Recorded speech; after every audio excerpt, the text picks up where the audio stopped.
We are at the player admission test and the judges are completely done. A full day of candidates and not a single pass. Then applicant number 75 walks in and one of the examiners loses it because this dude brought a glaive, a bow, a full quiver, throwing knives, a dagger, and a sword to a beginner exam. The judge asks if he's ready, and this tiny silhouette in the middle of a giant empty arena is standing there just waiting. He nods without saying a single word. The test begins and 20 goblins materialize all around him. He counts them calmly, noting they look a lot real or up close. When he smiles and says no matter how well they imitate the real ones, they're nothing. The goblins charge, screaming from every direction. One spin of the spear and the first wave gets shredded mid-run. The goblins burst into blue cubes before they even understand what killed them. The courage of the monsters went for as long I could go with my ex. One swing launches the whole group into the air like bowling pins. Without even turning around, his hand is already on the throwing knives. The knives leave his hand in a red flash, and every single goblin gets pinned to the floor. The surviving goblins take one look at their pinned friends and start sprinting the other way. They start trying the bow, saying there's no use in running away. The arrow rips past a goblin's face before it can even finish turning around. And the reason his archery is this clean? The one who taught him was the famous marksman Gilbert Grimm. For a second, it's like the legend himself is shooting through him. The last survivors grit their teeth. If they're dying anyway, they're dying fighting. So he calmly puts the bow away and draws his sword. The blade drags across the floor, sparks trailing. They surround him from every side, jumping in all at once, exactly what he was waiting for. His grip tightens on the handle. Everything around him gets cut down midair and then he freezes, realizing he maybe overdid it for a rookie exam. The adrenaline fades and Bro is shaking on his feet, thinking he seriously needs to rebuild this body, while the judges above can only whisper amazing. The examiner sets his cup down and says they've reached a conclusion. Applicant number 75, Seo Jun-ho, passed with the entire room still trying to process what they watched, and every single judge is asking the same thing. Who is this guy? To answer that, we have to go back 25 years to be precise. In today's final dungeon, and standing at the end of it, is the Frost Queen, the monster that froze the Pacific Ocean with a snap. She's laughing in his face, asking how it feels to make it this far after leaving his whole team behind to die. She tells him he understands nothing about this world, but Bro cuts her off, saying he's got no time to fool around. She forms a giant blade of pure ice and he answers with a simple, "I'll kill you and end this nightmare." The two collide mid-air, trading blows at Goku speed. She gathers ice magic in her hand and fires it point blank. He dodges by a hair, and in one final exchange, a black flash cuts through the blue. Silence. The Frost Queen is on her knees and the guy is standing behind her. She says it was fun. He says he can't say the same. He moves in to finish it, but the moment she starts to glow, his body starts freezing instead. Ice crawling up his arms, his neck, his face. A message telling him he's absorbing the Frost Queen's core and he'll stay in hibernation until it's fully absorbed. That's the last thing he sees for 25 years. Now 76 hours before this fight, 5 heroes are standing in front of that dungeon. And there's a problem. Only one of them can go up those stairs. The big tattooed guy is punching the ice wall, furious that picking one person is the same as telling the rest to die. The cowboy tips his hat and admits they're at a disadvantage, but everyone already knows who has to go. Even the big guy concedes.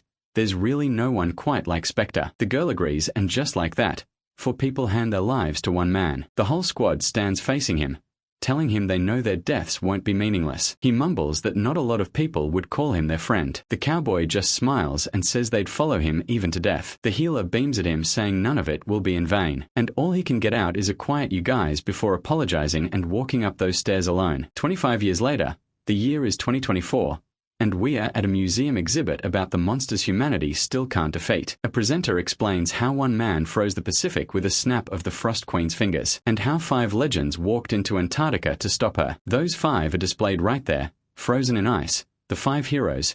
Then a nerdy kid starts screaming, pointing at the exhibit. The ice statue just moved. The presenter laughs it off, explaining the chamber's temperature is controlled 24/7. There's no way anything happens to those statues. Then she hears the cracking behind her. The ice explodes and a figure bursts out of the shards. He drops to his knees, shaking as a message tells him the absorption finally hit 100%. The only thing Broke can say after 25 years, Cocold, and a new notification, X-rank skill acquired, Frost. The news detonates worldwide within hours. The legend has awakened. The Spectre is back after 25 years of cryogenic sleep. Meanwhile, the legend himself is sitting in a hospital bed scrolling headlines like a grandpa who just discovered the internet. It's been 25 years. He tries to make a fist and can barely close his fingers. The doctors walk in with news. The president of the Player Association is coming to see him personally. Joon-ho already hates this if it's not someone he knows is sending them away. But the doctor says the man used to talk with the Spectre all the time.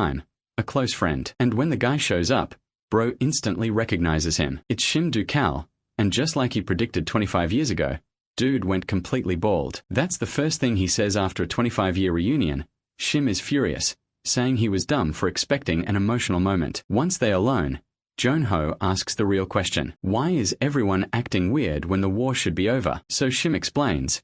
The day they killed the Frost Queen, the whole world celebrated for about a minute. Then a new message dropped. A dimensional elevator appeared in the Pacific, and the second floor was now open, 10 floors total. His team took 5 years to clear the first one. So after 25 years humanity should be around floor 7, right? Shim can barely say it. In 25 years, humanity cleared 1 floor. Bro almost falls over. 25 years, 1 floor, but there's a reason. The 3rd floor is a sea of lava, and the only way to cool it down is an altar that needs the Frost Queen's core. They searched the nest for decades and never found it. And Joon-ho just goes quiet, because he knows exactly where that core is. He ate it. It's inside him right now, so he forgives them, with the straightest face possible for a mistake they never made. Later he sneaks out to the History Museum, and there they are, his 4 friends, still frozen on display like trophies. He sits down, apologizes for being late, and asks them to have a drink with him. But the moment he touches the ice, a message appears. The skill Frost Axe can free them from the frozen prison. But his magic stat is too low. Seal removal failed. His stats went back to level 1 after the hibernation, but every floor of the elevator cleared gives a permanent boost. So the plan writes itself. Climb the tower, get the magic, melt the ice, bring them home. He tells Shim he's becoming a player again. Shim hates it. The demons, criminal players who terrorize the world, are still obsessed with killing the Spectre. The only safe way back is a new identity. Fine, but there's one problem. Nowadays the only way to get a license is passing the public admission test. And now we are back at that exam, where a level 1 rookie walked in carrying every weapon known to man. Now you know exactly why the judges couldn't understand what they were watching. They weren't grading a beginner, they were grading the greatest player in history, starting his climb from 0. And that little demonstration, that was him with a body that could barely make a fist 2 weeks earlier.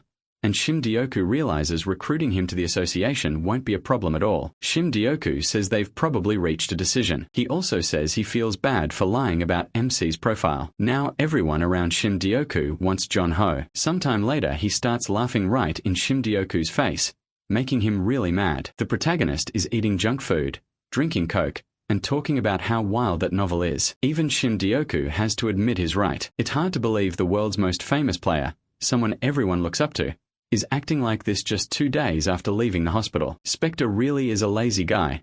Shim Dioku tells himself he just has to put up with it. But then MC suddenly starts yelling curses, then shouts in surprise. Shim Dioku asks what he's reading, and Joon-ho says the main character is a priest who only fights instead of healing people. Shim Dioku asks if he's crazy and he actually agrees. Still, Shim Dioku tells him to sit down because he brought the things the protagonist asked for. That gets MC's attention. But Shim Dioku asks why he wanted info on incomplete gates. He's not seriously planning to enter one at his current level, right? Joon-ho says yes. Why else would he ask? That leaves Shim Dioku stunned. He knows exactly what that means. If those gates still haven't been cleared. He asks if he's joking. Did he really think he'd forget? He explains that gates are full of monsters and traps that attack any human. Some are so dangerous that not even the players' bodies are left behind. Those are the gates that were never closed, called incomplete gates. The protagonist says they're the only gates beginners can enter, but that also makes them worse. High-level players can't go in, and rookies chase the rewards, then end up dead. With MC's body like this, it's too much for him right now. But MC asks what Shim Dioku is so worried about. Besides, incomplete gates must be a huge headache for the association. Shim Dioku admits that's true, but says he still can't let a friend walk into a place that's dangerous. Joon-ho goes cold for a second, then ruins the serious mood by saying he knows this should be an emotional moment, but is going anyway because there's too much to gain. Shim Dioku asks what he means, and he explains that gate rewards grow over time. A gate left uncleared for years should give a ton of EXP. Shim Dioku asks if he heard that right, The whole reason is just to level up faster. The protagonist says yes, straight to his face. Shim asks if he already forgot that he died once. Why can't he take the safer road? Junho says his friends are waiting for him now, and if they were in his place, they'd do the same. Shim says that still doesn't mean he has to pick the most dangerous option, but MC says that's not the only reason. Now that he's back as a player, he'll run into demons sooner or later, and time isn't on his side. When that happens, he has to be strong enough to fight them. Shim admits he hadn't thought that far. He says he didn't realize he was carrying so much pressure. Junho doesn't call it pressure, and of course he doesn't mention that. In the past, he was the one hunting those guys. In the end, Shim says he can't stop him, so he'll look for a gate the protagonist can actually enter. Soon he finds only one gate available at MC's level, and MC asks which one it is. Shim shows him the file. It appeared 7 years ago, and 142 people have already tried to clear it. Only level 1 players can enter, so they call it a rookie graveyard. He says the rules sound simple, and Shim says is awfully confident. Then Junho gets a notice on his smartwatch. Shim says his payment came through. He adds that this means the protagonist is now under contract with the association and will serve under them for 1 year. MC immediately asks what the hell he means by serve under them. He says he'll show him who the real servant is, and Shim quickly tells him to calm down. Then he asks about housing. If the association has places for players, is he staying there? Shim says that's a good idea. He'll be safer nearby. He tells him to give him a nice room, and Shim says he can have whatever he wants. If he does well enough, Shim might even give him a whole floor. The protagonist says he'll be the one giving orders anyway, and they both laugh. Then MC notices something else. Shim says it's his armor. MC asks if he brought anything weird, but Shim tells him to just open it, and when he does, he pulls out a coat and thinks it feels light. It's tough too. He gets visibly excited, saying it's actually really good, and asks where Shim found it. Shim says that's because it was made by Quan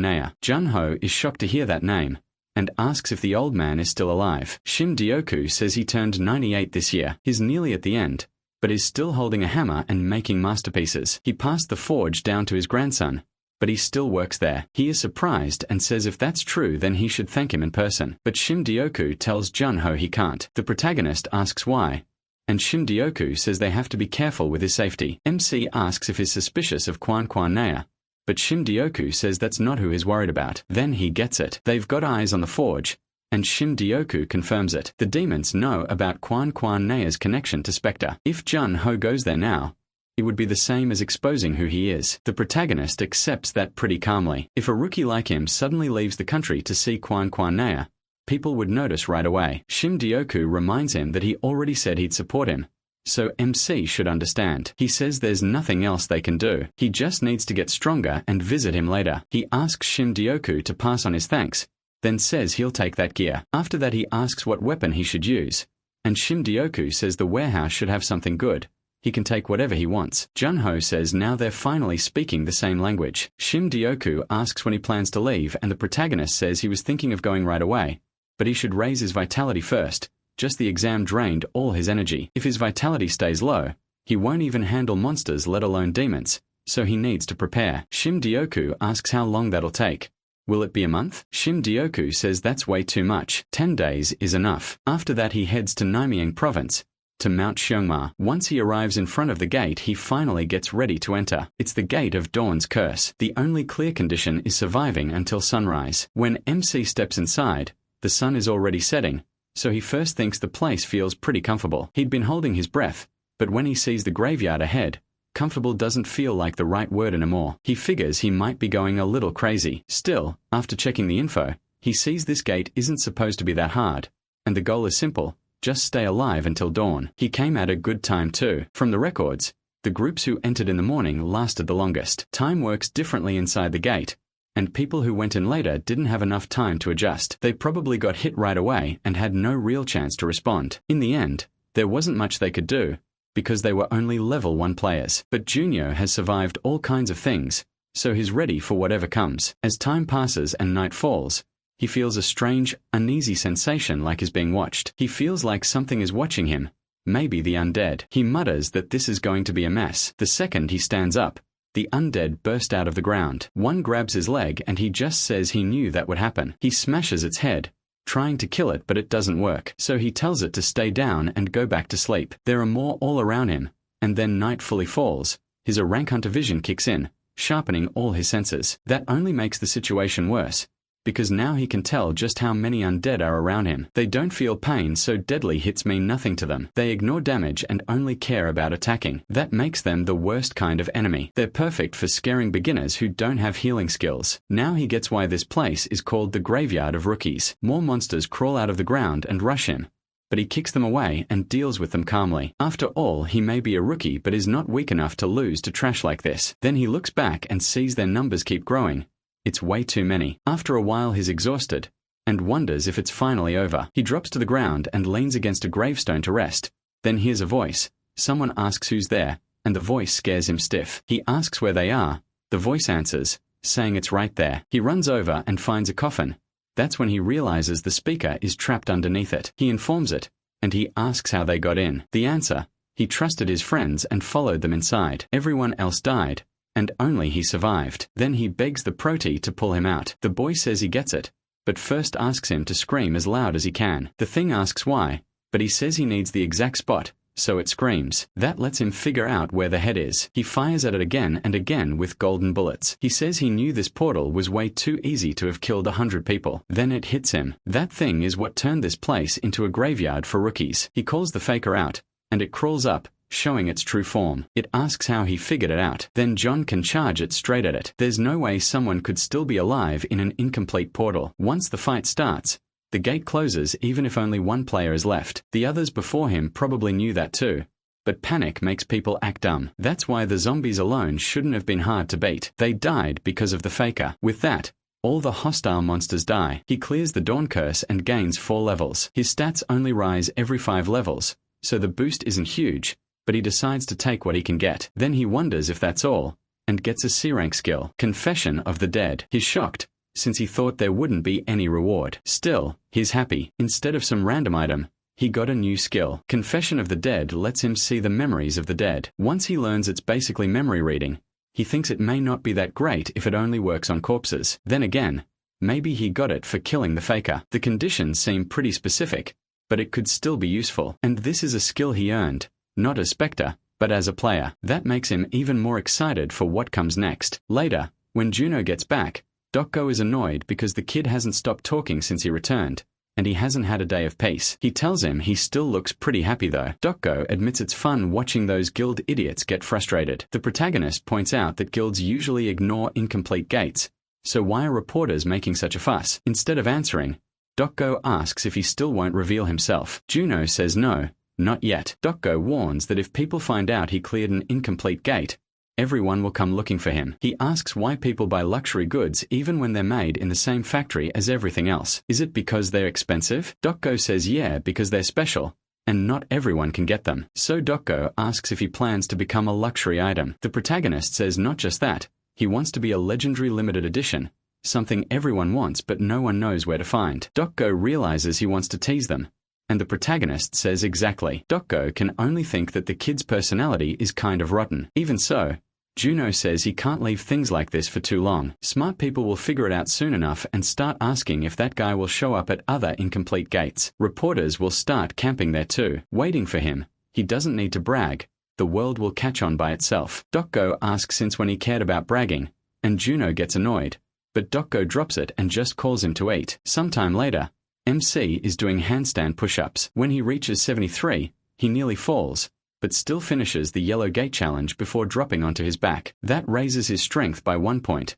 and he thinks he finally did it. He stays sprawled on the floor, then grabs some water and says he finally feels alive again. After that, he checks his watch and looks through a long list of dungeons he could clear. One catches his eye, the Garden of Lyle, the oldest incomplete gate in Korea, first found 9 years ago. If a gate stays open that long, monsters start coming out. That's what they call an open gate, and the government and the association offered a huge reward to anyone who could close it. People all over the country tried. 124 attempts, 124 failures. In the end, they had no choice but to bring in help from another country. They spent a fortune to hire India's superstar rookie, Tushar Vichy. He was a genius with a bow, and had the kind of talent that could have reached Gilbert's level, or maybe even gone past it. But he failed, and hope died with him. A 22-year-old with a huge future ahead lost his life there. Juno thinks that's a real shame. That's why he prepares even more carefully. His training just raised his strength, and now every stat except magic is above 30. For his level,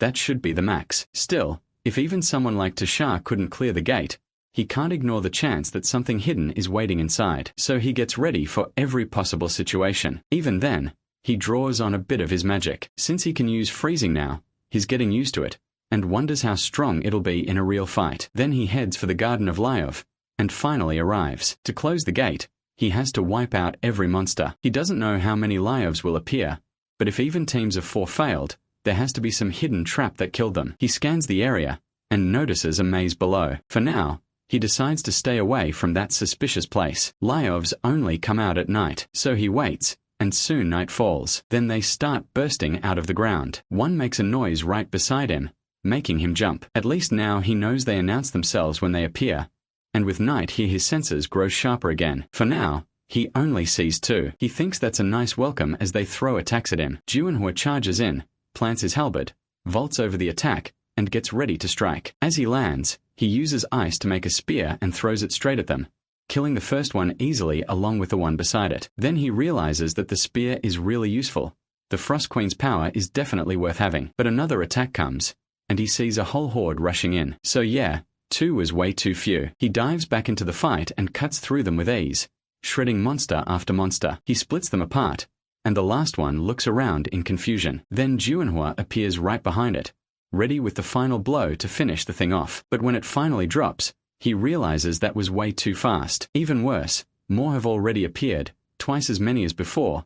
That's when he figures it out. They multiply when they die. After fighting them for a bit longer, he starts running and wonders how many there even are. The whole thing is getting ridiculous. The monsters chase him and whip vines at him. He has to defend himself with everything he has, using the Frost Queen's power as well as he can. Now he has both an ice spear and a shield that blocks the vines. Behind that shield, he gets ready to strike back with shadow power. He slices through the one-eyed monsters in a clean frontal cut. When they finally fall, he realizes he's completely worn out, and starts wondering how many hours have passed. Closing the gate is tiring, but not impossible. Still, one thing keeps bothering him. Even if he has an overpowered skill, if this is all the gate has, then a team of 4 should have been enough. And among the players who tried to clear it over the last 9 years, there were plenty with amazing potential. Tashar was one of them. One of them was Tashar, and from what the protagonist knows, he should have handled at least half those monsters by himself. With a full team, they should have cleared the portal. Even while the monsters keep swarming him,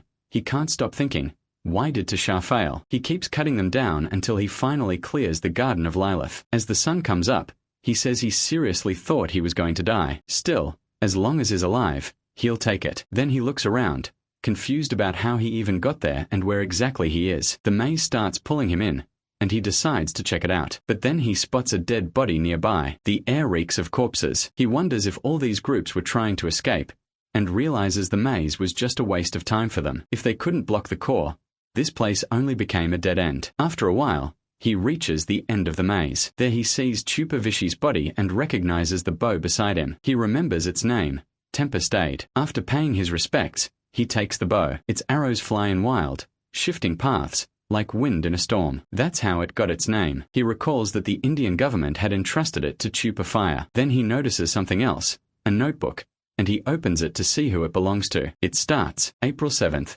2044.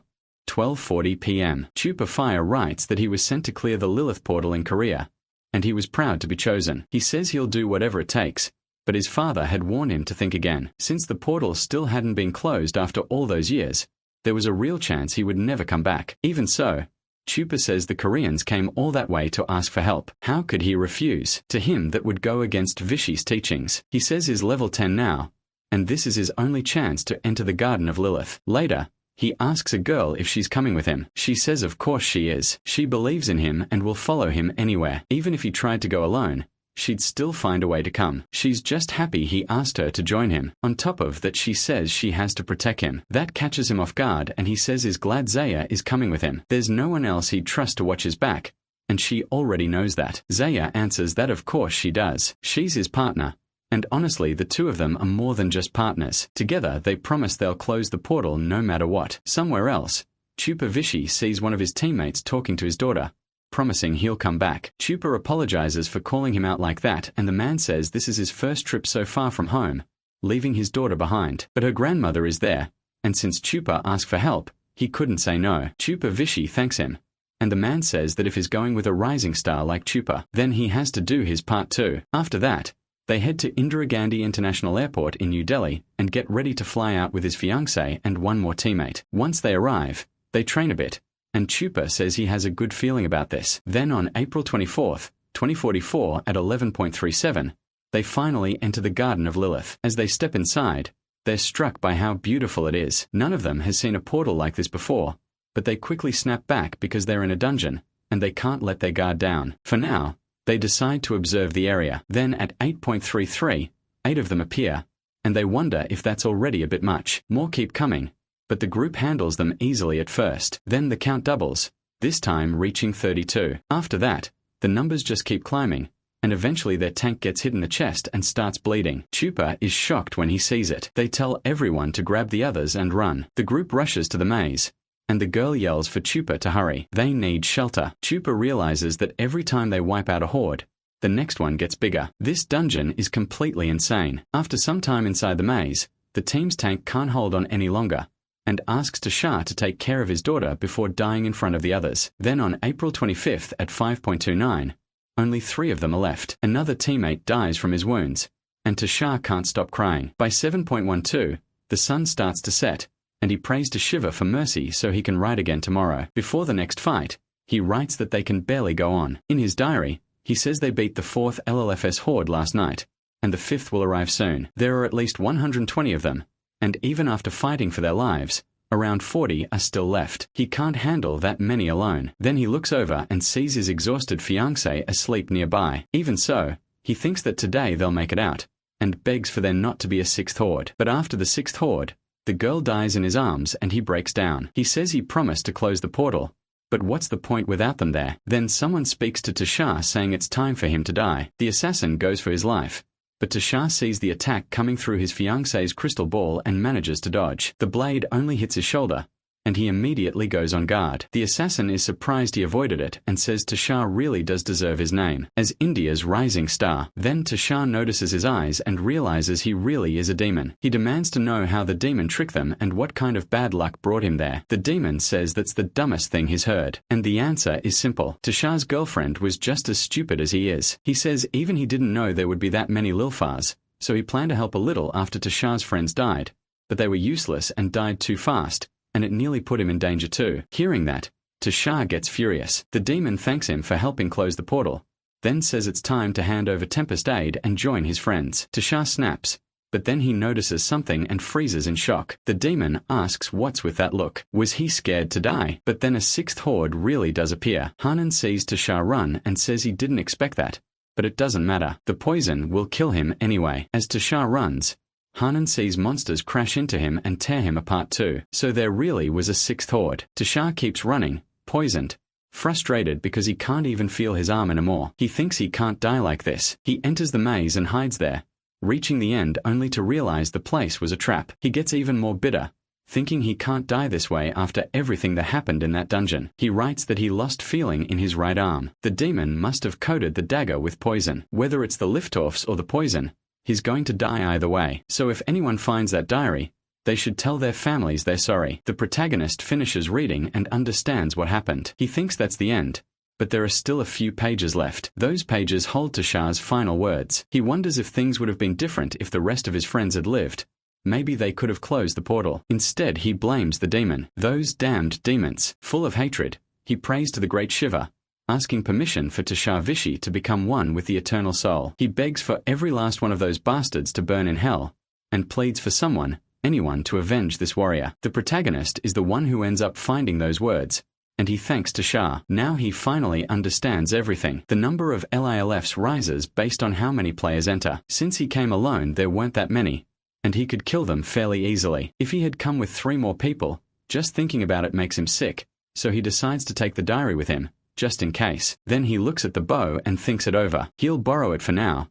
It's not like he's stealing it for nothing. He's going to kill those rotten demons and avenge Tushar. Back at the association building, Shimdio GU says the protagonist was right. They kept quiet, And now everybody knows anyway. The protagonist says he told them that would happen. He was barely holding himself back from saying it at the gate. Then he asks why Shimdyo-gu came so early when he could have just said it through a video call. Shim replies that news like this should be shared in person. He also says the Indian government sent a message. They wanted to thank him for finding the diary, and the families have been told. The protagonist reacts pretty calmly and just says that's good. Shim says Hansun should be happy about that. The protagonist says sure, but even so, it's a shame about Tempest Aid. It was made as a national defense weapon, but it had been into Shah Vishi's inventory. The protagonist tells him to take a look at what's already in his hand, and shows Shim the weapon. Shim can't believe what he's seen, and asks if the protagonist has lost his mind. Then he demands to know why the hell he has it. Shim says he should have left it there since the bow belongs to the Indian government, but Jun-ho just says he's borrowing it. That makes Shim ask what he's supposed to tell them. Does the protagonist really mean to Shah pass the bow to him? In the end, Shim gives up and tells him to deal with it himself. MC says he'll be careful, so there's no need to get mad. Still, Shim warns him not to joke around. Everyone thinks the bow is gone, but he says that's not the real issue. The bigger problem is the demon this will draw in. Jun-ho explains, the demon was believed to have died inside the portal, but the protagonist figures he probably wasn't the only one hunting that bow, and that guy must have seen the news. He's not dumb enough to believe it. MC says the man is crazy. He values items more than people. Once he learns Jun-ho has the bow, he'll come after him. Shim realizes that's probably true, and there's only one person he can think of. It's the demonic archer Carl Siner. He's known for collecting bows. He says even other demons talk about him, and is one of the strong ones. That's why he's wanted all over the world. Shim remembers Cole didn't meet the level requirement, so he couldn't enter the Garden of Liffle himself. Jun-ho says exactly. If Cal comes after him, he'll team up with other demons and wait for the next incomplete portal to strike, and he'll be stronger than when Tasha was alive. Shim asks what kind of crazy talk that is, saying it's too dangerous and they can still return the bow. The protagonist tells him to relax. If they prepare now, they'll be fine. Does Shim really think he'll be easy prey? Shim thinks for a moment and admits no, but it's still worrying. He tells his friend he just wants to keep him safe. Jun Ko gives a small smile and asks who Shim thinks he is. He's the one and only Seo MC. He tells him not to worry so much. This won't be like 25 years ago. Shim then realizes Jun Ko really hasn't changed at all, even after all that frozen time. Just then Shim gets a call and rushes out. He says he has to refuse them and asks someone to please send them away. He has no idea what's going on and asks what happened. Shim says reporters are flooding in because everyone heard he closed the portals and now they all want an interview. Jun Ko thinks for a second and tells Shim not to send them home. Shim asks why. The protagonist says if they're going to fight demons they should at least choose the battlefield. Then he says he'll hold a press conference, and so the reporters all sit down and wait for Jun Ko to speak. While they wait, they look into Seo MC's record. His first portal was Curse of Dawn and the next was the Garden of Liuev. It's been a while since they've seen a rookie this good, and some say Korea may have found another player like Kim Woo-jung or Shin Sung-hyun. They add that he stands out even among countless stars. Then they notice him coming and shout for photos, but they're stunned when he shows up looking like a total shut-in. Flip-flops, shorts and a cheap t-shirt. Now they wonder if this is really the same player who cleared 2 incomplete portals or just some guy who wandered into the press room by mistake. Jun Ko looks around and thinks it's quite a scene, though maybe he should have changed first. Then again, he dressed up all the time as Spectre and now that just feels like a pain. So he simply introduces himself as Seo, the protagonist, and says this press conference will last 30 minutes, starting now. One reporter is so shocked he forgets to ask anything. Then everyone jumps in at once, asking about his portal experiences, how he felt going in, and why his debut was in incomplete portals. Jun Ko says he'll start with Curse of Dawn and answers everything. The reporters start wondering what's going on. He acts like he's done this before and seems way more experienced than he looks. Soon MC sees the time is almost up and says he'll take one last question. Someone asks if he's already chosen his next portal. He says no,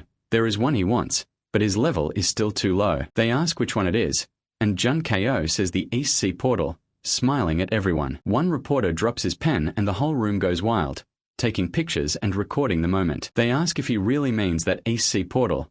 It's the last incomplete portal in Korea, and if he clears it, he'll have closed 3 incomplete portals, something that's never happened before. Jun Ko says that's right, still smiling and leaving them even more shocked. They mention there's a boss inside and ask if he has anything to say about that. The association has even discussed whether to label it a rank 1 portal. So don't you think it's too dangerous? He understands why they react that way, A strong boss changes everything. Bosses are on a whole different level from normal monsters. They're incredibly powerful and some even rule over monsters, like a king. Even so, he just tells the reporters that if he fights a boss, he'll win. That ends the press conference and his words spread across the internet. Elsewhere, someone watches it all and says people are making a huge fuss over a rookie, but that only shows how important incomplete portals are. He says it's been a long time since the first floor gave him news.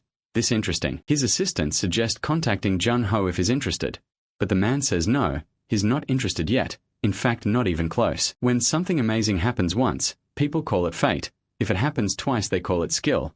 But he says they should wait for best 2 out of 3 before betting on him. There's no point remembering the names of people who will die soon anyway. The stern man in front of him starts shaking and says that if player Jun-ho pulls off one more miracle, he'll get an invitation from Shin Sung-han himself, the leader of Korea's biggest guild, Goblin. Meanwhile, the protagonist looks through all the offers. He says they're not bad but not great either, so he'll pass. Then he asks if all of them are cooperation requests. Shim says yes. After the press conference he got really popular. MC says a good request needs 3 things: solid EXP, and drops, fair difficulty and good pay. It's hard to find all 3 at once. Honestly, he thinks they could try the last one. But Shim quickly says no, if he helps now, it'll set a bad precedent. Instead, Shim brings up another request from a father searching for a cure for his daughter's terminal illness. The key to saving her is the core of a grey fox. That name makes him pause.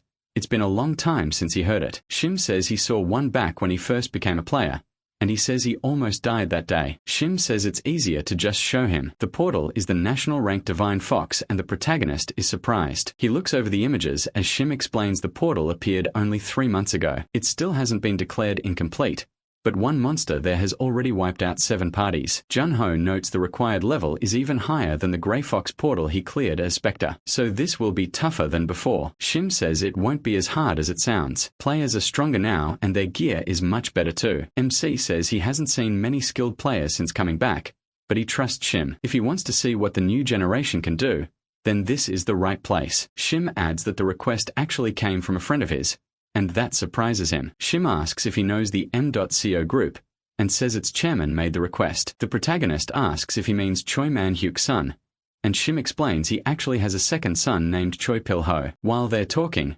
someone knocks on the door. A girl walks in and asks if the chairman called for her. Shim welcomes Cha Tai-sin and says that from now on she'll be Jun-ho's secretary and assistant. MC thinks that no matter how famous he is as a rookie, it would still look suspicious if the chairman handled everything for him. Sin politely greets him and he greets her back. Shim tells Jun-ho he'll talk with the group chairman, and asks him to work well with Sin. He says she's very responsible and can be trusted. She thanks him for the praise and Shim says he just expects good results from both of them. Sin asks the protagonist if he knows about the Myung-ho group. He says yes, they're #1 in Korea. She explains they're famous for staying clean, with none of the scandals rich families usually have. Their lives seemed perfect, but then tragedy struck. The eldest daughter, Choi Pil-ho, has 9-hole rupture syndrome. MC says it's a condition some people with Hui Jian energy are born with. The only treatment is transplanting something with strong yang energy into the body to buy more time. She says one way to treat it is with the Grey Fox core. 29 years ago, Spectro, who was the top player back then, killed the Grey Fox and proved it worked. She adds that Spectro is someone she really looks up to. That makes Jun-ho pause, and she asks why he suddenly got so awkward. He brushes it off, saying the story just hit him hard. When they arrive he sees the place hasn't changed. She asks if he's been there before, and he says it was a long time ago. Then she tells him to wait outside while she goes in first, and make sure everything is ready. But before that, someone comes to the door and asks if he's Jun-hyo. The man says it's a pleasure to meet him, he's been waiting, and he's the head of the family. The secretary is shocked he came in person, and the protagonist introduces himself too. The chairman praises him as the hero who closed incomplete portals to protect people, then says he's the one who feels honored. But the moment they shake hands, Jun-hyo realizes the man is literally trembling. He says this is his only wish, begging MC to please save his beloved Hugh son from that cursed disease. He sums it up: they need the Grey Fox core. The chairman says yes. He searched everywhere and found a case in France where someone fully recovered, and people said it was because of the Grey Fox core. Then he gets right to it, and offers 15 billion won as a reward. He also promises any item or material Jun-hyo needs for the portal, anything at all, as long as he can get it. The girl is stunned by how huge the reward is and thinks he'll obviously accept, but the protagonist apologizes and says he has to refuse. Everyone there is shocked by the boy, so he explains. The chairman quickly raises it to 25, even 30 billion, asking if that still isn't enough. Jun-hyo says he isn't asking for more. 10 billion is already more than enough. The girl is just as shocked as the chairman, so he asks why. And MC says Spectro once got an offer from a French client. The man was ready to give up his whole company to save his daughter, but Spectro refused all of it, and only took 100 million. He says his reason is the same. You don't take advantage of someone trying to save their daughter. Later on the way home, the girl says she'll park the car and he can go ahead. Then she remembers to ask if Jun-hyo heard the story about Spectro from a chairman. The protagonist says Chairman Shim Deoku was close to him, so he asks CHA if she believes it. He says it's known as cold and calculating, but she says it's the opposite. A kind person like him absolutely would have done that. MC asks if she really thinks Spectro was kind, and CHA says yes. After what MC said today, she's even more sure. Spectro watched his parents die right in front of him. If a client had money and offered 10 billion won, she doesn't think he would have even named a price unless it was truly needed. Someone who couldn't save his own family wouldn't want others to suffer the same. She adds that of course nobody but him knows that. Jun-hyo is surprised by how well she figured it out. A while later, Shim Deoku asks how CHA was. He says they only talked for 2 hours, but she's good at giving advice. Shim Deoku tells him he'll see her real value soon. With that way of talking,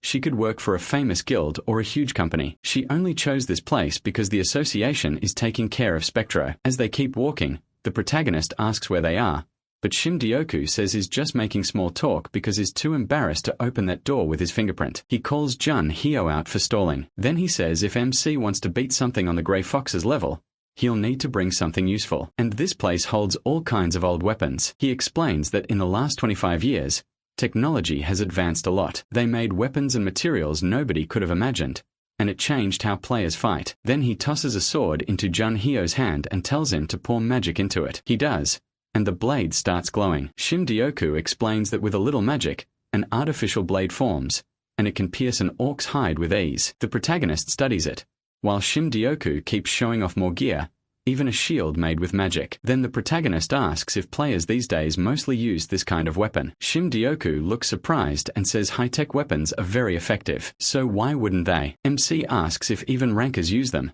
and Shim Deoku says is not sure. Rankers usually carry custom gear, but he says all of this is just kid stuff compared to real predators. Against monsters that can tear apart a player's magic, these things won't matter. So he asks Shim Deoku why weak monsters appear on lower floors. Shim Deoku guesses it's because players would die if they had to face strong ones right away. Jun-hyo says exactly. The system is fair. Players grow by fighting enemies around the level, then use that strength and experience to beat stronger ones later. Shim Deoku asks if that means these weapons aren't useful against top monsters, and the protagonist says that's right. Shim Deoku agrees. Players who rely only on high-tech weapons never achieve much. They're mainly good for clearing portals near their level for cheap. Jun-hyo says he gets it, but then he notices a sword thrown off in a corner and asks about it. Shim Deoku says it was made with new materials too, but it wasn't very useful, so he tossed it aside. Jun-hyo says he asks if he's serious, then swings with full force and makes the whole place shake. Shim Deoku nearly jumps out of his skin. Jun-hyo says the world really has gotten interesting, and asks what's wrong with players limiting themselves to these toys. Sometime later, they stand in front of the portal. He said he'd enter. He sees a crowd of reporters and players waiting there. Someone tells him everyone's excited about the Grey Fox Corps, including him. A group of 27 people will enter the portal, and some were sent by guilds. Jun-hyo thinks it over as he steps out. He says he'd like another cup of that good tea she made, but also tells the girl she'll have to wake up earlier than usual tomorrow, and she complains about that. He says that after today's portal run, he'll be flooded with cooperation requests. As he heads for the portal, reporters swarm him. They ask if it's true he's on a personal mission for the Mayum group, and since it's his first time fighting alongside other players, how does he feel about that? Meanwhile, some players off to the side say all this attention makes him look like a ranker while regular players like them always get ignored. One girl says he's the rookie everyone's talking about, so he's probably been all over the news. They suspect that this skinny guy really closed 2 incomplete portals, but they don't buy it. Even his gear looks terrible. Still, they guess he must have more items in his inventory. There's no way he'd enter with just that weapon. Soon the interviews end and everyone gets ready to go in. They head into the portal. Once inside, they're met by burning dunes and endless sand. It feels like a giant desert. People wonder how they're supposed to move in all this heat,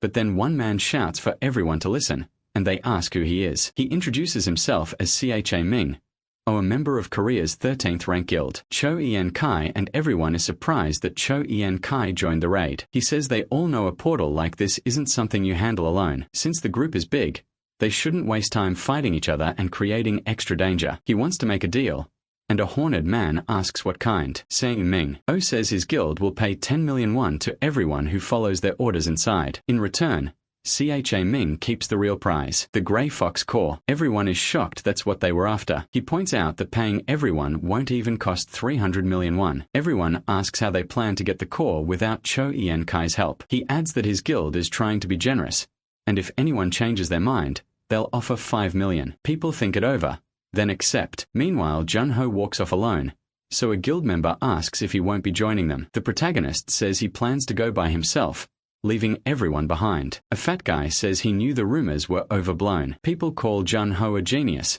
but if he's dumb enough to fight solo, they don't need to worry about him. The leader snaps back, asking when he ever said he was worried. Annoyed, he tells everyone to move out. MC keeps going alone and thinks about the Grey Fox. It's something between a monster and a mythical beast, a 9-tailed boss whose tails grow one by one every 1,000 years. When all 9 are grown, it rises to the heavens as a 1,000-year fox that protects its kind, and each new tail increases the number of firefox it can control. Right now he doesn't know how many tails the Grey Fox in this portal has. For now he needs to find a good spot. But when he looks over, everyone else notices it too. A Shanghai guild member slams the ground.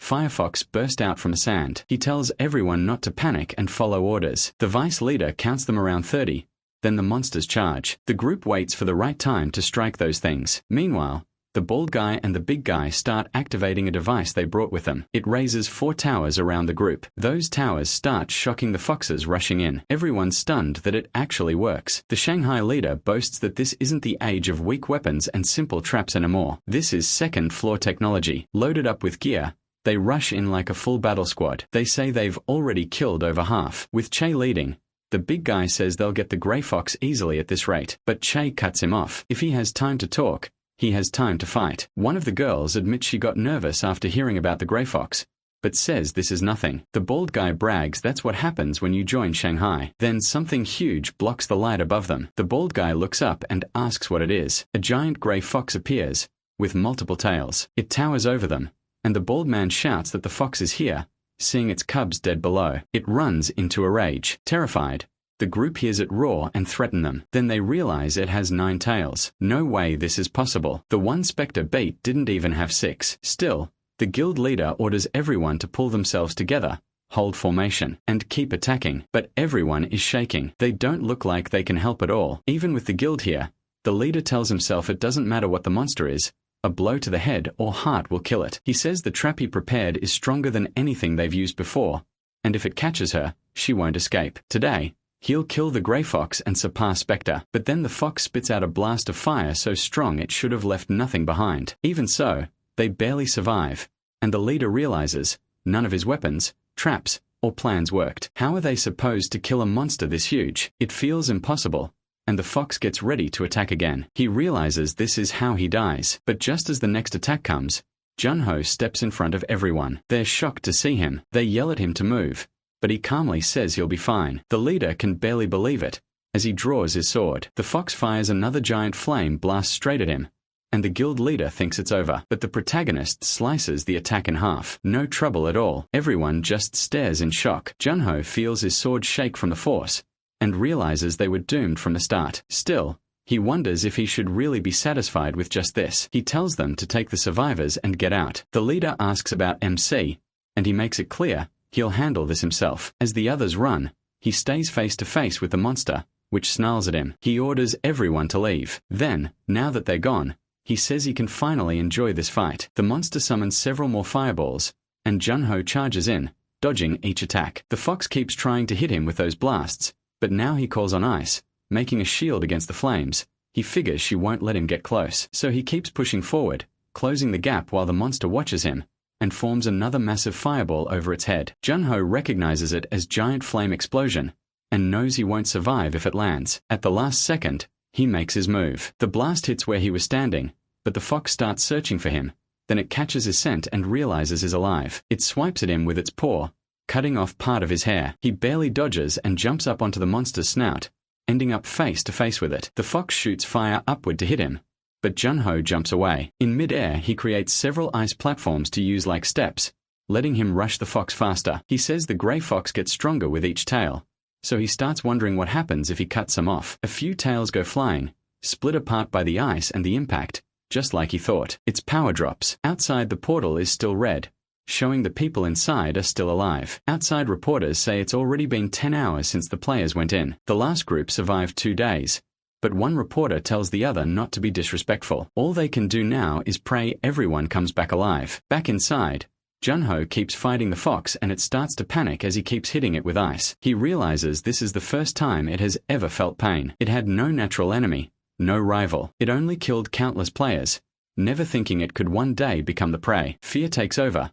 and it attacks wildly from every direction. Junho slips away, dodging another poor strike. The fox frantically searches for him, until it notices where he's coming from. The protagonist gets right near its face and asks where it's looking, then slashes one eye, blinding that side. The fox starts gathering fire again and launches another attack at him, but he keeps dodging and striking back. The monster suffers more and more under the non-stop hits. Now it's the one getting scared, backing away from the boy. It retreats and forms another huge fireball to throw at him. Junho says it's being dramatic and asks why it's still resisting when it already knows it's going to die. Then he raises his hand and gathers the power of the Frost Queen, saying it's too late now. A storm of ice spikes appears above the monster and pierces its whole body, killing it in one blow. When it's finally over, he drops to the ground, exhausted. The gray fox is dead and he gets its core as the reward. After some time, the people outside realize the group is coming out. They really cleared the portal. It took 13 hours, faster than the last team. The portal turns green and the players begin to come out. Out of all of them,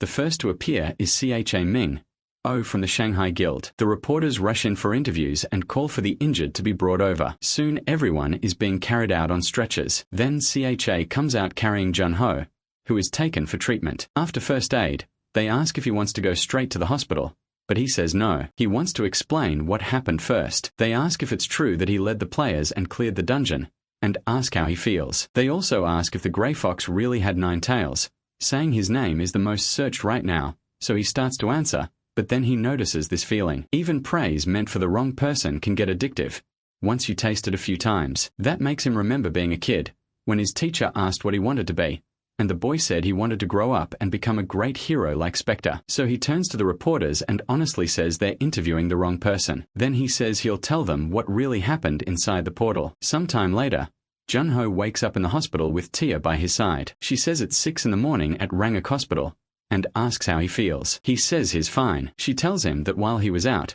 she checked the cooperation requests he got, and he was right about waking up early. He asks if that's serious, but she notices he's already getting up to leave. Junho says he's going to see President Choi Pilho, since he must be worried. Tia tells MC he still hasn't recovered, but he says he only ran out of energy and passed out. He'll rest after checking on the real patients, so they should go to her. Then he heads to the president, who's glad to see him, but asks if he's really okay after hearing he collapsed in the portal. Junho says it's true, he was just tired, nothing major. That helps calm the president down. Then he takes him to his daughter's room. When the protagonist opens the door, he sees her lying there with tubes in her arm. He says she's in worse shape than he expected, and that they need to hurry. He pulls out the fox core, and the president is instantly terrified. Junho says he forgot normal people shouldn't stay too close to the core because of the heat, and asks if he can wait outside. The president says he should have asked that first, then worries about using something so dangerous on his daughter. MC assures him it's fine. Not everyone can handle it,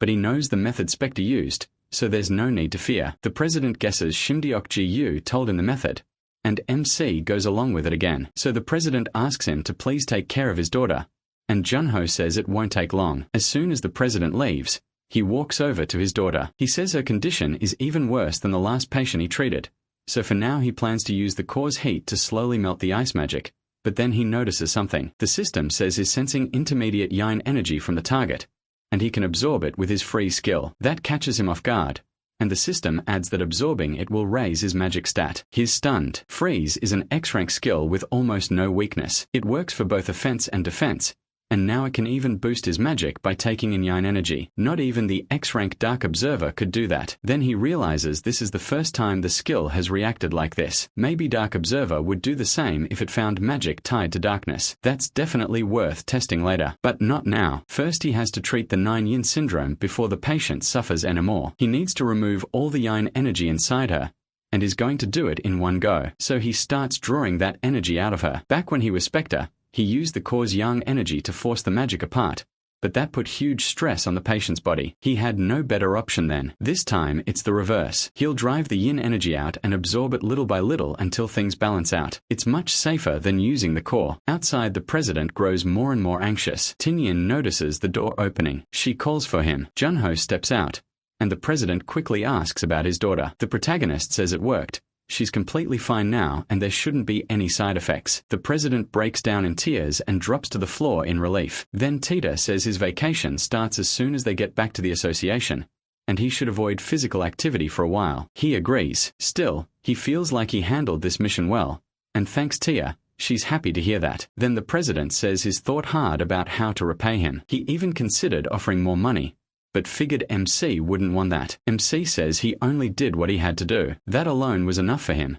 But the president has already made up his mind. If he ever needs help, the Mayan Group will back him however they can. The Mayan Group is the #1 company in Korea, with influence all over the country. But their real strength is the eldest son, Choi Pyong-ho, who leads the Scarlet Tower Guild, the 5th biggest guild in the nation. Having them as allies would be a huge advantage. Choi Pyong-ho says he'll be careful not to damage the group's name, and the president tells him he only has to ask. After all, the protagonist saved his family. Later, Shim Deok-ji-yu says he just got a call from the president, who is overflowing with gratitude because his daughter is finally feeling better. He also asks how MC's body is doing. MC says it's just a little muscle soreness, and Shim Deok-ji-yu jokes that he must be taking something to turn into Captain America. He says no way, he overworked himself that day, but he also gained a bunch of recovery skills. Then they get straight to the point. He pulls out the core in front of Shim Deok-ji-yu. Shim Deok-ji-yu is shocked that it's the Grey Fox core, and Shimho says he didn't even need to use it on the president's daughter. Instead,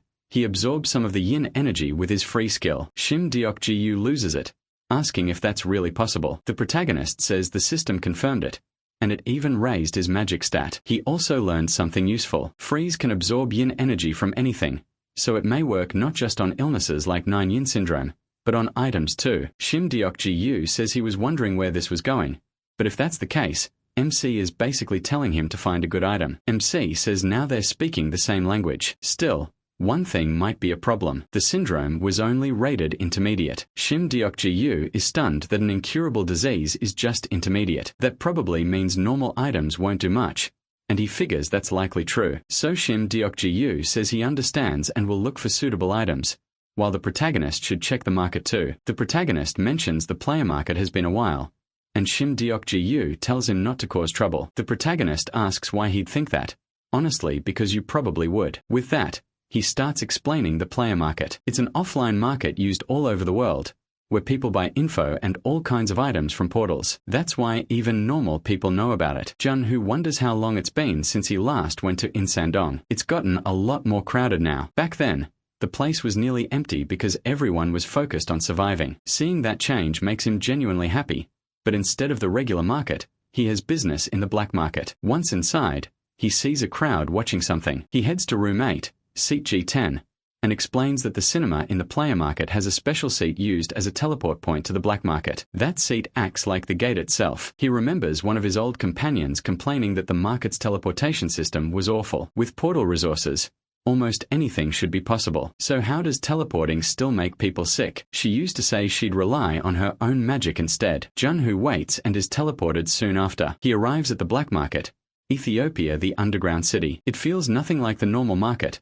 Only a select few can enter, and player markets around the world are just doors that lead here. Nearby, people are talking, saying Wujung of the Nine Heavens hasn't been seen in a while, and asking how long the association plans to keep hiding Spectre. Jun-Hoo explains that the black market has no guides or normal protections. It's an underground world where common science doesn't mean much. Then someone spots Ju Hong, the one who closed the incomplete portals, and MC notes that the place still isn't completely safe. Even so, there aren't many players here who could really threaten him. because most of the strong ones already moved up. The players left behind are either too weak to reach the second floor, or they made it there and couldn't handle the pressure. If they're that weak, he can deal with them. So when a few of them block his path, he simply tells them to move. One of them instantly gets scared, and Junho thinks that was easier than expected. Then he walks over to a bald shopkeeper. The old man is surprised to see a celebrity there. He says he came because he heard some artifacts had arrived, and the man claims everything on display is already out front. The protagonist didn't expect much, but he struck gold. He can sense weak cold energy from one item, other strange energies nearby, and even intermediate freezing energy. Even if the level is low, those items should still help raise his magic. So he tells the old man that now that he thinks about it, he heard from some rookies that the shop keeps its best items in a separate room. The old man is clearly startled. He denies it and asks who would say such a thing, but Junho says he already knew, because the man is a terrible liar. He asks to just take a look, promising he'll buy some things too, and keep the secret. The old man grumbles, asking which idiot spilled that. Then he shows MC the hidden room, telling him these are the best artifacts he has. Junho says they all look impressive, but he doesn't see anything with a darkness attribute. Those are rare. Then he notices an ice-type item, but the old man warns him not to touch it. He says the thing has a strong curse that freezes the wearer's body, but he calmly puts the glove on anyway. The old man is left speechless. It's the gauntlet that carries the rage of Han's Ice Fairy, rare and almost cursed. The moment he puts it on, he feels intermediate freezing energy. That means he can purify it. Since intermediate is the same level as Nine-Yin Syndrome, he should gain about the same amount of magic as before. So he says he'll buy that, and the earlier artifacts too. And the old man can only thank him with a huge smile. After that, Junho heads to a bar. When he walks in, everyone turns to look at him. He asks to be teleported to Insandong in Korea, and orders a drink too. The bartender says that's fine, and tells him the wait time is 10 minutes. The whole room keeps watching the new star player who just showed up. Then someone calls out, asking if he isn't the famous player Seo Jung-ho. The guy says he's heard a lot about his little rookie act, and as his senior, he's proud. Jung-ho thinks the black market isn't a place where anyone can stay comfortable for long. A player's reputation matters a lot. It affects cooperation requests, and even guild entry. But it's hard to build real fame through portals alone, so some cowardly players look for easier ways, like picking a fight with the protagonist. One of them smashes his glass, and the thug says his senior is talking to him. The thugs keep pressing him, calling him rude and saying they need to teach him some manners. Junho just shrugs and says keeping the streets safe is for people strong enough to do it. They keep insulting him, but he suddenly bursts out laughing. To him, they just look pathetic. He mocks them in front of everyone, then asks how exactly they're protecting the streets. That kind of job is for top-rank players, not nobodies like them. All they really do is bully weak rookies, then get their names in the papers. That hits a nerve, and they clearly hate hearing it. Junho tells them not to look down, they should look up. Maybe then they'll feel better after making those smug little grins. By then the three of them are already shaken. As they square up against MC, who looks more than ready to beat them down, the crowd starts whispering, asking if that's really him. If he loses here, the news will go crazy, and these guys are really ganging up on a player who barely debuted. How lame is that? The redhead snaps back that Junho can talk all he wants, only the result matters. He may have beaten the Grey Fox, but now he's facing the Gangnam Trio. The protagonist calmly asks the bartender how long until teleport. For minutes, that's enough for him. He says 4 minutes is more than enough to play a little, then steps up to the halberd user. The guy can't hide that he's nervous. He starts swinging his halberd wildly, pointing it at MC and bragging that he's the trio's sweeper lancer. MC should feel honored. Then he notices the dagger and asks about it, since he thought he used a sword. He answers without a care. He doesn't need a sword to crush trash like them. That sends the guy into a rage and he charges, but Juhol watches the strike coming and slips past it with just a lean of his body. He grabs the shaft, yanks the lancer in close, and drives an elbow straight into his face. Everyone freezes. Blood sprays instantly and the guy drops out cold on the floor. The hooded one curses him for falling for such an obvious feint, while the redhead attacks and asks if Juhol can block this. He fires off a spell at the protagonist. MC slips through the mana darts, and the other guy rushes in too, ready to strike. Still Junho handles every attack with ease. The redhead says he is just a rookie who killed a few monsters, and bets he's never killed a person. People without that kind of experience get careless the moment they think they've won, and that's when they die. He says that's the gap between them, because his side never planned to stop halfway. He keeps talking tough to Junho but then realizes his partner is already on the ground and the protagonist breaks his arm without the slightest mercy. Then MC glances back and sees the redhead completely lost, The guy can't understand it. Junho is just a rookie, yet he crushed the whole Gangnam trio. In panic, he gathers more magic, saying this can't be happening. He insists it's not over yet, and throws another attack at him. But Junho remembers that back in Spectre, the reason he killed so many enemies was his skill of reading breathing. Using that, he moves in, shuts down every attack and gets close enough to pin the redhead against the wall. Junho tells him his breathing makes everything obvious. Then he pins the man's hand above him with his dagger, driving it through and leaving him stuck there screaming while the protagonist turns away. He walks back to the Lancer and asks if he'll bother him again. The answer comes fast. Of course not. They won't even look his way again. Junho can tell they got the message, while the crowd starts shouting that he won. A rookie beat 3 experienced players, and everyone says it's unbelievable. They even call for reporters to hear how amazing MC was. To him, the world feels twisted. People act like this is just a game. Some kill for selfish reasons, and others cheer for the winner instead of helping the injured. Then the bartender announces the teleport is ready, and Junho thinks there are only 3 ways to survive in a world like this. Go crazy with everyone else, bury your feelings, or suffer in silence. With that thought, he comes back to himself. When he steps out, he suddenly misses his friends. Soon the clip of him pinning that guy's hand to the wall spreads all over the internet. A blonde man says the video came from the black market just minutes ago. Junho beat 3 level 20 players with overwhelming skill and went far beyond expectations. Then he asks what the princess thinks, and she keeps watching, clearly interested as she asks for his name again. Later, Junho is taking a picture with a girl, wondering why this is even happening. Then he sees a whole line of people waiting to take photos with him, and is shocked. At this rate, he figures he won't get home before night. Then someone calls out to the protagonist, and a girl walks up asking if they can talk. Junho notices her light orange hair and the strong heat coming off her. There's only one person who fits that, one of the 6 great guild members, the Dokkaebi princess, Gong Jo-ha. She hands him a card and says she's not some suspicious person. He replies that he knows if Dokkaebi came to see him, then they're interested, and honestly that feels good. She asks if they can talk at a cafe, and he agrees. It also gives him the perfect excuse to get away from the crowd. Once they reach the cafe, he sits down with her. She says she hates going outside, hates the heat, and hates having to wear all those layers. Junho asks if that's strange for someone with fire powers. She says that's exactly the problem. She likes cold things. Memsai remembers hearing that even demons fear her and starts wondering if this really is the same Dokkaebi princess. Then she gets to the point about what Dokkaebi wants with him. She asks if he wants to join them. Junho is caught off guard by how direct she is. She explains the vice leader sent her to recruit him, and dragging things through paperwork takes too long. She planned to decide after meeting him, and after seeing him, she's convinced. First, his achievements alone are enough for a personal visit. He's the famous super rookie. Junho thinks no one at his level has done what he has. She also judges his battle sense and future potential as top class. He asks if she already heard about the black market fight, and she says she liked what she heard. He's good in combat. The last thing she wanted to confirm was his listed skill, asking if it really is just that one low rank ability. He says that's what the fake profile shows. At least, that only makes her want him more. She tells him to think about it. If he's already this strong with just AD rank skill, imagine what he could do with more. If he joins her guild, he'll get access to all kinds of skill books, plus trainers who will build his schedule. Junho knows that's a huge offer. Guilds don't just have better resources and benefits. The pay and support are better than the association too.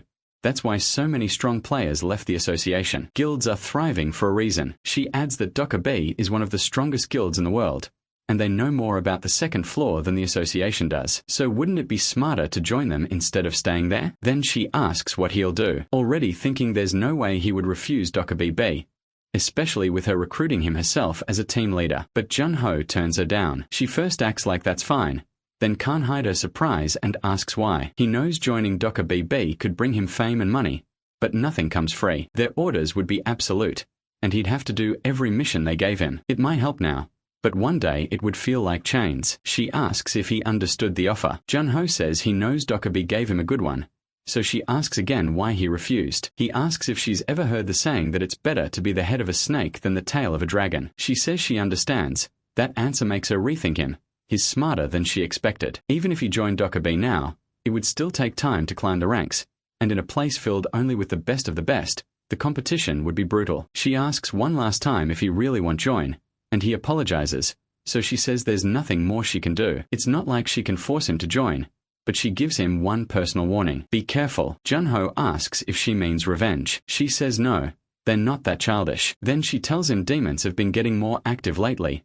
On the first floor too. He asks if that means the demons are planning something, and she says probably the association likely still doesn't know, which is why she warned him. If he runs into them by accident and gets attacked, she says she'd be disappointed. He just thanks her, and the girl says she'll see him another time, calling him Snakehead. That catches him off guard. Then he goes back to Shim Dyoko and tells him everything he learned. Shim asks if the demons are moving again. Junho says Dr. B has no reason to lie to him, so it's probably true. Shim says he knew their intel was better than the associations, but that's not the real issue. Then he asks if the protagonist will regret turning them down, since Gongju had came to see him in person. MC says not really. Sure, he'd get fame and money with them, but he doesn't care about that stuff. Then he asks why Shim is making that face. Does he want him to join them? Shim says that's not it. He just thought they might be more useful to him. Still, Junho doesn't like that kind of talk. Guilds are strict while he can do what he wants with the associations, so Shim shouldn't worry. That leaves Shim looking all soft and touched. He says all right. Then he adds that they'll renew his contract tomorrow, and even give him a whole floor. He appreciates it, but asks if that's really okay. Shim says of course it makes sense for someone the Big Six wants, and the budget for him isn't small. He adds that once they gather enough information, they'll start trying to catch up. Junho is happy and thanks them for it. Then he asks which floor he should take. Shim says floor 77, and the protagonist says he'll go get his things. But before that he speaks to Shim again, asking him to schedule the East Sea portal raid for 1 week later. Shim asks if it really needs that long. Then he wonders if MC is planning to go after the demons. MC says exactly. Once the bait is on the hook, he just has to wait. That's how you catch a big fish. Soon the news reports that he will try to clear the East Sea portal. It's something nobody has ever done before, and if he succeeds, Korea will become the first safe region in the world with no incomplete portals left. The Korean Player Association also confirms that the protagonist renewed his contract, strengthening their partnership. They also reveal that Junho turned down an offer from the Dokibi Guild to stay with the association. Now everyone knows he plans to enter the East Sea portal, and the whole world is watching, trying to figure out how he'll pull it off. Meanwhile, that demon man keeps watching MC from the shadows. He stands up to act and calls his shadow out from the ground. It asks if he called for it. After getting his information, it asks if this is the man they should target. He says yes. He is the one who has Tempest. The shadow says there was a rumor it was in Tushar Vishi's inventory. He says of course Tushar hid it from the public, and he was the one who found proof that Tushar Vishi was killed by a demon. He says they'll be careful with him. Then the shadow asks if they should go to the first floor,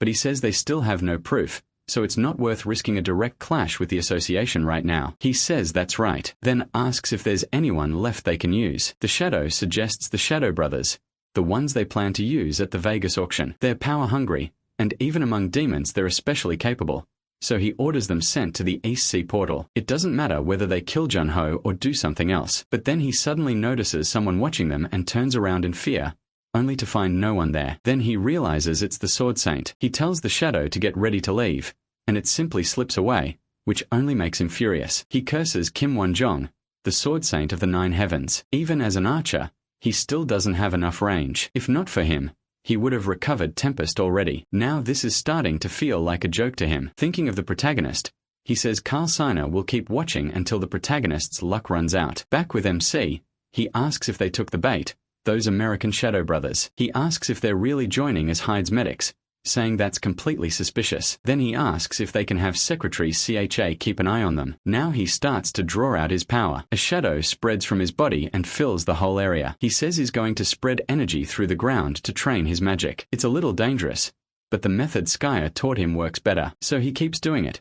And it's like he's learning to cover what he can't avoid with S-rank dark observation inside the portal. He keeps training to get ready, and sometime later at the East Sea portal on Forgotten Dragon Island, he arrives there. Just from the name, Junho guesses the boss is probably some kind of dragon. Dragons are high-level monsters, and the goal is simple: defeat the nameless dragon, a boss rookies can't even touch. He fought dragons a few times before, but it was rough since he had no flying skill. He used to get stuck on the ground, pissed off while trying to hit them. So this time he figures he'll either climb onto its back and fight there, or bring it down. Then he thinks of something and gets a message from Chats with the information he asked for on the Shadow Brothers. He notices she's really fast. The Shadow Brothers, Vincent, and Edvar are a duo from the United States. They specialize in escorting VIPs and are veterans with over 200 completed missions. It's a rare case where both brothers awaken shadow abilities. In an interview, they explain why they chose to go to the East Sea portal. But then the question comes up, why this portal? They say they were moved by Junho's huge resolve,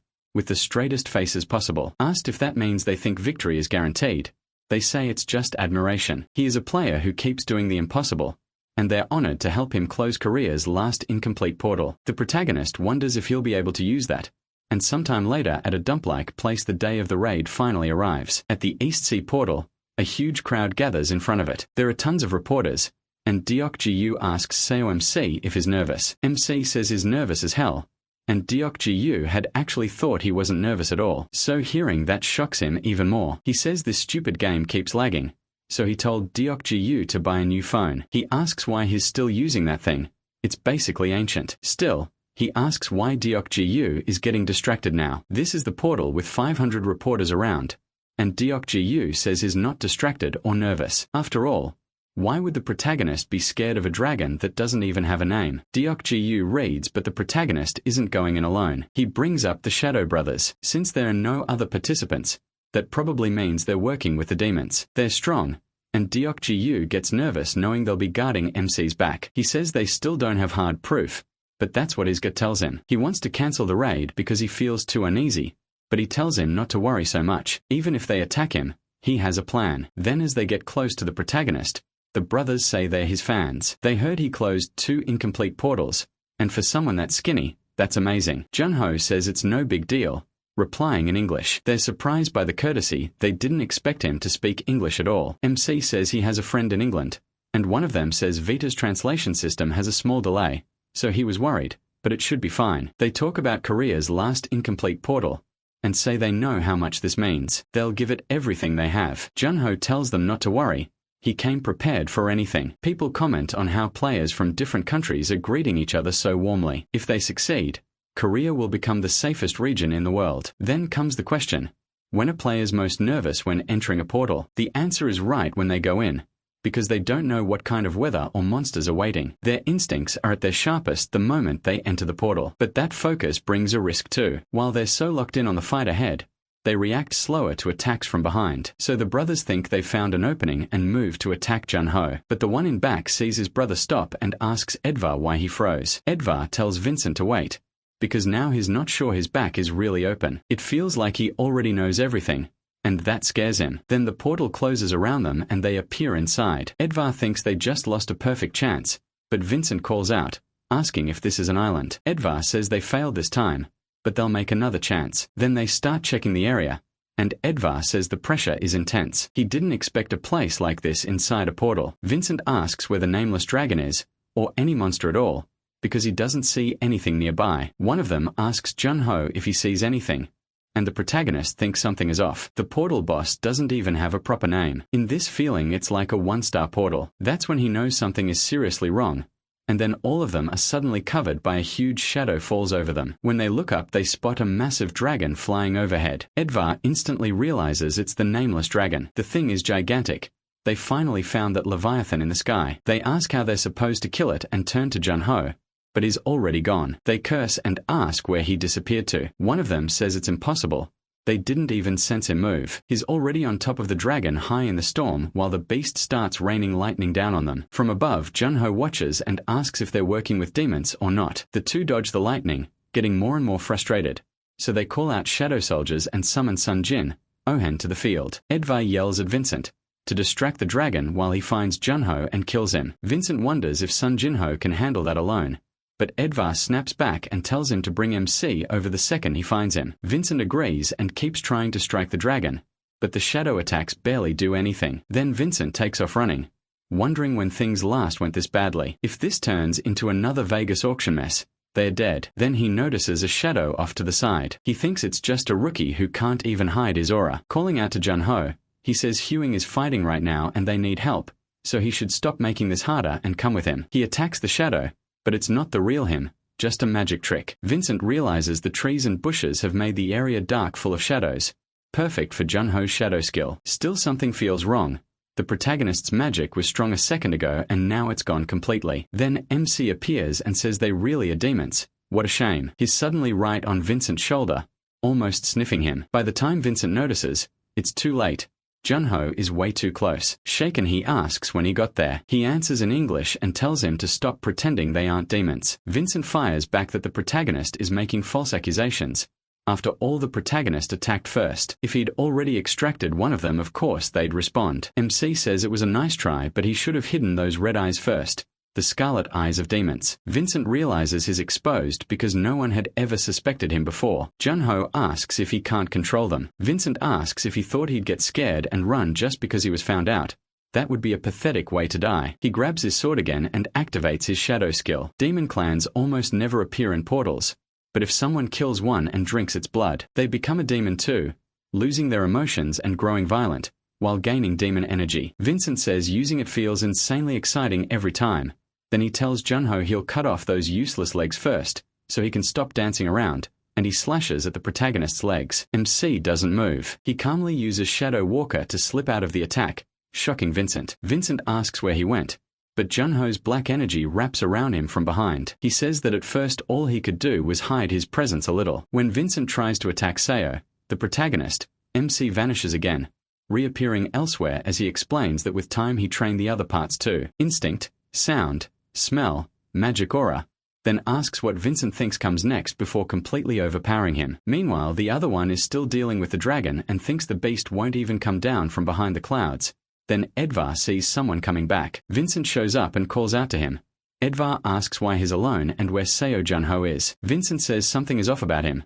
He already knew they were demons, and even after Vincent used demon energy, he still couldn't find him. That bastard had been hiding his real strength. Edvar asks how the protagonist escaped, because if he's really that strong, why didn't he kill Vincent? Vincent insists what he felt was real, but Edvar says he got tricked. Why would MC pass up the chance to kill him while they were split up? Still, Edvar decides it doesn't matter. Vincent needs to forget that and help with the dragon. They need one person to attack while the other draws its attention. Vincent asks if the dragon is really that strong. Edvar says that's not all. It's insanely annoying because attacks from the ground are useless. But dragons do have a weak spot, the reverse scale, the one that grows the opposite way. Vincent figures he'll use shadow movement to get there, but the dragon reads their plan and starts charging an attack below. Edvar shouts for Vincent to dodge, and they barely avoid the blast. The shadow soldiers get wiped out, and Edvar feels the damage from losing them. Vincent calls to his older brother, but Edvar tells him to forget it and stay focused. Vincent nods, forms a spear, and gets ready to strike upward. He aims for the dragon and actually lands a hit. The spear cuts the dragon's cheek, but it's not enough. Vincent says he missed, though at least the dragon is flying lower now, so he uses shadow movement to get close, climbing onto the dragon's back. Then he realizes this thing feels even bigger up close. Down below, Junho watches and calls them idiots. After taking damage, Vincent drops back beside Edvar, battered. He says they're screwed, and Edvar asks what he means. The dragon charges them again and blasts more, lightening their way. Edvar says of course it reacted like that. They attacked its reverse scale. People who have never fought a dragon always make that mistake. The reverse scale is its weak point, but if you hit anything around it, the dragon feels threatened and becomes even more violent. And if the item they offered wasn't enough, that makes it worse. Junho wonders if he should use the bow this time. He draws it, lines up a shot, and tells those damned demons not to die yet. They just need to buy him time. He's not about to sit around while they keep struggling against the dragon. Edvar tells his brother to stop talking, because it's messing up his focus. Vincent wonders when this will end, asking if the nameless dragon's attacks are endless. Then he realizes things just got worse with even more attacks coming. But suddenly the dragon gets hit right in the middle of the head and starts reeling. The brothers ask if it was Junho, noticing the boy nearby. It was. He says it'd be a problem if they died here, because he can't beat the dragon alone. In the end, all three of them have to work together. He says the dragon will focus on him if he keeps attacking, so they should use that chance to fall back. But the dragon keeps going after only them. Junho is surprised. The two are just running instead of fighting back. Then he realizes they're trying to make the dragon target him, but he says sorry. That oasis they're looking at is just a mirage. He raises his bow again, this time aiming at the clouds. As he pours dark energy into the arrow, he lets it fly with absurd force. Junho thinks that should do it, and wonders if he should go after those mutts now. One of them mentally curses the protagonist, wondering why he stopped attacking. Then another strike comes at them. Jonho appears beside them, telling the two they should be hunting, not playing tag. They ask that idiot if he wasn't supposed to support them, but MC says he did. When they look up, they see a sky full of stars, and those stars rush the dragon from behind, slamming it down onto the beach. Looking back, they realize they couldn't even scratch the dragon, but Jonho dropped it with ease, and his main weapon is supposed to be a sword. What was that? He asks if they're impressed. He says Tempest really is an amazing bow, and it works great with these skills too. Now he gets why Kolsena was so obsessed with it. Now that the protagonist knows everything, the two start begging. They say they helped in the fight, so they should talk. They're just underlings. They offer information about his whereabouts if MC lets them go. MC tells them to go to hell. He has no interest in making deals with people like them. They've seen too much, so he can't let them leave. One asks if he really thinks they'll die that easily. He rushes straight at Jonho, but the boy doesn't hesitate. In one move, he tears off the man's arm and takes his head too. As his brother watches Vincent die, Edvar panics and charges him in rage. The protagonist dodges the attack and drives his sword into Edvar's stomach. Edvar asks how Jonho can do this, and MC says if there is an afterlife for bugs like them, they should think hard about what they've done. They collapse, asking how this happened. Then he turns to the next target, the dragon dying nearby. He walks over to it. He moves in to finish it, but the dragon gives him a strange look. Jonho pauses, wondering what that face is supposed to mean. Then he says goodbye to the creature. With one last strike, he puts the dragon down. Its eyes finally close. The nameless dragon is dead. That ends the raid. He gets 20 kilos of dragon bones and levels up twice, but decides to check the rewards later. What he wants to test now is that new skill. It came from Curse of Dawn, Confession of the Dead. His power lets him see the memories of the dead, so he starts with those two brothers. Vincent's memories begin to play, and a screen pops up in front of him. He stares at it, surprised him. To him it feels like a movie, with some pretty neat mechanics too. He checks the options, and asks for the most recent memories first. At once, the memories flood into his head. The brothers are being questioned. Why are they killing innocent people like it means nothing? Their victims beg for mercy, offering money, pleading for their children and parents. Jonho cuts it off. They killed those people too fast to be useful, so he searches for anything tied to the Demon Association. Then he sees a shop that Edvar entered to get information. Inside, a man says they've been ordered to join the Korean Association Rookie at the East Sea Portal. Edvar asks what this is about. They were getting ready for the Vegas auction. The man says he's only a messenger. That tells Jonho this Inclinio's place is one of the Demon Association's bases. He keeps looking for anything else useful. Then he sees the brothers again. Someone says he likes the look in their eyes and will turn them into second-rate items. That person also promises them power. Jonho realizes what he's hearing, but the memory cuts out. The skill rank is too low, so he can't recover the whole thing. For his safety, the skill shuts off on its own. He wonders who that last person was. Maybe a demon ranked above the brothers. But if he wants more, he'll have to evolve the skill. Then the protagonist remembers something. The skill doesn't work only on humans. He looks at the dragon's body and figures a monster this strong far beyond the Grey Fox should have some kind of history. So he tries to see what kind of being it really was, and activates the dragon's memory. Suddenly, he's standing before a monk. The monk says, "It's been 5 years since the Great War between nations ended," then asks if His Majesty can hear the people celebrating his peaceful rule. But the king questions that. He says the war never truly ended. The Great Republic is still moving into the northern lands. Jonho is completely lost, and then realizes this is a human memory. The man is sick. No, the king is dying. He asks Bia Pose if he knows the legend of Shanriyang, the dragon that protects the Great Republic. Bia Pose asks if that isn't just a superstition. The king says he thought so too, but if the Great Republic really has such a dragon, then his people need to shine Ryong of their own. After he dies, they must burn his body and scatter his ashes in the East Sea. Then he will become the nation's guardian dragon. The monk asks how he can reject samsara and karma like that. The king answers that he lived a life of luxury, and one day he would fall and become a beast anyway. This is simply his fate. Jonho is stunned. The nameless dragon used to be human and became the nation's guardian dragon. That means he was Mumu of Silla. Right then the system says he has witnessed something unbelievable. Jonho drops to one knee and says this land is safe now, asking the dragon to rest in peace. Then all its scales begin to leave the body and drift into the air. MC is shocked again when the dragon speaks, thanking him for praying for its soul. With that he clears the nameless Dragon Island's secret quest and receives the Flute of Tidal Breath, along with the title Assistant of Ascension. Once it's over, he's surprised that the mission was a secret one. He says this was a huge win. He leveled up, got a unique item, and never expected something this good. The item grants King's Army, King's Expansion, and King's Purity. Honestly, making that mistake wasn't so bad after all. Now he really finishes the portal and heads out for an interview. People notice Seo Jonho came out alone, which means the Shadow Brothers are dead. They can hardly believe it, but even people with great careers can die without warning. The brothers were no different. Soon the press event starts, and everyone wants to hear what he has to say. When he arrives, he says the reason he came out alone is because it was all his fault. He even starts crying, saying they got separated in a maze inside the portal, far from the entrance. By the time he found the way out of the maze, the nameless dragon had already killed the brothers. If he had escaped a little sooner, things might have been different. He says he'll never forget them. But the man who wants the bow falls for the lie, thinking Jonho is absurdly lucky. Later someone asks Cena what they should do about the Vegas auction. He says sending the Shadow Brothers was his call, and he has to prepare the first strike no matter what. The hunting dogs were supposed to move to the second floor, and the other man agrees. The higher-up said keeping them on the first floor would be a waste. Still, Cena tells him to delay that for now. The Shadow questions it, saying the executives won't like it. Cena reminds him the Demon Association only cares about results,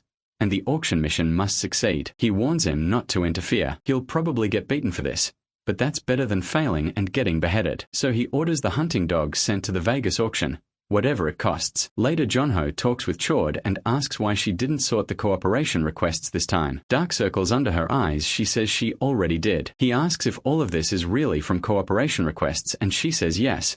It's because he cleared the East Sea portal. Jonho says he barely even helped, but Chord reminds him that reporters can say whatever they want among players. Luck counts as a skill too. Then she adds that he seriously needs a haircut. Right now he looks almost homeless. He asks if it's really necessary since he's not some celebrity, but she says yes.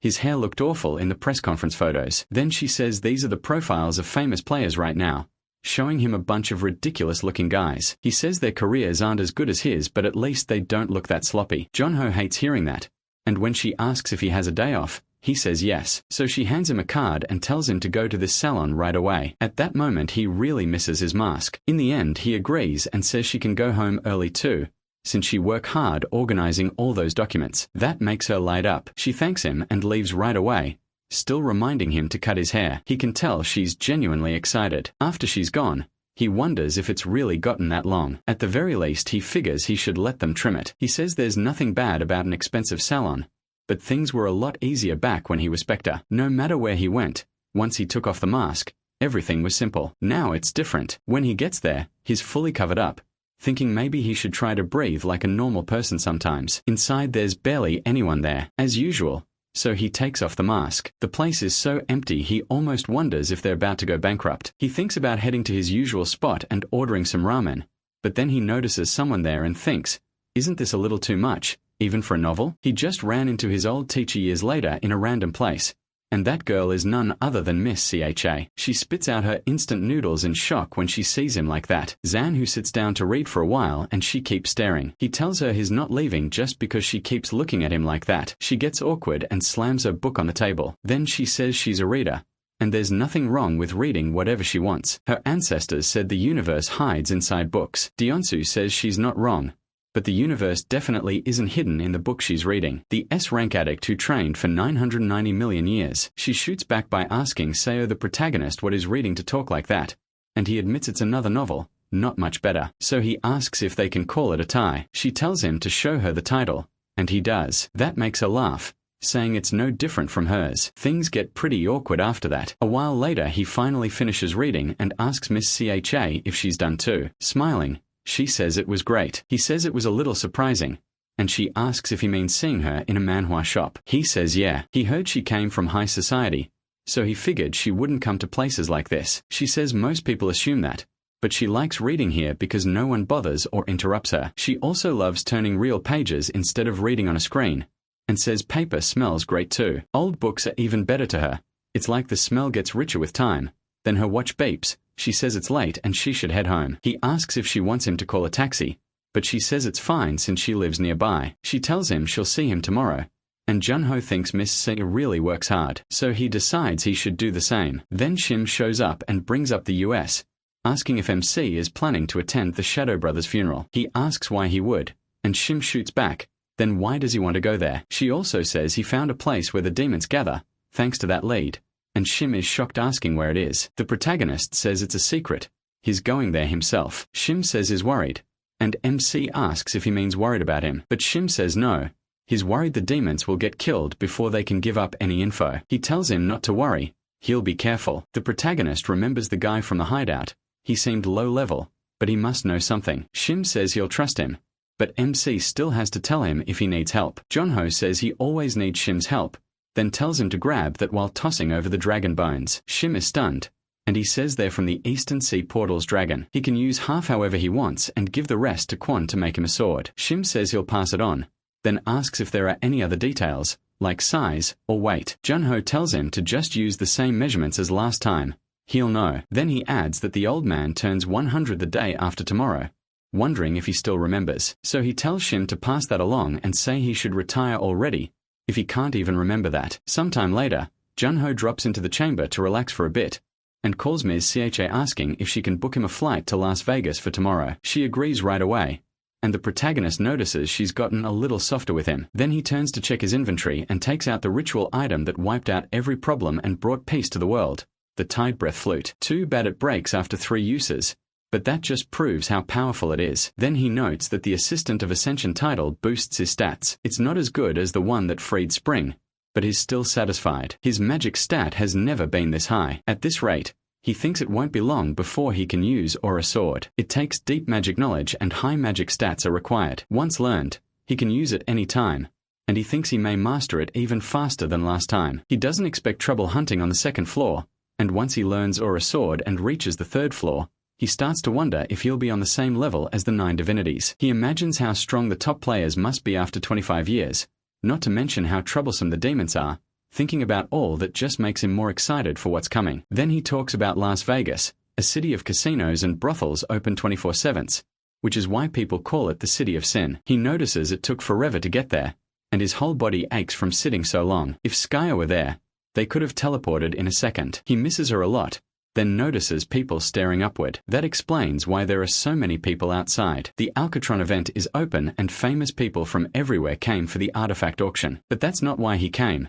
So he checks the map and heads to his destination, saying he'll finish this fast and get some rest. He finally reaches the shop run by demons. Inside, a guy is already losing it, asking when the electrician is coming to fix the AC. He grumbles that nothing is going right. The Shadow Brothers failed, and now the AC is broken too. Then he brings up those cursed hounds, saying he never expected to see them, and the guy next to him asks if he knew them already. He says yes. They said it had been a long time since they smelled blood then killed his boss. Just then someone arrives, and the guy almost jumps out of his skin when he realizes it's the hounds. The girl asks what the hell this is and why it's so hot, asking if he wants to die. The two quickly apologize and she tells them to just give her the orders already, taking the request. When she reads it, she's surprised, then realizes her assignment really has changed. They can't believe it and ask if they're not going to the 2nd floor. She tells them to look for themselves if they don't believe her, and as soon as he checks, he gets furious. She asks her boss if they shouldn't file a formal complaint, saying they're basically being robbed and the signer isn't even truly above them. The boss stays quiet until he looks at that green-haired guy and asks for the order. He smooths the paper out and hands it over. The moment the boss takes it, he burns it up and asks the scout if there are any other orders. When the answer is no, he simply tells the two of them to leave, shuts the door and leaves the clerk collapsed in fear. His friend asks if those really were the hounds and he says they were terrifying, though the leader looked pretty decent. Then the old man snaps and asks if he's blind. When asked why he's so mad, the leader says he'll only say this once. So listen well. People call the 9 strongest players in the world the 9 divinities. The Hound's leader Arma is the disciple of one of them, just like one of your association's executives, Nasa Yahello. The blonde guy asks if Arma is that skeleton mage who caused the massacre in Turkey 6 months ago, and they say yes, it's insane. People say the Hounds had 5 members but Arma didn't like 2 of them, so they were turned into a skeleton. Then the door opens again and they panic until they see it's just John Hole. He asks if he's there to fix the AC and complains about how long he took because he thought he was going to die from the heat. MC asks about the heat and says he might be able to help with that, summoning his ice power. He's illegal and asks if he's a player, but then it gets way too cold, nearly freezing. They beg him to stop messing around and listen while they're still being nice. John Hole refuses. He's not joking. Stupid demons should die quietly. That's when they realize it and activate their red eyes. Then he has his shadow swallow both of them. They really were just small fry. Everything they did was pass along orders. But the hounds are a whole different story. So he calls Shim, who curses him out because it's 2:30 in the morning there. Jun-ho apologizes for waking him up but says he needs to ask a favor. Shim asks if he's in danger, but the protagonist says no. He just wants to attend the Las Vegas auction and he can't get in without an invitation. Can Shim get him one? Shim says he's the president of the Korean Players Association. Of course he can. And tells MC to just send his name and hotel room number. Jun-ho finally arrives at the hotel where the auction will be held. He says he only came to get familiar with the place, so he probably won't need to wear the clothes Shim sent him. He says that crazy guy sent him a suit made from silk spun by a queen silkworm monster, way more expensive than necessary. And he keeps walking and reaches the casino, arriving at the entrance. He says he's never been there before, but the moment he steps through the door, something happens. The alarm goes off. Then some men approach and ask if he's Sejun-ho. He asks who they are, and the blonde one says they met in Sandong with leader Gong, his half from the cab guild. The protagonist remembers he was the guy standing next to Gong and says he's got it now. He apologizes for not recognizing him sooner, and Hap brushes it off, asking what brought him to Vegas. Jun-ho says he's here for tomorrow's auction, but didn't want to sit in his room doing nothing, so he came to look around. Then he asks about Ha. Ha says his group was hired by one of the owners as security, so they're just patrolling. Then he asks if MC was trying to enter the casino. MC says, yeah, since he came all this way he figured he'd take a look. But the alarm went off, so Hap says he can explain. The security system was changed. After the world changed, casinos started losing tons of money because players were using their powers to cheat. Ho says that's right. So the hotel made a choice. They created a casino just for players. He explains that players there can use their skills freely, since the staff are players too. Jun-ho asks if that doesn't just favor high-level players. Ho says not really. A player's level doesn't always decide how good they are at gambling. He points ahead and says Gong is getting crushed. The princess still hasn't won a single round. She insists it had to be the second one, and asks if this is cheating. She can't believe she lost again, and Jun-ho has no idea what to say after watching that sad display. Ho says this kind of game doesn't suit her. She's not the type to read odds or play mind games, and it works better for people with strong eyesight skills. He asks if the game is fun. The girl says she's lost way too much money. When he asks if she's having fun, she finally notices him and blurts out that it's Mr. Snakehead or whatever weird nickname she gave him. She's shocked they ran into each other here, and jokes that maybe he came to become her subordinate. The protagonist asks why he'd do that. Laughing it off, she says she was kidding,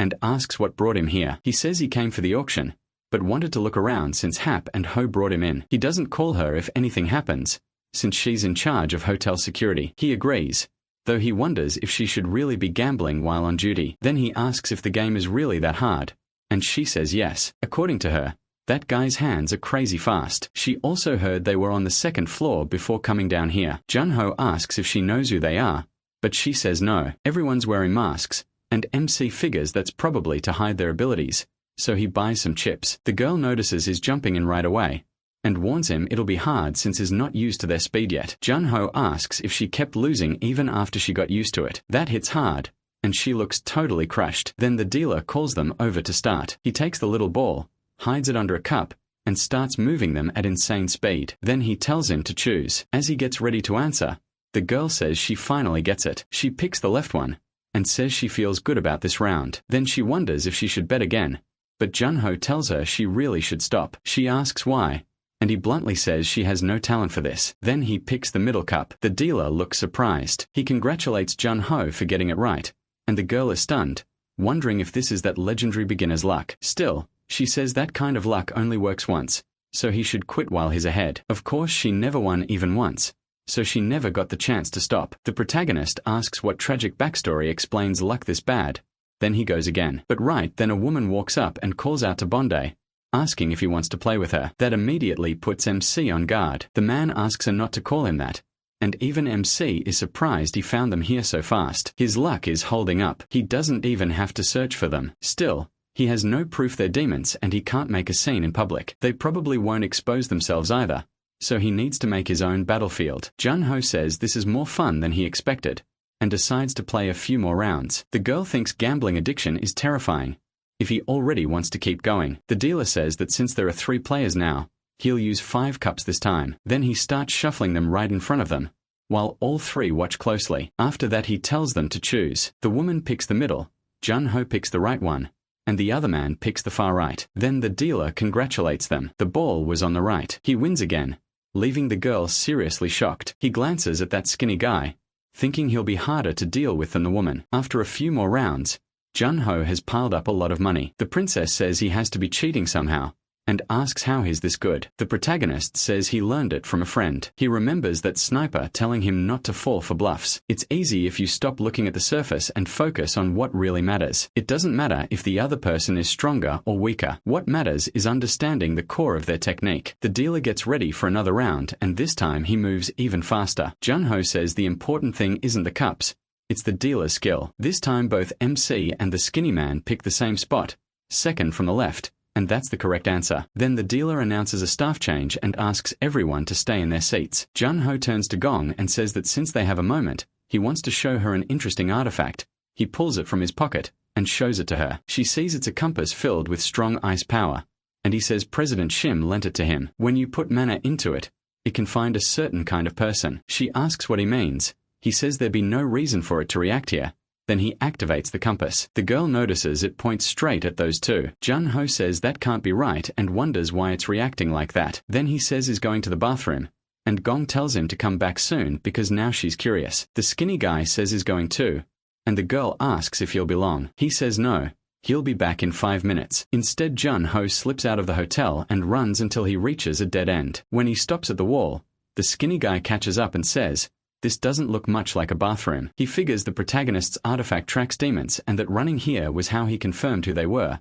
But MC suddenly smashes the compass on the ground. The skinny man is confused.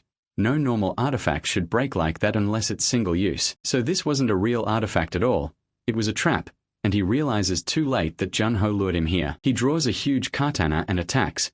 He says he felt something off back in the casino. The guy's instincts are sharp. Then the demon asks how much the protagonist knows about them. MC says not much, maybe just their plans for tomorrow. The demon decides talk is over, his red eye revealing what he is. Then he rushes Jun-ho. As soon as he gets close enough to slash, he calmly steps aside. He notes that the guy is fast. The protagonist quickly pulls away from his range and realizes it's not just physical speed. The demon has a speed-up skill. As MC retreats, the man gets ready to chase and says he understands MC's level now. He tells him to give up and die quietly because he won't dodge the next attack. But then the protagonist relaxes, closes his eyes and waits. The skinny man realizes MC figured out he can't track his movements with his eyes anyway. The demon admits Jun-ho isn't bad. The two instant kill spots are the heart and the head has more openings. So he'll fake an attack to the head and really strike for his heart. But just before he lands the hit, white smoke blasts into his face and blinds him. He says a smokescreen won't matter. His dagger is already headed for Jun-ho's chest. But mid-attack, something feels wrong, and the protagonist tells him it won't work. His hand and weapon are already frozen solid. MC reveals it was all a trap, and when the demon drops to the ground, he says that if he really understood his level, he should have lowered his speed and been more careful. He says the guy's personality made him easy to read. Of course he'd go for the heart while leaving the head as bait. That leaves the demon stunned. Jun-ho asks what good speed is if you're so predictable. The demon snaps at him to shut up and attacks with his other hand, but the protagonist catches that one too. He freezes it as well, leaving the demon with nothing he can do. Then MC cuts him in half and kills him in one strike. As the demon dies, Jun-ho says being too careful can be dangerous too. Meanwhile, the other demon woman watches through the window and thinks, much as she hates to admit it, that skinny guy was way better at strategy than she is. Since he still hasn't come back, he's probably dead. She thinks he's an idiot for promising to return in 5 minutes. Then the bald man in the room asks what their target looked like. She says he was an Asian guy with Gong and him from the Cave Guild, so he's probably one of them. The bald man says this is the list of every player currently in Las Vegas and tells her to find him. She checks it, then says this is the one she's sure of it. The bald man thinks that's strange, because Jun-ho is just a rookie who debuted 2 months ago. There's no way his subordinates should have died to him. Then he realizes something. That means he got mixed up with the Shadow Brothers. The woman asks if he's serious. Wasn't that the guy who entered the East Sea portal with the Shadow Brothers? He starts to think the protagonist may have come to them on purpose. If so, the Shadow Brothers didn't die by bad luck. The protagonist is hunting him. The bald man then says that from now on, Jun-ho is being treated as a threat. Find him right away and get rid of him. Meanwhile, MC is arriving at the auction venue in a suit, and the guards stop him to ask for his invitation. He pulls it from his pocket and the all-black card immediately shocks them. Their tone changes at once. They welcome him in.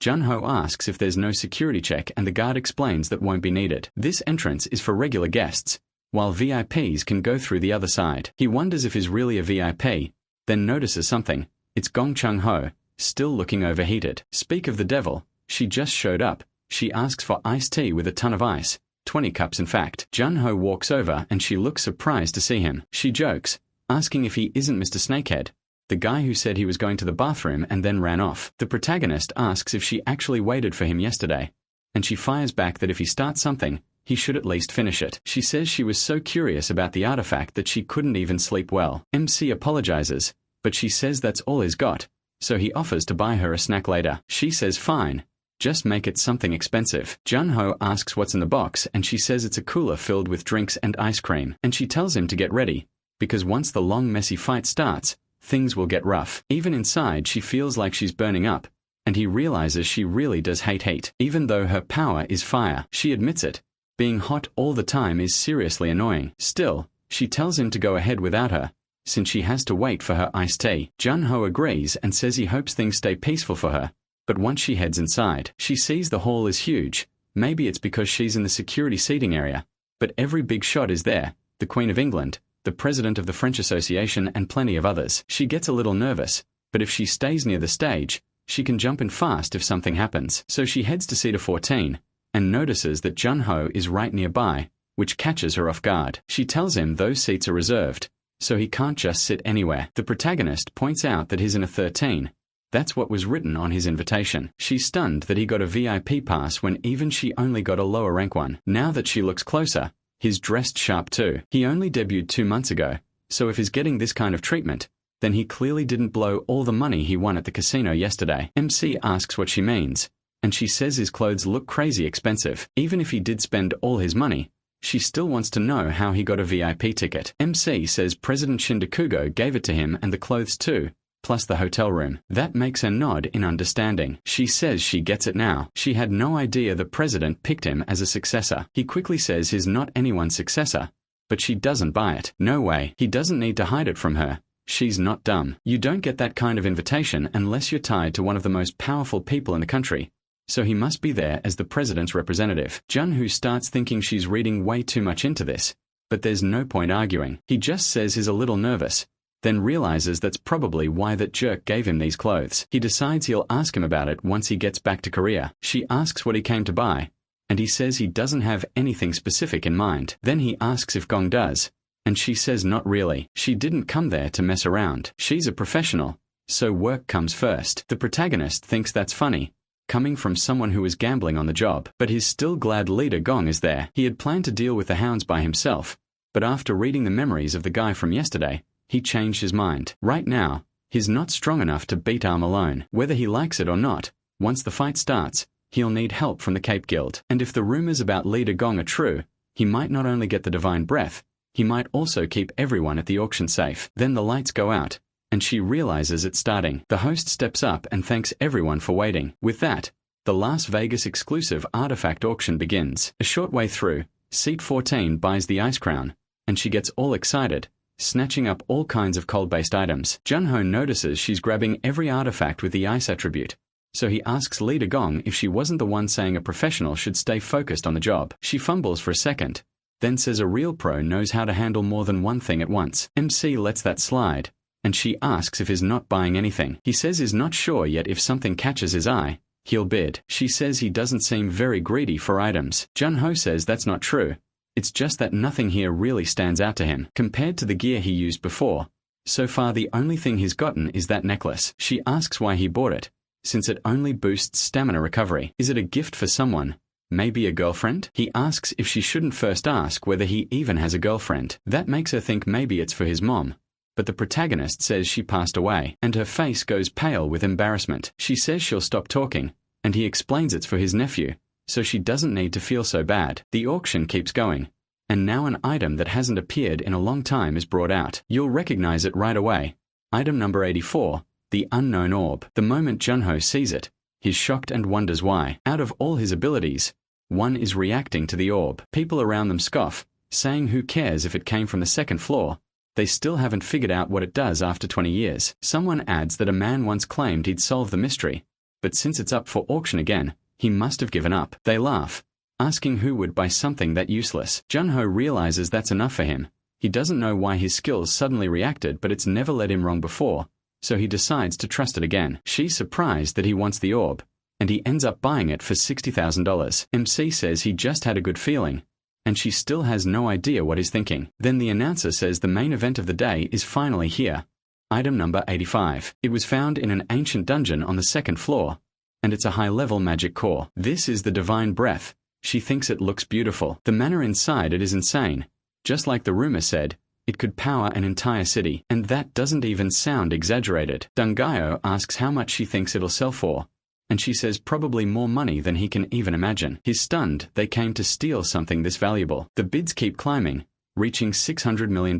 Then the ceiling starts collapsing. The host looks up, but has no time to react. Smoke fills the room, and by the time he understands what happened, the guards are already moving to protect the item. Gong asks if everyone is okay, then calls out to him, while Junho is shocked that he raised that barrier that huge in an instant. Skeleton-type monsters start pouring in, and he says that's exactly why they call him the Guardian Knight. Gong thinks only demons would do something this insane, but who the hell summoned those skeletons? Junho wonders if this is the skeleton mage behind the massacre in Turkey. That kind of skill isn't normal. Since he plans to leave the auction hall to them, he decides to at least give some information. Gong agrees and tells everyone to listen. First priority is evacuating the guests. If they have extra people, then protect the auction items. She orders Hanho to secure the divine breath, saying they'll hunt down the skeleton mage after that. He obeys right away. Then she turns to the protagonist and says some help would be nice but is already gone. She wonders where he ran off to this time, because he's always disappearing. Just then she hears someone shouting, telling everyone not to panic even with the chaos. They should move calmly. He says a barrier is up so they're safe for now, but the rich guests aren't buying it. They yell that they're not safe at all.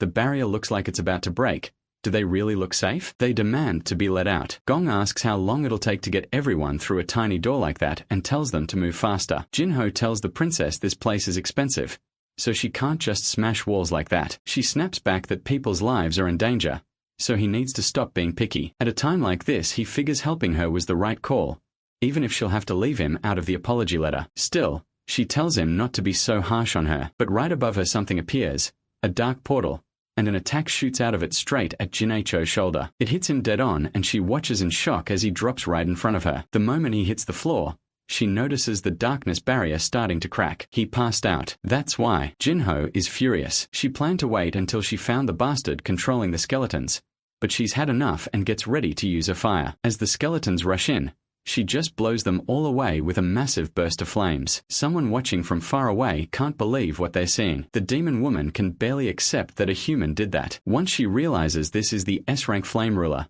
she decides not to fight that monster head-on. A sniper should act like a sniper, so she sharpens her vision and scans the battlefield from far away until she spots the orb they need. Then she uses capture, opening a black hole in her hand and pulling the orb to herself. Just like that, she steals the divine breath with ease. Right after that, her phone rings. The boss asks if she got the item, and she snaps back. Of course she did. He praises her and tells her to head to point B right away. She says the mission is done, and even if she didn't kill Jinho, this is good enough. But then she looks down and sees that it's Jinho. He's running toward her, and she lights up. Speak of the devil. There he is. She grins and says she'll kill him fast, aiming for his head. She fires into one of her portals, then opens several more to move the bullet closer, including one right behind the protagonist. But he dodges at the last second and escapes the shot. She's stunned that she missed. That was a long-range shot boosted by teleportation. Missing should have been impossible. Annoyed, she swears she won't miss again, and fires another round at him. This time,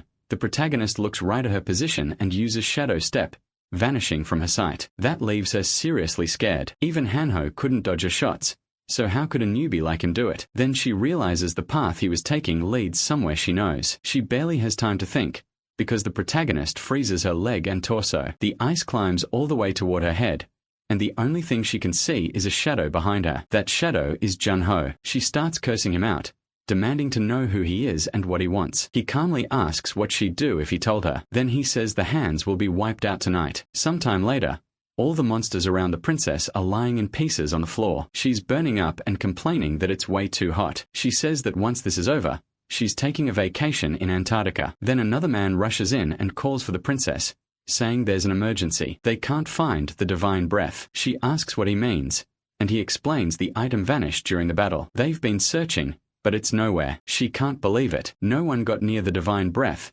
so how could it disappear? Then people start shouting for Lydia again, and several men behind her are suddenly getting cut down. When she turns around, she sees an even stronger skeleton, and then several more start appearing. She blurts out, "What the hell is this?" With those powered-up skeletons surrounding everyone, the princess realizes they're in real trouble. These are black skeletons. She says she picked every member of her team for their skills, and even tired they shouldn't be losing this easily. Then one of them tells the princess something is strange, and she asks what. He says their armor looks familiar. She asks what he means, and he reminds her of the incident 3 years ago, when players vanished on the second floor and caused a huge uproar. She asks if he means the case where those players disappeared without a trace, and what that has to do with this. He says he handled the investigation, so he knows every detail. Their gear, fighting styles, everything, and all of it matches these skeletons.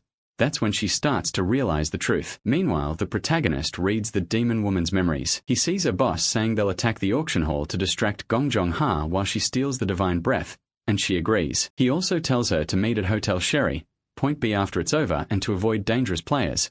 But it's too late for that because the protagonist already finished her off. He notices she doesn't know much about the Demon Association either, which makes him wonder if the Hound's leader keeps his subordinates in the dark. When he thinks about the skeleton mage armor, he'll need to see that guy's memories too. From the Hound's memories, he learns the skeletons attacking the auction were once players sacrificed by Nazad Hello, and Nazad Hello's disciple Armor is controlling them. Armor is hiding somewhere far from the auction, with lots of magic traps ready, so rushing in would be suicide. If he can't get in safely, he can't do much. Then he notices the watch on her wrist and thinks this might be the answer he needed. Back at Armor's hideout, magic circles cover the whole place. He waits there for her, so the protagonist sends messages using the girl's identity. He says the mission is done, but a strange guy is chasing her.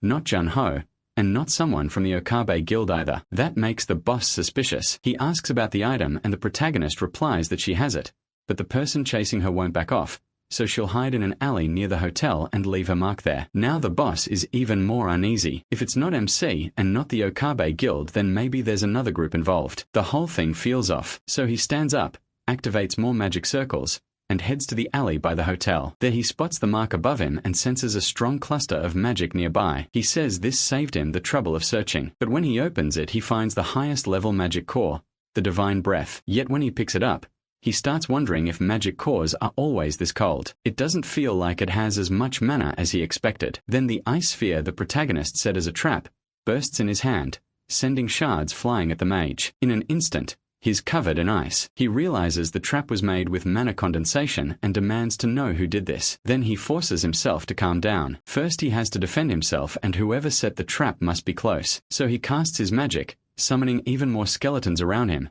and says he didn't want to use his full power, but now he'll crush his enemy with a legion of undead. That's when the protagonist appears right behind him and says he did pretty well, except for one thing. He's wide open while casting. As soon as the boss looks back, the protagonist drives his sword straight through his chest, and he can't understand when Junior got there. Then it hits him. He had been waiting for him to cast from the very start. He knows he's been completely beaten. As he falls, he curses the protagonist and asks his name, but Junio asks if he ever answered the people he killed. The man realizes the protagonist is right, and MC raises his sword, saying there's no reason to ask questions now. Then he finishes Lex. At the same time, all those skeletons vanish, including the ones fighting the princess. She doesn't understand what's happening, while the men near her watch them crumble to dust. She wonders if the mage called them back or if he was defeated. It's the second one. The protagonist pulled it off, and Juho jumps up 2 levels at once, more than he expected. He figures it may be because Armor's level and skill ranks were higher than his. If Armor hadn't fallen into the trap,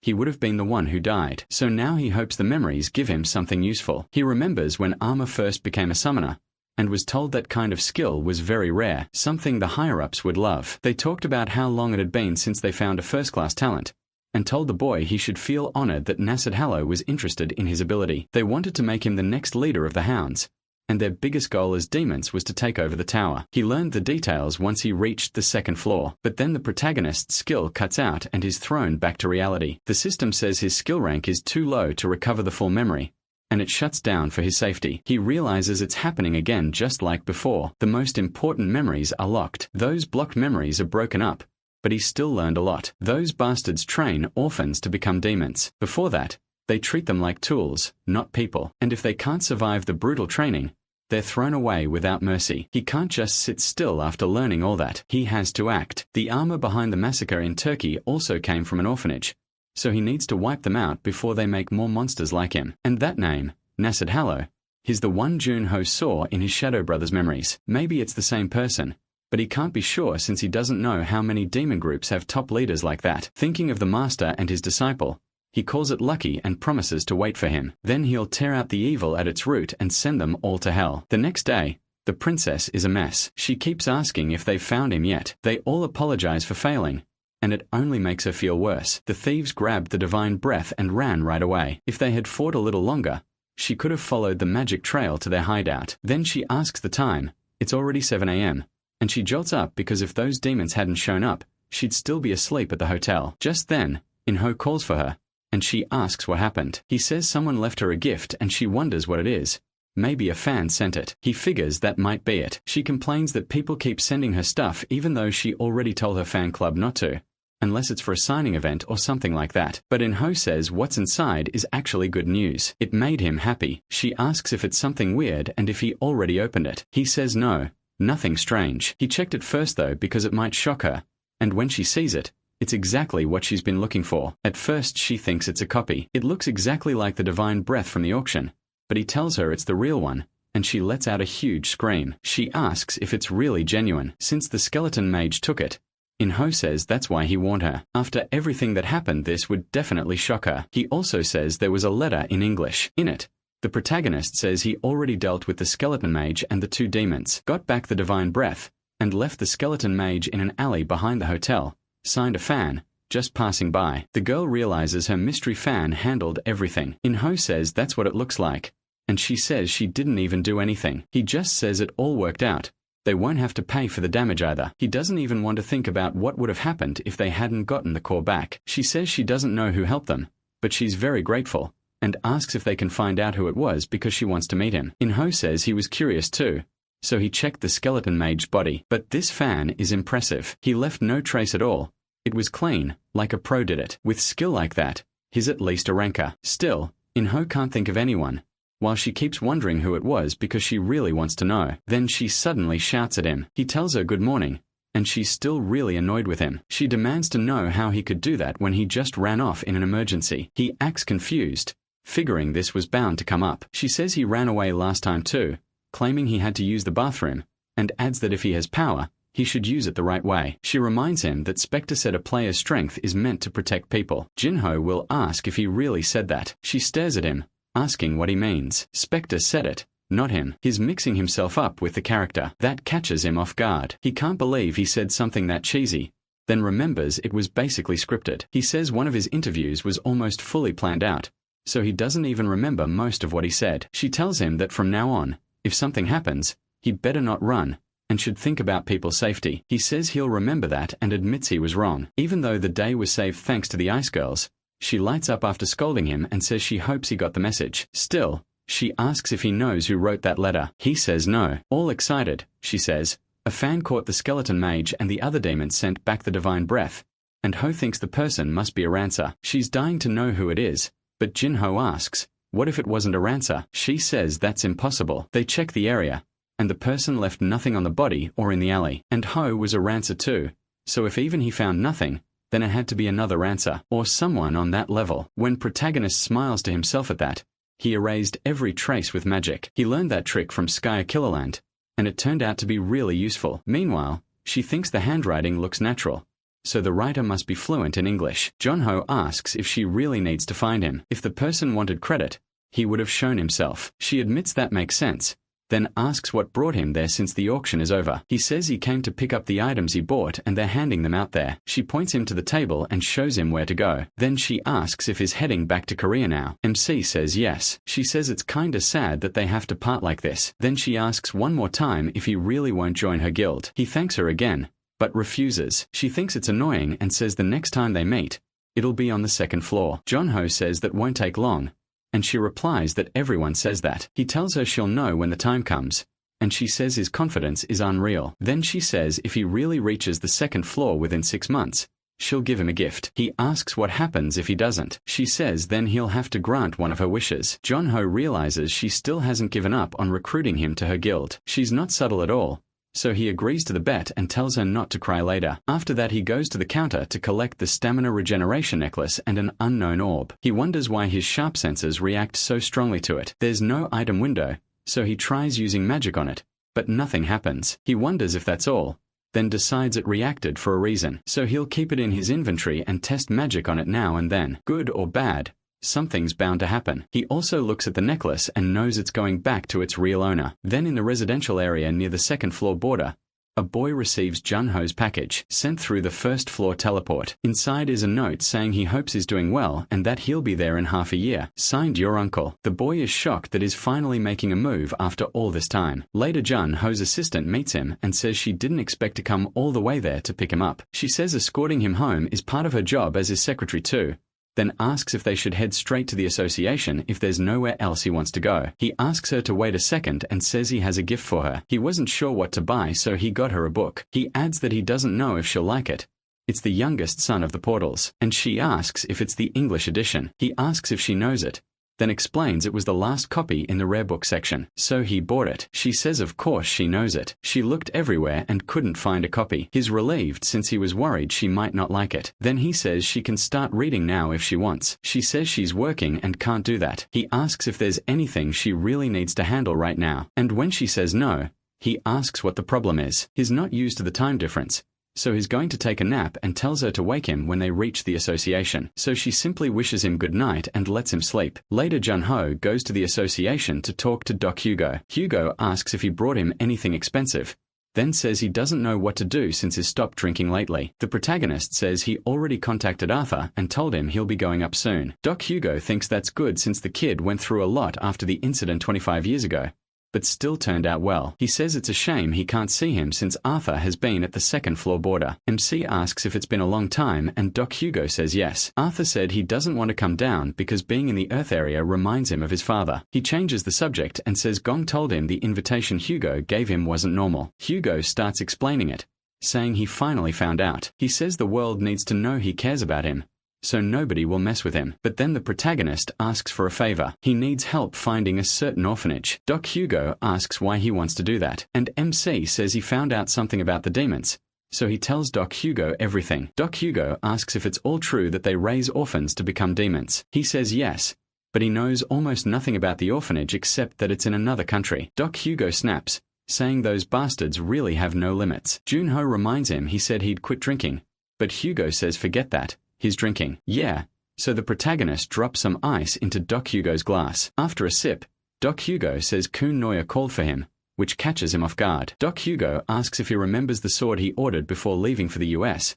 Kun Noya says it'll be finished tomorrow, and he wants to hand it over himself. He adds that with Seo Junho's current fame, even if people see him there, it won't seem suspicious, especially since Okabe's guild escorted him. So Doc Hugo tells him to go early tomorrow. The protagonist agrees and says he'll rest first. Doc Hugo adds that Kun Noya sounds really excited to see him. Hearing that, he thinks things are finally moving and now he needs to do his part too. The next day he heads over to Kun Noya's place, thinking it looks exactly like it did 25 years ago. He remembers hearing that Kun Noya's grandson took over the forge. From the sound of the hammer, the old man trained him well. He wonders what that crybaby kid is like now. Once he steps inside, he sees that the old crybaby grew up a little. The grandson asks who he is, and Seo Junho can't believe what he's seeing. He stares at him and wonders if this giant is really Kun Noya's grandson. 25 years ago, he was just a tiny kid who cried all the time. Back then, he used to bawl whenever his grandfather bothered him. The grandson recognizes him as player Seo the protagonist, and says the association called ahead, but the protagonist is still shaken by how huge he is. Then he looks up and wonders if Kun Noya is upstairs. As soon as he goes up, Kun Noya walks over to him. He says it's been way too hard to see his face again. Trim Ho replies that it really has been a long time for Kun Noya. Then he asks if this is the first time they've met again, but Kun Noya tells him not to worry about that. Instead, he tells Pamo to bring their guest a cup of Argorite tea. MC pauses at the name.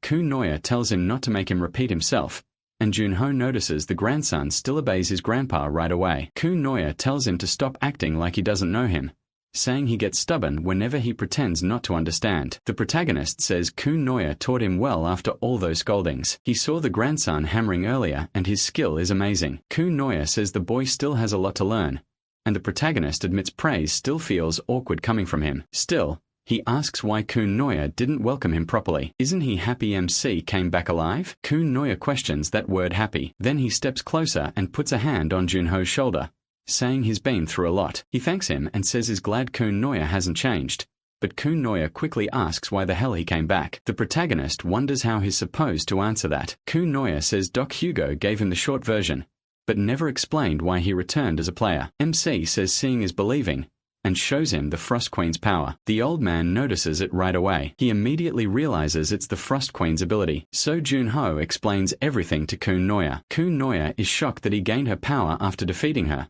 and that he might save his friends with it. He says yes, and from here on out they'll work hard together. After all, they made that promise a long time ago. He asks if Kun Noya still. Kun Noya cuts in and says he made a deal with the Spectre, not some rookie named Seo Junho. That leaves him stunned. Then the old man smirks and says he was kidding. He just wanted to see that dumb look on the protagonist's face again. The protagonist asks if he called him here just to mess with him, not because of the sword. Kun Noya asks if he means the one made from the nameless dragon's bones. Of course it's done. MC is surprised. It hasn't even been that long since he asked for it. Kun Noya asks if he already forgot. He used to hold the hammer for him, and Seo Junho held the sword for him. That was their deal. The protagonist is left staring, saying he never agreed to that.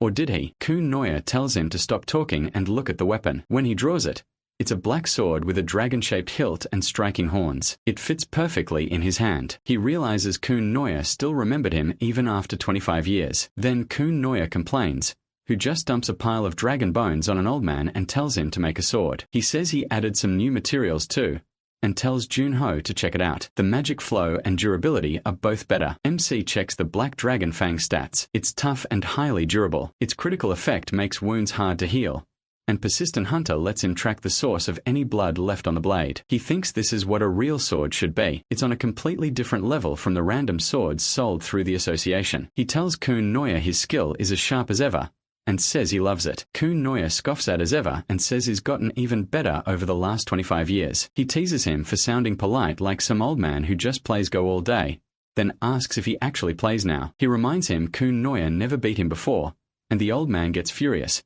asking if Junho thinks his Go skills stayed the same too. He says he's better now. Just then the grandson comes in, confused by the whole exchange, and asks the protagonist to have some tea while they talk. MC thanks him, and Kun Noya warns him that it's rare tea, not to waste even a drop. He says he's had all kinds of expensive tea before, but the moment he drinks it, he's stunned. Kun Noya can tell he likes it. He says the protagonist has probably never tasted anything like this. The protagonist asks what kind of tea this even is. Kun Noya asks if that's really how he should be talking. Then he says he'll explain if MC beats him at Go. MC tells him not to complain later. Once he starts winning too easily, the old man blurts out, asking what the hell this is. Junho tells him to relax. He won fair and square. After that, Kun Noya sits down and asks if he knows about secondary races. The protagonist says he means monsters that walk on two legs and look human, like orcs and elves. Kun Noya says that was the old way of thinking. Since the second floor opened, the standard changed. Now secondary races are smart enough to talk with humans. MC is surprised that even orcs can communicate. The ones he met only scream nonsense. Kun Noya explains that some secondary races were never intelligent, so not all of them can be reasoned with. Junho asks why he's bringing this up now. Kun Noya says it's because he asked about the tea. It's a guri tea, made from leaves grown by elves. The protagonist asks if he can get some on the second floor too. Kun Noya says not unless he finds intelligent elves and builds a good relationship with them.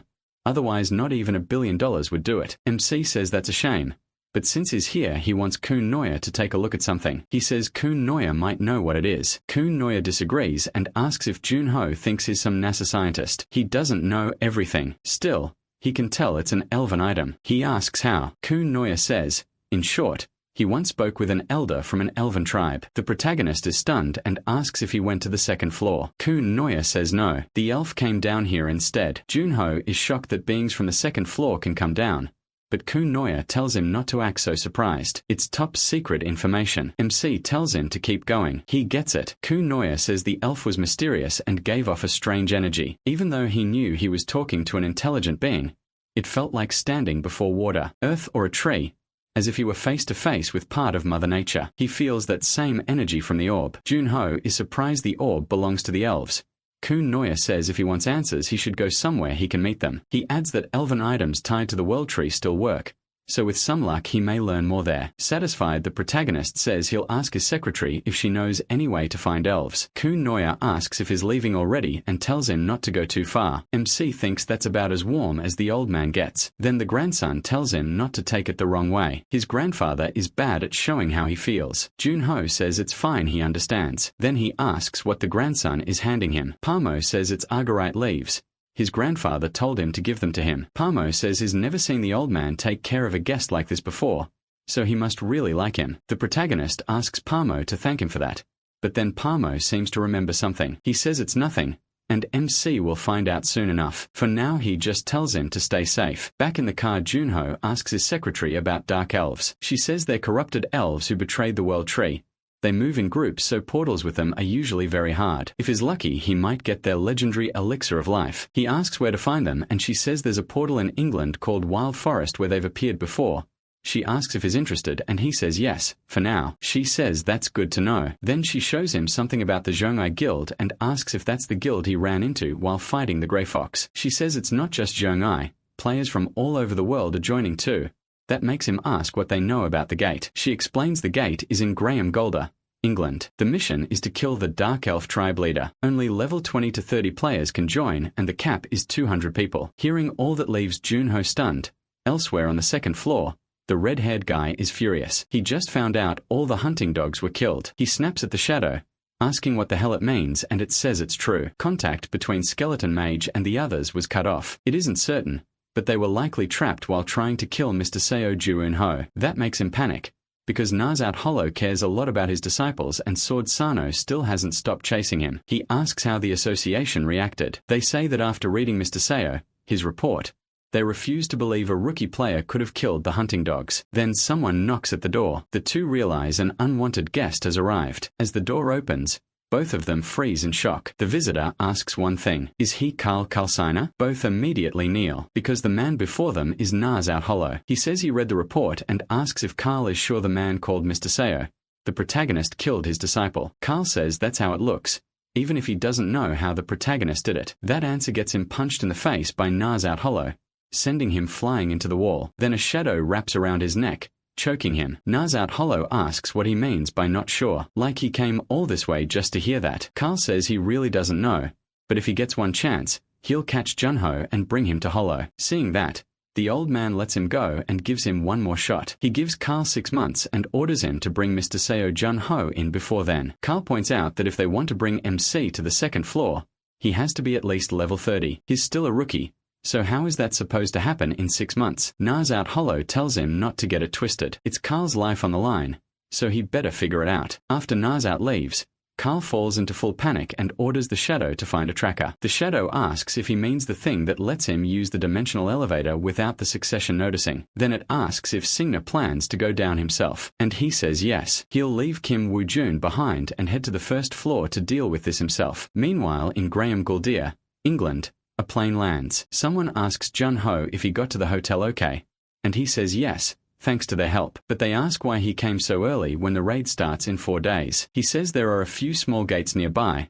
and he wants to clear some first as a warm-up. Then he remembers the 200-person limit. She says yes and asks if that's a problem. The protagonist says the system came with the gate players, and it's usually fair. Gate difficulty is never tilted too far toward either players or monsters. So if 200 players can enter, that means this gate is going to be extremely hard. He knows he can't protect 200 people while fighting, and this gate will be tougher than normal, so he needs to prepare. 4 days later, a huge crowd gathers in front of the gate. A girl arrives and thinks everyone looks fired up. Strong players came from all over the world, and she sees so much gear she's never even seen in Korea. Then she tells her leader to look, wondering if he's searching for leader Jaemyung. She asks what he's looking for. Seo Junho, maybe? He jumps in shock. She teases him for scanning the place so hard. He doesn't deny it. He's excited. Back in the Grey Fox fight, everyone saw how MC acted. It opened his eyes and he felt ashamed for always choosing the easy path.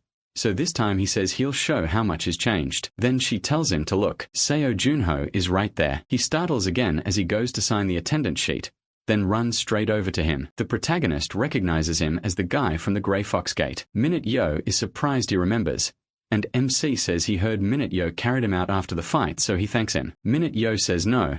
He should be the one thanking MC. He says he didn't just come over to say hi.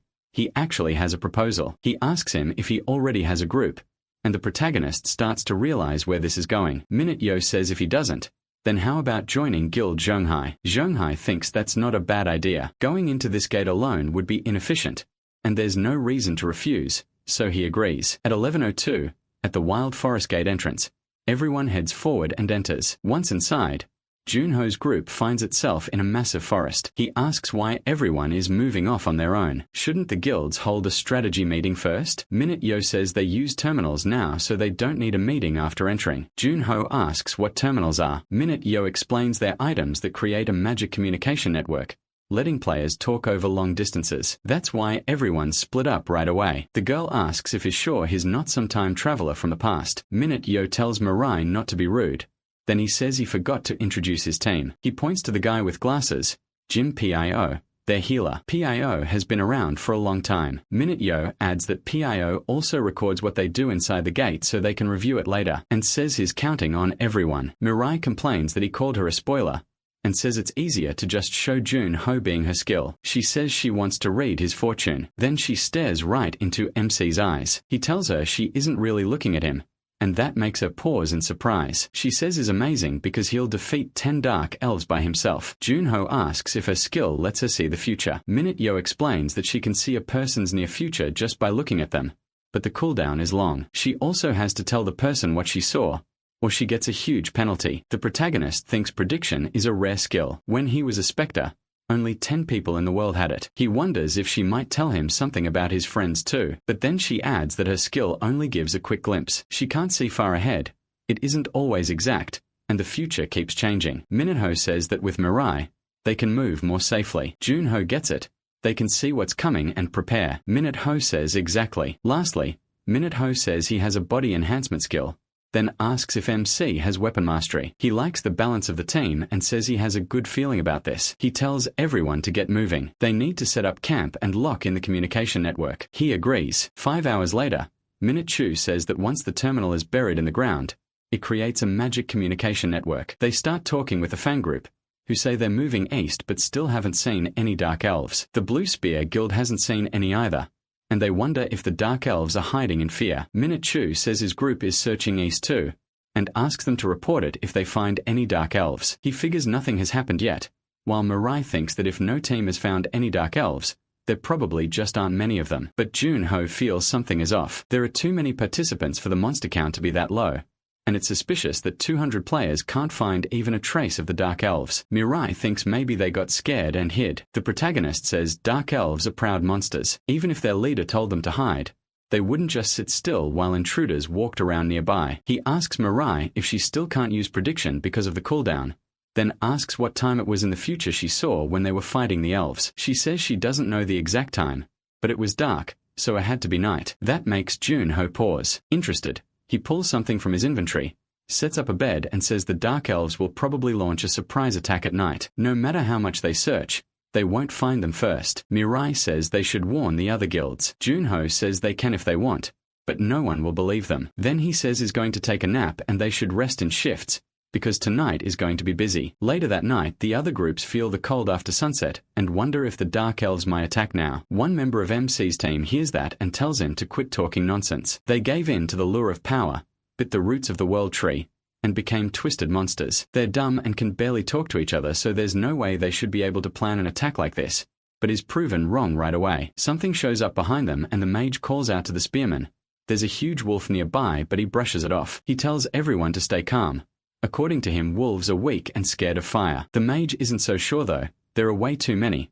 Then he asks if that's really true because none of them are backing away, even this close. The spearman looks up and spots something in the trees. The mage asks what he saw, but instead of answering calmly, the spearman orders him to wake the others. When the mage hesitates, he shouts it again. There are dark elves everywhere, packed into the trees with giant wolves. Hearing the commotion, Junyo wakes up at once. He reacts instantly because he can already sense the elves hiding in the trees. When Mirai notices he's awake, she's confused. Nothing has happened yet, so she says he can sleep more. But Junyo asks about the other groups. She says people are on watch and every team sends updates every 30 minutes. The next report is due any second. When she notices something strange and wonders if the communication network has a problem, no one has reported in. He realizes they probably can't. Those damn elves must have hit all of them already. His Night Hunter skill activates, sharpening all his senses, and he spots elves lined up in the trees. Now it's clear. These mindless dark elves are working together with trained wolves in a surprise attack, and that excites him. He tells Mirai to wake leader CHA, but she hesitates since she still hasn't seen anything. Before she can question him more, one of the monsters nearly kills her. Junyo moves at once and saves her at the last second, throwing both attackers into the fire. He clicks his tongue in disgust. Then he tells her to wake everyone now. They're completely surrounded. Right after that, the elves rush Junyo all at once with the wolves charging in too. Still, he handles them with ease, cutting them down in a single strike. Another one lunges in, but Junyo pours power into his armor and the elf can't do a thing with that tiny weapon, just like he thought. The common gear never lets him down. This is the black armor, a unique rank item, and he really likes it. Shimdi Olgor made it at the common fortress using the dragon bones Junyo gave him. He even sent a note calling it a gift for Association President Shimdi Olgor and simply named it black armor. The protagonist decides he'll thank him after the raid. The armor gave him 10 extra aura. Then he looks at the elves and realizes what they're trying to do. He decides to let one escape on purpose so he can chase it into the forest. That's the only way to use Confession of the Dead without the others noticing. So he invites one to come at him, promising a painless death, and one actually charges. Junyo cuts it down in one blow, while another seems to realize it's the last one left. It turns and runs for its life. MC follows it to use Confession of the Dead, and what he learns is huge. The tribe chief is different. The elves who ate the world tree root traded their minds for strength, but his intelligence is still intact. Even without the leader on the field, 1,000 dark elves are still dangerous. And he also has guards and dark elf knights. When Junyo returns, everyone is shocked. He explains that one elf fled, so he chased it down. Mirai was stunned. She thought the attack would come later at night, so she admits he was right and apologizes for not helping more since she was busy dealing with the wolves. He tells her it's fine.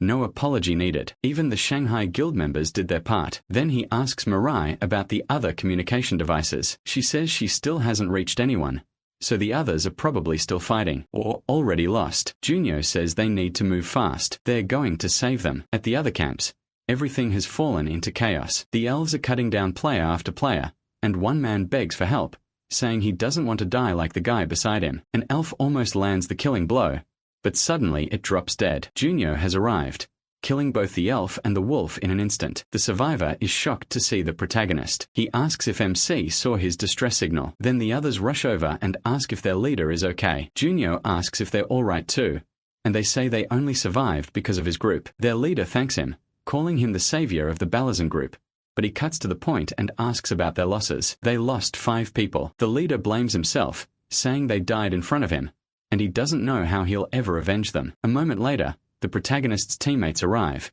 and since they're here now, he sends his own group east. He tells the Balazan group to head north. When their leader questions it, Junyo explains that most groups are still fighting. If they link up, they can keep more people alive. He estimates there are about 500 dark elves left, and this attack probably used half their forces. So if they survive the night, they can still win, but only by gathering the players and striking together. MC tells them to head north, join the others, and move east after the area is secure. The Balazan leader still hesitates, so he says he understands how hard it is to keep fighting after losing comrades, but he has to keep going. If the Dark Elves split them up and crush them one by one, the raid will fail, and his fallen teammates won't be avenged, and their dreams will die with them. That finally gets through to him. He thanks Junyo for opening his eyes and says the Balazan group will follow Korea's new star from now on. Elsewhere in the forest, A battered hunter drags himself to a tree. A cane spreads through his body, and he realizes those damn elves coated their arrows with poison. Barely able to move, he lies there cursing them and wishing they'd all die. Then several wolves close in, and he says that as a member of the Great Bravo group, he'll at least take one wolf down with him. He tries to fire, but a wolf grabs his arm. He still manages to shoot it in the head. After that, he realizes he can't even lift his gun anymore. He wonders if this is how he dies. Then Junyo appears and wipes them all out like a bolt of lightning. The hunter stares, wondering who that guy is. Another member of his group runs up, finds him alive and is stunned. He thought his superior had died, but then tells him not to move. He explains that player CEO Junyo saved him and even helped search for him. They'll treat him right away, then go look for the others. He says that without the protagonist, their whole group would have been wiped out today. Meanwhile, MC keeps cutting down everything in his path until morning finally comes. Only then does he stop to eat with his group. He says they made it through the worst part. Last night's attack caused losses, but 150 people survived. The Dark Elves, on the other hand, probably lost half their numbers. Now they won't dare leave their own camp, so they'll be forced onto defense. That means the players need to attack next, but the mood nearby is bad. One man says they have to hurry and close the portal. Someone in his group is in critical condition, and they don't have a healer who can cure poison. He's barely hanging on, so they need to finish the portal and get out fast to bring him to a hospital with a high-level healer. The blonde man says he understands, but the other groups still aren't ready and have too much left to handle. He also says it wouldn't be fair for everyone to risk themselves for one person. The other man snaps back and Junho cuts in, asking how they expect to close the portal while arguing like this. Then Mio asks what he thinks. Should they close the portal right away, or wait until everyone is fully prepared? Which one is more efficient? The protagonist says both choices have good and bad sides, but he believes closing the portal as fast as possible is the better move. The man with the poison teammate lights up, but Junho says that's not because one life matters more than everyone else's. The real reason they need to close it soon is that the longer this takes, the worse their position gets. The blonde man asks why he thinks that. MC says it's simple. They all know what Dark Elves are usually like, so they made a plan based on that to keep casualties low. But after last night's ambush, it's obvious these elves aren't normal. Mindless Dark Elves attacked and organized groups, which means some special being is giving them orders. That means the one leading them is both smart and powerful. One of the others gets it now. Night attacks were strange, but portals are always full of surprises. Another points out that even if only 500 Dark Elves are left, the wolves are still a problem. They may not be hard to kill, but trained beasts can still cause trouble. Junho says there are no wolves left, so they can stop worrying about that. Everyone is shocked, and he tells them to think back to when they rescued the last player. He asks if they remember how big the wolves chasing him were. They were just pups. The Dark Elves had already lost all their adult wolves and were forced to use the young ones instead, so they can't launch another large-scale attack like last night. But that's the only thing they've lost. Once they regroup, they'll switch to smaller raids. They'll likely keep firing poison arrows into camp, and with little food, less sleep, and fewer people, everyone will wear down fast. They'll drag things out as long as they can, then charge the camp once they think victory is certain. Hearing that, the others realize Junho is right. They apologize for arguing, admitting all their lives are on the line. The other man apologizes too. He was only thinking about his own team. He says he hopes things stay calm now. Then he speaks to Mirai. He asks her to come with him for a moment, and she wonders why. He says it's cold, then asks if she can use her ability. She says yes and asks if he wants her to check, so she looks into his future. She says they found the Dark Elves Valley, and tomorrow they'll head east to wipe them out. Just like Junho said, there are a lot of them. Among them is one Dark Elf with a very dangerous aura, and near him stand 5 Dark Elves wearing better armor than the rest. The protagonist figures they're probably the tribe chiefs and Dark Elf knights. Still, he already saw this yesterday, so it doesn't help much. He thanks her and asks her to tell the others what she saw.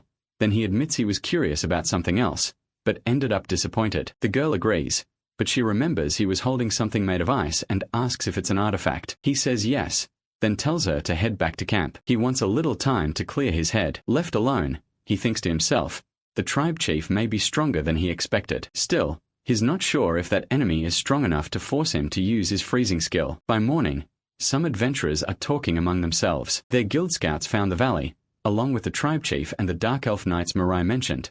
The Dark Elves near the entrance aren't smart, they're just pacing around. But the chief and the elves beside him are standing in proper formation, so they decide they need to strike first before the ones at the entrance can fall in line too. Just like Junho said, Closing the portal fast is the best move. Meanwhile, MC keeps warming himself up. Then he asks, "Is everyone ready?" The group fires up at once. They take their positions, ready to hear his orders. They report that all 147 fighters except the non-combatants are prepared. Junho calls everyone forward. Together they move into the forest. Soon they reach the Elves' Valley. The place catches him off guard and he explains, because of the World Trees curse, dark elves burn in sunlight, so they live underground where no light reaches. Usually they have dozens of exits leading up to the surface, but when they reach this one, they realize there's only a single entrance. No one has seen that before.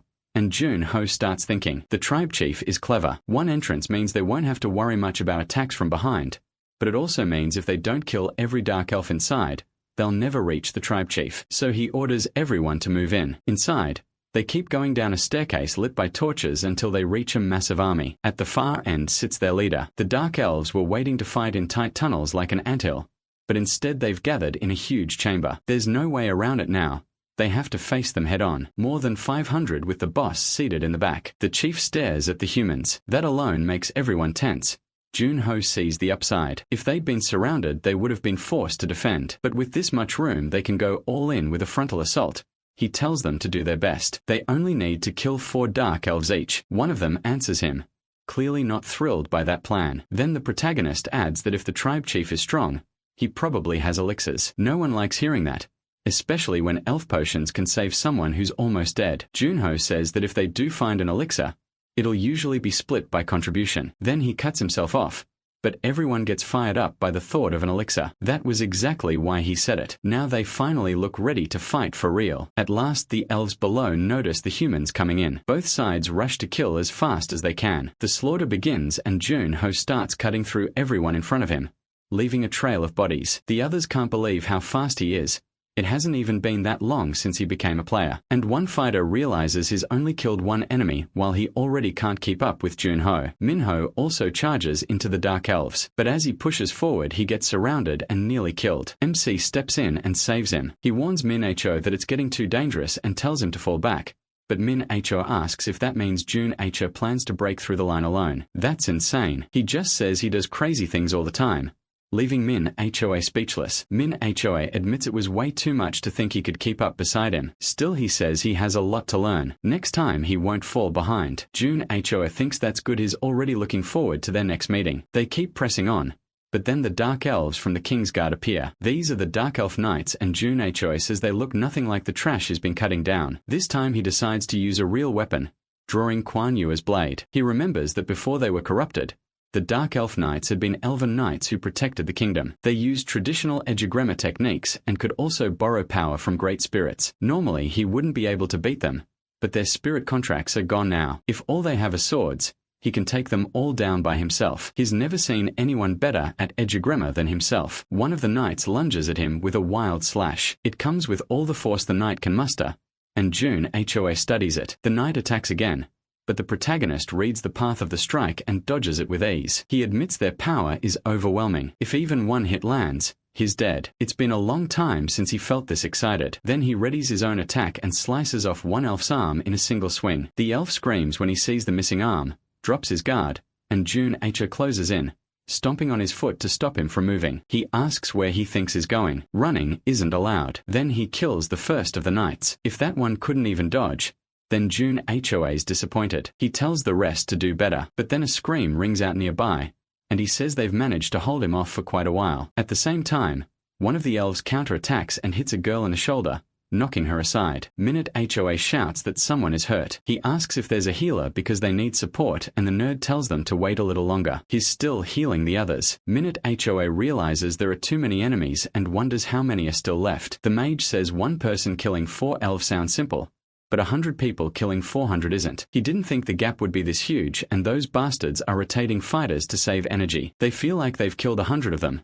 but the enemy line barely looks thinner. The old man says they have to keep the pressure on so the elves can't switch out. Then they hear another scream, and even the elves react to it. Someone asks what's going on and realizes the screams are coming from the elves themselves. Those Dark Elf Knights are killing their own side. He can't believe it. They're cutting them down one by one. Everyone wonders how this is happening. Then they look ahead and see that Jun-Ho is the one making it happen. One of them figures it out, He lured the knight into the middle of the battlefield and is using them to break the elves' formation. He's helping them, but this is more than help. He's basically carrying the whole fight. Another says he thought MC was just feeding them. False hope, but now he tells them to pull themselves together. Pride means nothing in a life or death battle. This is their chance, so they need to give it everything they've got. They charge in, taking advantage of the opening Jun Hoa created. He thinks he's helped them enough. That should be plenty. Then one of the elves rushes him, trying to land a blow, but the protagonist strikes back, stopping the attack and nearly knocking the weapon from the elf's hand. He tells the elf not to look at him like that. He knows he hurt him and chased him down, so this time he'll kill him without making him suffer. Watching all this, the king is furious. He realizes he can't just stand by anymore. His people were once known for their beauty and wisdom, but now they're no better than wild beasts. And now they're being cut down by 2 humans. Their glory days are long gone. Jun Hoa thinks this is his first time fighting this many enemies at once. To him they're like roaches, and that instantly sets the elf off. He snaps at MC not to say that word in front of him. He just keeps teasing him, asking if he really hates roaches that much. Aren't elves supposed to protect nature? Then he adds that as a dark elf he kind of looks like one himself. At that point it's basically self-hate. That makes the elf explode with anger. He says he's done talking and raises his sword to fight for real. Jun Hoa only tells him to come on. The elf mocks him for still acting cocky in a moment like this. Then with both of them facing off, the elf slowly lifts his blade. Jun Hoa recognizes the stance. It's a special elven sword style tied to the power of nature spirits. But the protagonist points out that only true elves who can use spirit power should be able to do that. Corrupted dark elves shouldn't. Even so, the elf charges straight in. The strike is so fierce that MC has to bring up his sword fast just to survive it. The elf is shocked he blocked it and jumps back to reset before attacking again. Jun Hoa figures it out. This must be a new technique the elf made himself. One built for a dark elf's body. He even says it feels like the elf can read breathing patterns too, and that makes the fight fun. The elf tells him to talk with his sword, not his mouth. Then he comes in again and they trade blows for a while. The elf attacks with everything he has, but Jun Hoa slips away, then fires right back. This time he finally lands a clean hit before the elf can react. He admits the guy is fast and strong, but it's still not the overwhelming power he saw in the dark elf's memories. Even injured, the elf stays on his feet, watching his race die around him. He thinks about his tribe and how those fools followed a cruel leader to the very end. All he ever wanted was to fix their mistakes and bring back their lost glory. Then he remembers a vision.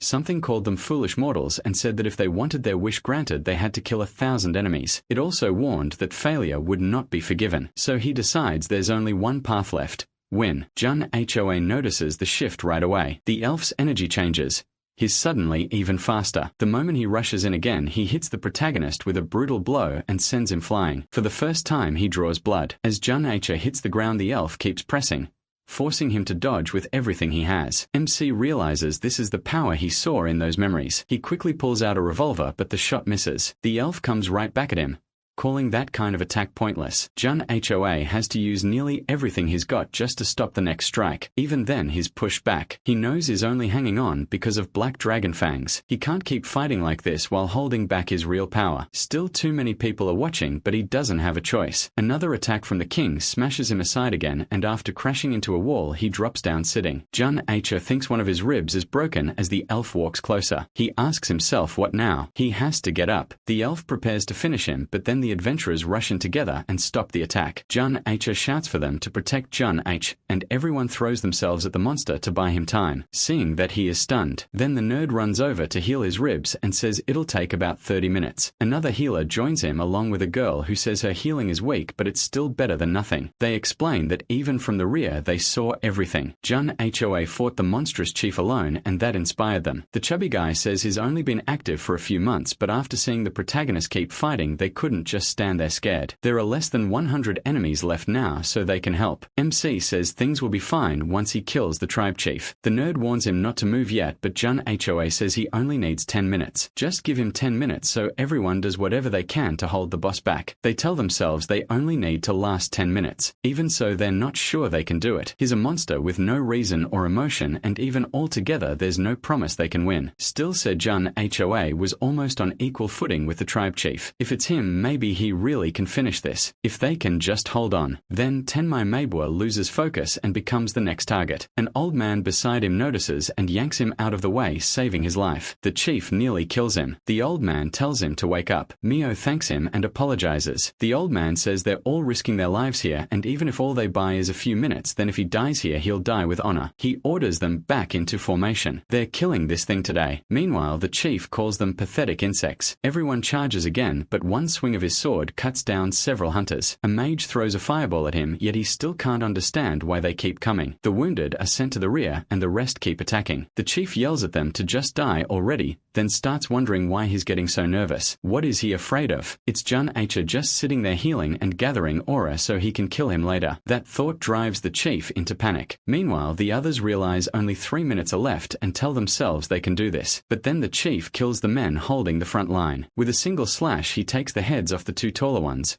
Only the short one survives. Seeing that, he realizes many others got caught in it too. They understand how foolish it was to think this was almost over. Jun Hoa's exile is a monster. An S-rank monster. It doesn't matter if they killed hundreds of dark elves if they can't kill him. That thought fills everyone with fear. Then Jun Ho calls out to that giant roach and asks if his little show is over. He asks why he's not answering. Didn't he ask if he was done? Jun Ho thanks everyone for holding out and tells them they did well. Now they should leave the chief to him. They ask if he'll really be okay alone and say maybe they can win if they all surround the boss together. But he says he'll be fine, so they should handle the remaining elves. Inwardly, he knows he still has to hide his full abilities. The elf roars at them, calling them all insects. He raises his sword and draws out his power, saying he'll kill everyone at once. But the protagonist catches that attack inside his shadows. Everyone shouts for Jun Hoa. But then a sphere of dark energy rises around the two of them. The others wonder if that's the chief's skill and ask if MC is okay. From inside, he yells back that the bastard did this, not him, and now he's trapped in there too. They shout that he walked into a trap and start looking for a way to break the barrier from outside. Jun Hoa is glad they believed him. The chief asks what this is. Is he hiding his true strength the whole time? The protagonist tells him not to be shocked by one move. He's got plenty more. Then he releases his freezing aura across the whole area. The chief can't make sense of it as thick ice forms under him. He asks what's happening, until he notices a cluster of ice spikes aimed right at his head. MC reads his thoughts perfectly. The boss must have thought he was close to winning, but now MC is using a new skill after recovering. He asks if that doesn't make him want to scream in frustration. That's how bosses feel when they look down on humans. The king gets even angrier at that. Then Jun Ho remembers going off to train, while Dakugo kept asking if he was really sure he should start again so soon after coming out of the ice. He said it was fine. He needed to test how fast he could freeze things. Dakugo replied that he had already perfected his fighting style as the Spectre. So what more could there be? The protagonist said that was the mistake. He still had a long way to go. Seeing that, Dakugo thought there was no stopping him, so he asked how Jun Ho planned to use his freezing power. MC said he'd split it into 3 categories for now. Right now he's using the first, utility. He freezes the ground to control the field and wear down his opponent's stamina, making it harder for them to fight at their best. The second is more direct. He coats his armor in ice to cover weak points in his defense. It slows him down so he only uses it when he needs to block. And the final use is offense, turning that power into stronger attacks. A storm of ice needles shoots at the boss, but he manages to dodge. Jun Ho appears behind him and explains that Guard of Darkness burns too much mana, so adding ice lets him save a lot of it. The boss turns and tries to strike back, realizing he isn't just a swordsman or just a mage, and demanding to know why he hid that kind of power. He says it couldn't be helped, then asks if the protagonist was hiding his real strength too. The king explains that his skill burns his soul to borrow corrupted spirit's power for a short time, so he can't keep it up for long. Even so, Jun Ho still feels like a dangerous mystery, but he says that changes nothing, and gets ready to attack again. MC thinks to himself, 10 minutes. No, even 5 will do. When he says 5 minutes is enough, the king asks what he means. Jun Ho answers, that's all the time he needs to kill him. The king bursts out laughing. He says he gets it. The protagonist is still looking down on him. The protagonist tells him not to take it badly. It's a compliment. Even if he's weaker than before, he'll still beat him with everything he has in 5 minutes. That shocks the king. Jun Hoa has formed an aura sword. Then the king rethinks it. No, a real aura sword burns much hotter. MC only packed magic into his blade. With his current mana, a true aura sword should be impossible. Still, The energy feels just like the real thing. The king asks what kind of weird technique that is. Jun Hoa says it started 27 or 28 years ago. Back then, he fought a monster called the Iron Shell Turtle. Its hide and shell were so tough that even his sword couldn't scratch them, and he thought that might be the end. But when death got close, he realized he didn't want to die. He couldn't suddenly use a reel or a sword, so he made this technique instead, one that strengthens his blade with magic. When it clashed with darkness, he knew it was incredible. His companion back then told him that out of every technique he'd ever seen, this one was the best. Jun Hoa even gave it a cool name, Ramadat Kali. If you're ready to die, you'll find a way to live. It's an imitation or a sword, the law of life. As the king attacks, he strikes back and ends it with a slash straight through the king's chest. Then Jun Hoa realizes he was right. 5 minutes was more than enough. He asks if the king has any last words. The king points at his jugular, asking the protagonist to finish it in one clean blow. MC agrees, but before that he wants to ask one thing. Does he know what that thing is? The king asks if he means a spirit egg. Jun Hoa asks about it, and the king explains that a spirit can be born anywhere the world tree's power exists. It's weak, but that necklace holds a piece of that power. If he pours magic into the egg, it will crack. The protagonist asks if he has anything else to give him, an elixir or something like that. The king can hardly believe it. Even after losing to a human like this, he's still being asked for more. Jun Hoa tells him to just say it if he doesn't have anything. He pulls out his sword. At the same time, the king prays to the great world tree, asking that if it can still hear him, it take only his head and spare the fools who followed him. Then MC kills him. Meanwhile, on the second floor, a boy and his friends are getting beaten up. The boy asks what Karo wants. He says he doesn't even know if Karo understands what kind of place this is, but Karo only asks where Pathfinder is. Back with Jun Hoa, he finally defeats the Dark Elf chief and learns that the item is a spirit egg. He hears that if he makes a contract with the spirit,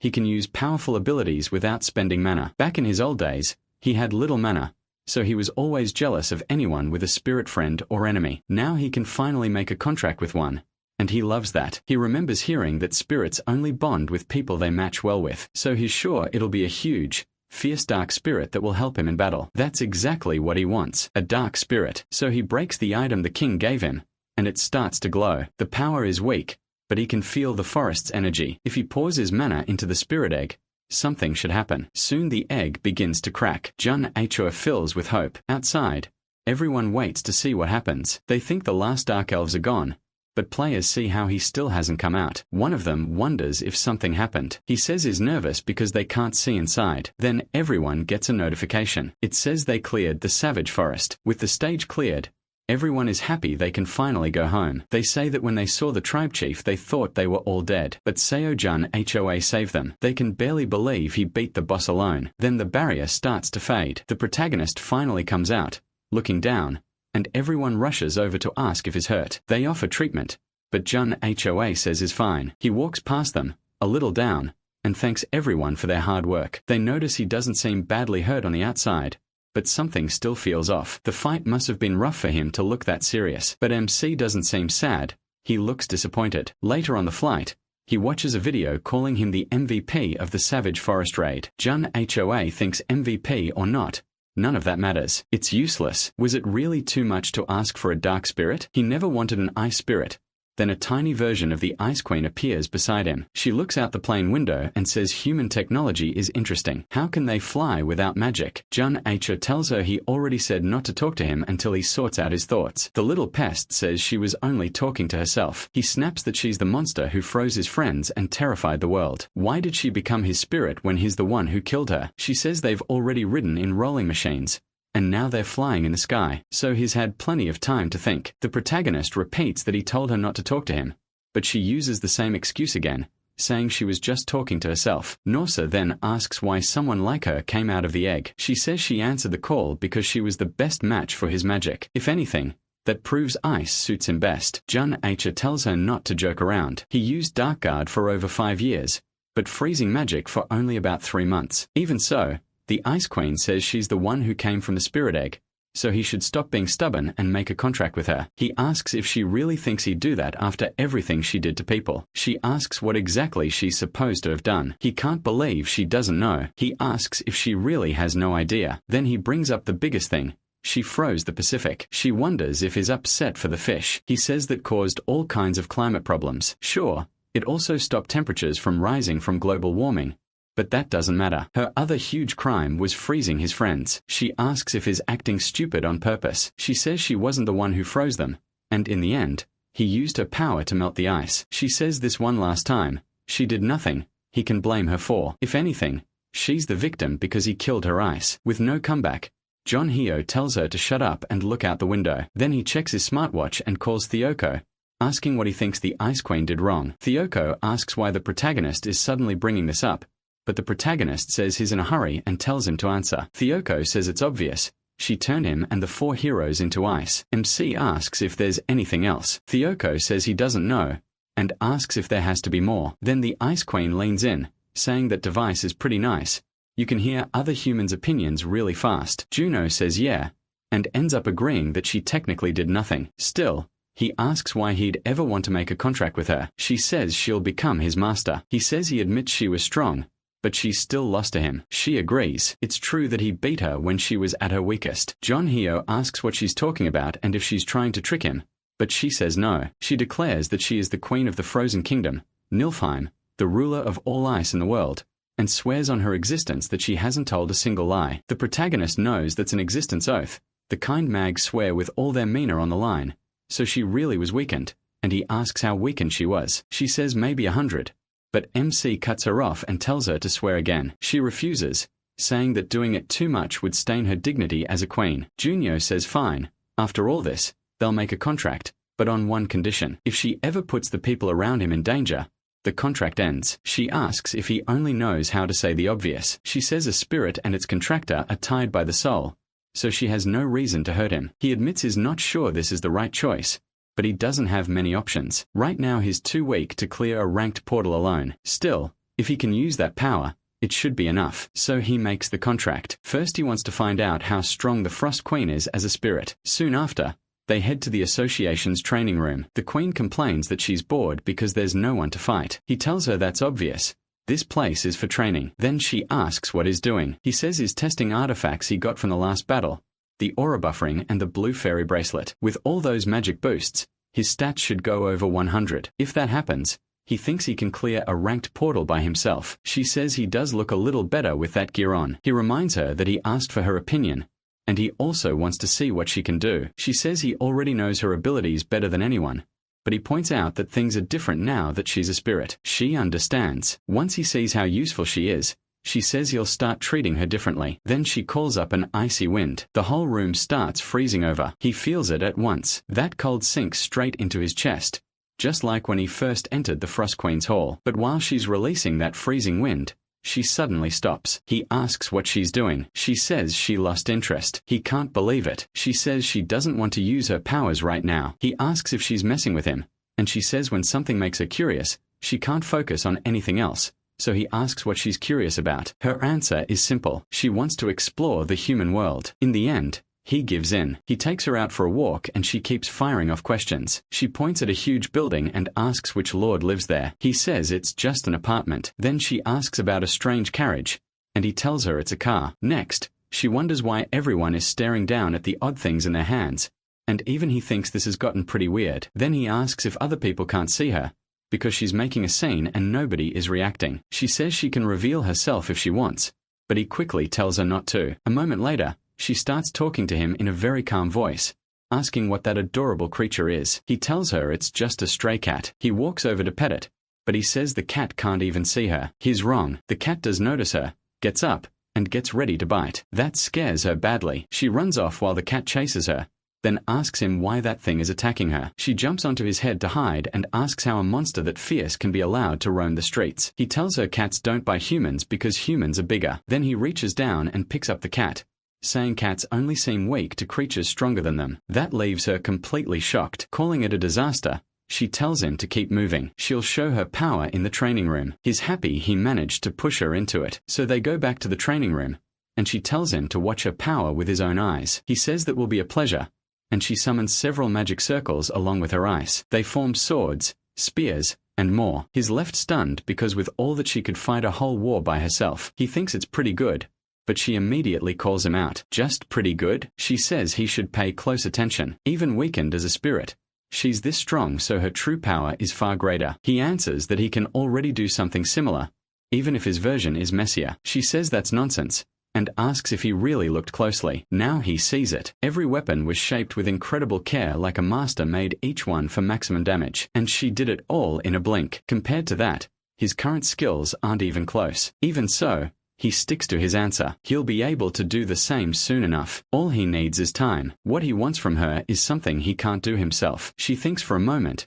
then remembers. She asks if he means something like this, and reveals something behind him that shocks him. He says yes, that's exactly what he wanted. Meanwhile, the secretary hears the noise from the training center, and thinks he must be training hard. She can feel the vibrations even from where she is. Later, he asks Shim Dyokugo if he knows what the Frost Queen looks like. Shim answers no. The only ones who ever saw her were the 5 heroes. That makes him realize this won't be a problem. Shim asks what problem. He says she can reveal herself now. Shim asks what he means, but the moment the queen appears, he jumps in shock. He blurts out asking what that is, and if it's a ghost. The queen asks if this coward is really his friend, and he says sadly yes. Shim argues that anyone would be shocked if something like that suddenly appeared, but the queen doesn't like being called something like that. She asks how he dares talk about her that way, and says his nerve is shocking. He cuts in and tells her to stop freezing everything because Shim is almost dying. Then he reminds her not to bother his friend, and asks if she forgot the contract terms. She warns that if Shim insults her again, she won't forgive him, friend or not. He turns to Shim and says he heard that she's a powerful queen, so he needs to be careful. Shim asks what queen he means. By queen, does Junyo mean that queen? After hearing the full story, Shim calms down enough to understand. Then he asks if that really is the Frost Queen, the one who came out of the spirit egg he bought at the auction and hatched with help from the tribal chief in the wild forest. He says he gets it now. Since Junyo suffered the most because of her and is still fine with it, he's not in any position to complain. The protagonist explains that she'll be a huge help in battle because she's very strong. Then Shim asks what rank she is. Spirit ranks go from low to arch, and usually only the spirits themselves know their own rank. So he asks the queen what hers is. She proudly says she's obviously an arch spirit, but he doesn't buy it. She tells him not to ask such rude questions. Then Shim asks if she's actually a low spirit, and MC says yes, probably the weakest one. Still, she's strong enough, so he wants to try a harder portal next time. Shim says every portal Junyo has entered was already dangerous, so anything harder sounds nearly impossible. Then he remembers something and asks if he means a 1-star portal. The protagonist says the wild forest was also ranked as a 1-star portal. He improved a lot there, and now he thinks he can clear one alone. Shim says that if he's sure, fine, but there are only 3 1-star portals on the first floor, or rather, on Earth. One is in South America, another is in China, and the third one he'd rather not even mention. He asks if MC is really okay with that, wondering if he has trauma. MC says no and adds that even if he did, the one who caused it is right there. Then he says his next target will be the portal in Antarctica, at King Sejong Station. The portal is called Winter Castle. Shim says he'll set up a press conference for tomorrow at 2 p.m, and Secretary Chow will come pick him up. Junyo agrees and starts drinking a soda. He asks if the queen doesn't need to eat anything. She explains that spirits are different from humans. They don't need food. He says that's great, since it'll save money on meals. Since they're already talking, he says he wants to ask her a few more things. First, does she know anything about the dimensional elevator? He says it's the mysterious source behind the disaster in this world, and if they find where it came from, they might be able to end this whole game. The queen thinks for a moment, then says no. He asks if she wasn't a floor boss and really knows nothing, telling her not to be stingy and just share what she knows. But she says she truly knows nothing, and even swears on her existence. She explains that she once knew things about this world, but after losing to him, she lost her place as a floor boss. Now whenever she tries to remember, her mind goes blank. He says that's a shame, thinking the system erased her memories. It's even more carefully built than he thought. She tells him not to be too disappointed. Even if those memories are gone, she was famous for her intelligence, and she'll still be a big help in the days ahead. He says he hopes so, but he has one more question. As far as he knows, spirits don't use their contractor's mana, so he asks how she uses her powers. He says he can't feel any magic from her. She asks if he really doesn't know, then says there has to be a limit to being this clueless. A spirit uses the contractor's mental strength to power its skills, so if his mind is shaken, she can't use her abilities properly. Jun-ho gets it right away.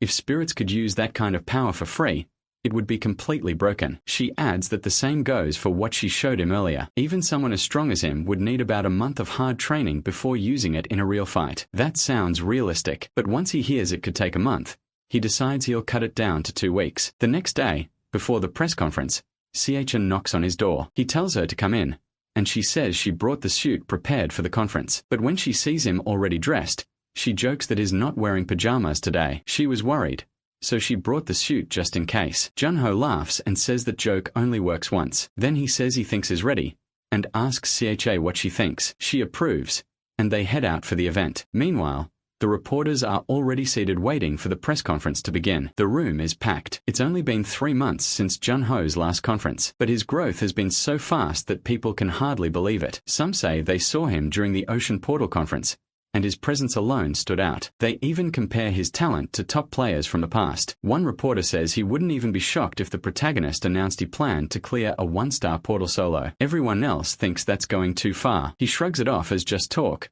and then Junho steps inside, and the whole room focuses on him. They quickly notice he's no longer showing up in pajamas. Then the conference starts. A reporter asks if he's planning to enter the Cave of Trials. Junho says yes.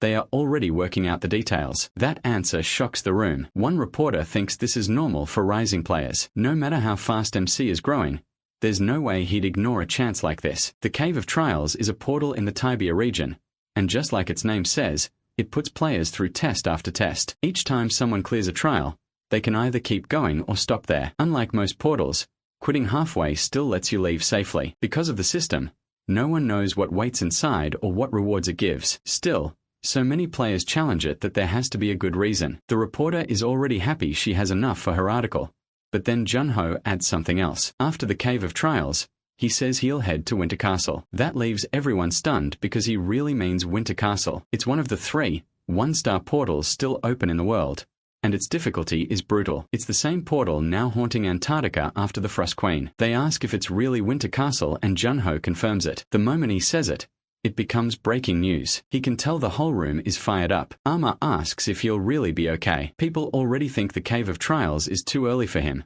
so a 1-star portal sounds even worse. Junho explains that entering the Cave of Trials requires being between levels 25 and 30. But there's something most people don't know. The rewards depend on how much the player suffers, while the portal's difficulty stays the same. So the lower your level, the better the rewards for clearing that same challenge. Arma understands why that matters. He says it's only useful if you already know how the place works. The Cave of Trials doesn't let players return after they claim their reward, and he already challenged it once before under the name Spectre. But his rewards were lost and all his stats were reset, so he may be able to enter again. Because of that, he plans to take on those trials again. He'll see his frozen companions one more time, and he'll also try to surpass his old self. Then he tells Arma he hopes she'll help train him when they get back, and she asks what he means. A second later, she realizes he's asking for her guidance. Junyo admits she knows Ice better than he does, so there's no reason not to learn from her. She starts thinking she'll be his master, but he immediately asks what she's talking about. Ignoring that, she excitedly tells him to come on already. It's her duty as a monarch to teach him the right way. The protagonist says he wouldn't go as far as calling himself her student or servant, but he agrees. She warns him the training will be brutal, and he says he's looking forward to it. While all of this is going on, his friends are still frozen. And that's the end of Season 1. I know the season's over and you made it this far without leaving a like. Yeah, I saw that. Then people wonder why there's no continuation. If you don't support it, I can't really help either. But relax. If you thought this was the end and we're about to close the video, I'm not stopping here. Now we're at the Players Association, where Junyo is training with Arma, and the session has completely worn him out. Right now he's exhausted, but he still raises the sword. Then he asks Arma how he did. She replies that he finally managed something a little useful. 15 days earlier she told him he now controls 2 elements, darkness and ice. Junyo asks why she's saying that like he doesn't know, and she calls him stubborn. Using energy isn't the same as understanding it. The deeper his understanding, the better and sharper his techniques will become. Then she asks him how he thinks darkness energy takes shape. He thinks it over and describes it as violent, proud, cold, and cruel. She says that's a good answer, then asks what he thinks of ice energy. He says it's just cold, and that clearly disappoints her. Still, she says it's only been 3 months since he started using ice, so he should listen carefully. Ice is more calm and elegant than other energies, and it can be used in all kinds of ways. Junyo sums it up by saying that means it's well balanced in battle. She agrees. Darkness, fire, and wind hit hard, but aren't great for defense, while water and earth defend well but lack attack power. Ice users, though, were once known as one-man armies who could rule the battlefield. MC can guess why, especially after seeing Arma's power for himself. So she tells him she'll personally teach him how to use ice energy, but first she hands him a sword. He can tell it's impressive, and she says it's Frigorak, the finest sword in the Kingdom of Ice, Niflheim. Then she tells him to make one just like it, and says the real lesson comes after that. Junyo tells her to wait. He doesn't want to learn how to make fancy ice weapons. Arma says a one-man army must handle every role, and if he can't even do this, he still has a long way to go. He complains that it's unfair, but she doesn't budge. Later, after trying for a long time, he asks if this version is good enough. She says no, and he begs her not to do this again. The blade isn't sharp enough. The weight is off, and she asks if he's really trying to copy her ceremonial sword with those toy-like attempts. Junyo asks how many she's broken already. He can't help wondering why this is so annoying, but inside, Arma is impressed. In just 34 minutes, he recreated Frigorak as out of form with 62% accuracy. She remembers the power he showed 28 years ago. It was so overwhelming she could barely believe he was a human from Earth. Watching him now, she thinks she may be creating a monster. At the same time, she feels proud and realizes watching his growth is actually fun. She steps in and points out that the sword's angle is still off by 5 centimeters. After more tries, she finally says this one will do. It only took 152 attempts. Then Junyo says he really was doing his best, then asks if this one finally passed. Instead, she snaps it and tells him to do it again. Then she admits the sword was actually fine. She only broke it because she was annoyed. He drops to the floor in despair. After that, she walks over and says that's enough weapon making for now. He's been awake for 2 straight days, so she tells him to go sleep. When he wakes up, she'll teach him how to use ice like he wanted. Junyo says this feels suspicious, and asks if she's going to make him forge a spear next. Once he's teasing her, Arma suddenly says she's tempted to change her mind. He warns her that if she's lying, he won't do it, but then he drops flat from pure exhaustion. Arma makes a blanket and tosses it over him. She says he's absurdly tough and with talent like his that gods really are unfair. Then she tells him to grow stronger, strong enough to protect the people important to him. Sometime later, in another place on the Tibia Plateau, Junyo arrives at the Cave of Trials portal. A monk greets him, introducing himself as Jampa, the one in charge there, and welcomes him to the Cave of Trials. Jampa says the Player Association contacted him first. They told him the protagonist wanted to enter the cave, while the Ice Queen keeps telling him to look over because the monk is sticking his tongue out. On the ranking list, Spectre is still shown as the first one to reach the 9th floor. Jampa explains that this record holds the names of everyone who cleared the Cave of Trials before, and Junyo realizes no one has beaten the record he set 25 years ago. Jampa adds that only those who entered know anything about what lies inside the portal, and who knows what horrors are waiting for him there. He prays Foam blesses MC's days and hopes he returns safe. Then he steps inside. He arrives beyond the portal, thinking it's already been 25 years since he came here with the Queen. But then something glitches. The cave detects a second entry and asks the administrator for permission, leaving Junyo completely confused. As he passes through, he suddenly finds himself in another dimension standing in front of a door. Then the admin appears and greets him. He says he manages the first floor's dimensional elevator, and his name is Gray. Junyo has no idea what this first floor administrator is supposed to mean. He asks if that makes Gray the god of Earth, but Gray quickly shuts that down. He's just a public servant placed there to manage this area. The protagonist argues that anyone running the first floor Earth sounds like a god to him, but Gray explains his authority is limited to the systems that make that floor work, like portals and monsters. Still, Gray says it's nice seeing a familiar face after all this time. Talking about player Spectre, he congratulates MC on his return, even if it came a little late. Junyo thanks him, but then the Queen notices Gray, spoken plural, and asks if he knows who she is too. Gray says of course. She's the Queen of Niflheim, the ruler of ice. He asks where they are, and Gray says this is a virtual space he made. Then he pulls out a book crackling with lightning and says there's a small problem. Exactly 28 years, 7 months, 16 days, 13 hours, and 32 minutes ago, the protagonist cleared the Cave of Trials, and by rule anyone who already got its rewards can't enter again. Changing your name doesn't matter. Your soul stays the same. But MC asks what happens if he no longer has those rewards. Gray pauses and MC says he means exactly that. He doesn't have a single reward he got from the cave anymore. Gray notices that he's telling the truth, but he gets way too excited and the pressure from an administrator crashes down on Junior. Gray repeats that he has no rewards left. The protagonist says that by the rules he shouldn't be blocked from entering. Gray answers that's exactly what he, as the administrator, has to decide. The issue isn't just breaking rules, it's fairness. MC already entered once, so he knows what trials are coming, and that would be unfair to every other player. So he tells him to raise the difficulty, even if that makes things more unbalanced. Gray asks if he's sure. Does the kid really think he can handle that? Junior says if that lets him enter the cave then yes. Gray says he can't tell if the protagonist is clever or just honest, but fine, MC amused him a lot more than last time, so he'll do him this favor and wishes him luck. But then the Queen stops him, saying he seems to know her very well. She asks if he knows why her memories are gone, but Gray says he can't talk about that. He only tells them to enjoy themselves, and Junior notices the damp air, proof that he's really back in the Cave of Trials. Meanwhile, the Queen thinks Gray is hard to read. She asks if she really lost her memories, and she says that's what makes it even more frustrating. She remembers nothing about the flaws. Even so, Junior says this trip wasn't for nothing, and is glad things worked out even better than he expected. Then he sees the mission.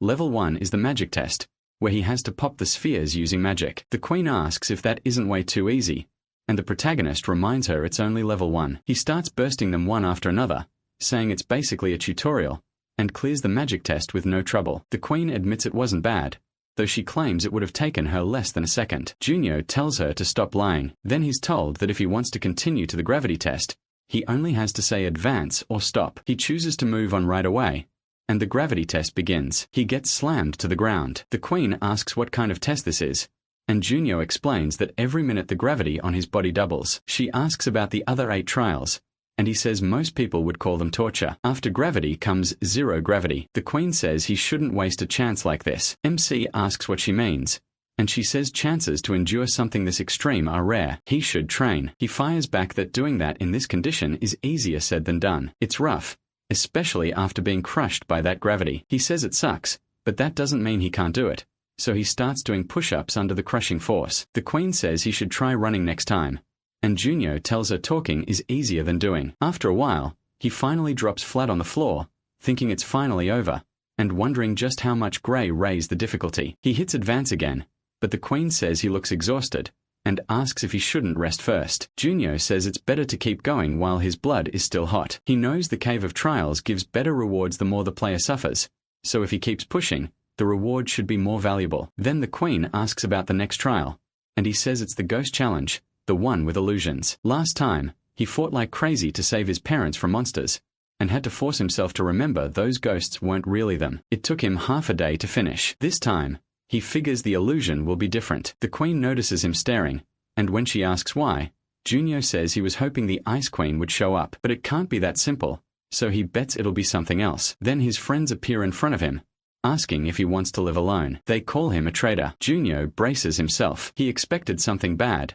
but this is even worse than he imagined. His friends keep asking why he threw them away, calling him traitor again and again, liar and plenty of other names. The Queen tries to snap him out of it saying it's all fake, but the protagonist says he knows. Still, in their final moments those idiots send him away, even though they knew they were going to die, so he won't let these illusions insult them like this. With that, he charges straight at them. Here he's facing Ramadot with his high-level regeneration and raw power, Skya with overwhelming attack and defense magic, long-range support from Gilbert and Mia, who can strike with her sword in a blink. Taking them all on at once is basically suicide. He asks the Queen if she can hold Skya and Ramadot in place. She says she can, but it'll burn through a lot of her mental energy. Junior says that doesn't matter, and asks how long she can keep them still. She says maybe 30 seconds. MC figures that's more than enough. He plans to take out Gilbert and Mia first since their defense is weaker, and rushes them with everything he has. The Queen calls up her soldiers, ordering them to rise from the frozen ground and defeat the enemy. The golems appear and pin them down, but then Skya moves to protect the others. Junior gets hit by a huge mental shock, and realizes her energy is draining way too fast. As he pauses to figure out what's happening, Rahamat comes at him full force, saying it's over, but the Queen freezes him, locking him in place, and tells Junior not to focus on her and just do what he has to do. He says fine, she just needs to hold on a little longer, but then a shot comes from far away, with Gilbert firing at him warning that the next shot will kill him. Junior is stunned because even as an illusion Gilbert's magic bullet became real. If one of those hits him, he dies instantly. So while Gilbert takes aim, the protagonist vanishes. Gilbert wonders where he went, but Junyo appears behind him using Shadow Walker to take one of them out. With Gilbert down on the ground, MC thinks he probably can't do that again. After Gilbert, his next target is Mia, who demands to know how he could kill him as she gets ready to use her draw attack. Junyo knows Mia was called the Great Sword, so facing her head-on with a blade would be insane. As he swears he'll pay for killing her teammate, she lunges at him with everything she has. He thinks he has a chance, because Gilbert's death shook her up. She'll make a mistake, and when she does, he'll get his opening to finish her too. Then right before dying, she asks how he could do this to them. As she dies, he looks at her and thinks this challenge is disgusting. Then Ramanat starts breaking free, while Skya struggles hard against the golems. The moment he gets loose, Junyo hears it. Ramanat, getting ready to charge. He glares at him and asks if they really thought something like that could hold him. The queen warns Junyo that she's at her limit,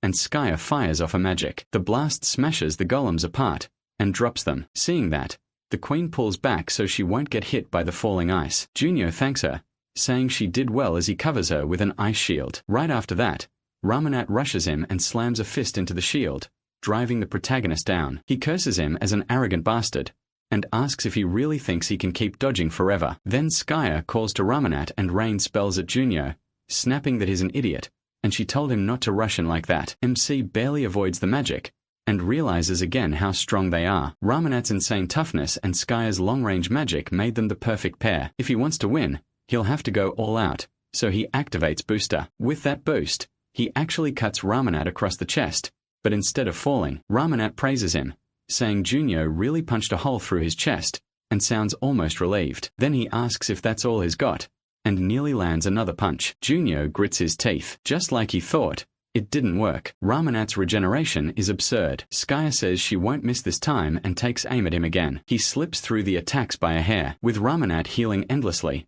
there's no point fighting him head-on. Normal tactics won't work. He has to make Ramanat attack first. Ramanat gets annoyed and asks how long the protagonist plans to keep running. Junyo snaps back that is right, and says he'll end this now. Ramanat tells him to stop acting so full of himself. Then that huge body appears right in front of MC and cuts him off. A heavy punch crashes straight into Junyo's stomach. It almost sends him flying. He realizes this guy is a monster. He broke the ice shield and still caused internal damage, but this gives him a chance. Now that they're close enough, he strikes Ramanat right in the chest. Ramanat says it's useless, but admits the protagonist has guts. He likes seeing him fight to the very end. But MC says he's got it wrong. It's already over for him. Junyo uses the law of life, and this time Ramanat finally dies for real. A huge hole rips open in his chest. Skya runs over, screaming for him, but as she does, it hits her that she's the only one left, and she drops to the ground, swearing she'll kill Junyo. The queen tells him this part looks dangerous. He agrees.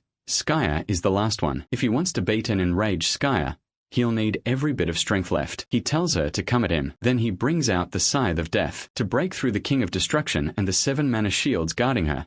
The only thing he can rely on is darkness and his hatred. He knows the weapon burns a ton of magic power, but it's his only choice. So he attacks, trying to finish her in one hit. He gets close enough to slash her with the scythe. Junyo says it's a good thing she's only an illusion, because if this were the real Skya, he would have lost. Skya speaks to the protagonist and says she'll be waiting for him. She smiles as she fades away, and with that, he clears the Phantom Challenge. A voice tells him that if he wants to keep going, he should say so. Juinhu says there's no need to even ask, and moves on to the next challenge. After all that, he opens his eyes again. The mini-queen asks if he's awake. MC is completely exhausted. She says he slept for 30 straight hours and she almost thought he died. He says he expected to be out for at least 2 days, so he slept less than he thought. She says his Scythe of Death is powerful, but the side effects are brutal. Perishal answers that even if they were illusions, he fought all 5 heroes, so it was a small price to pay. Then the mini-queen asks how many challenges are left, and he says he doesn't know exactly, because he doubts it. Ends after level 10. The administrator changed the content and difficulty,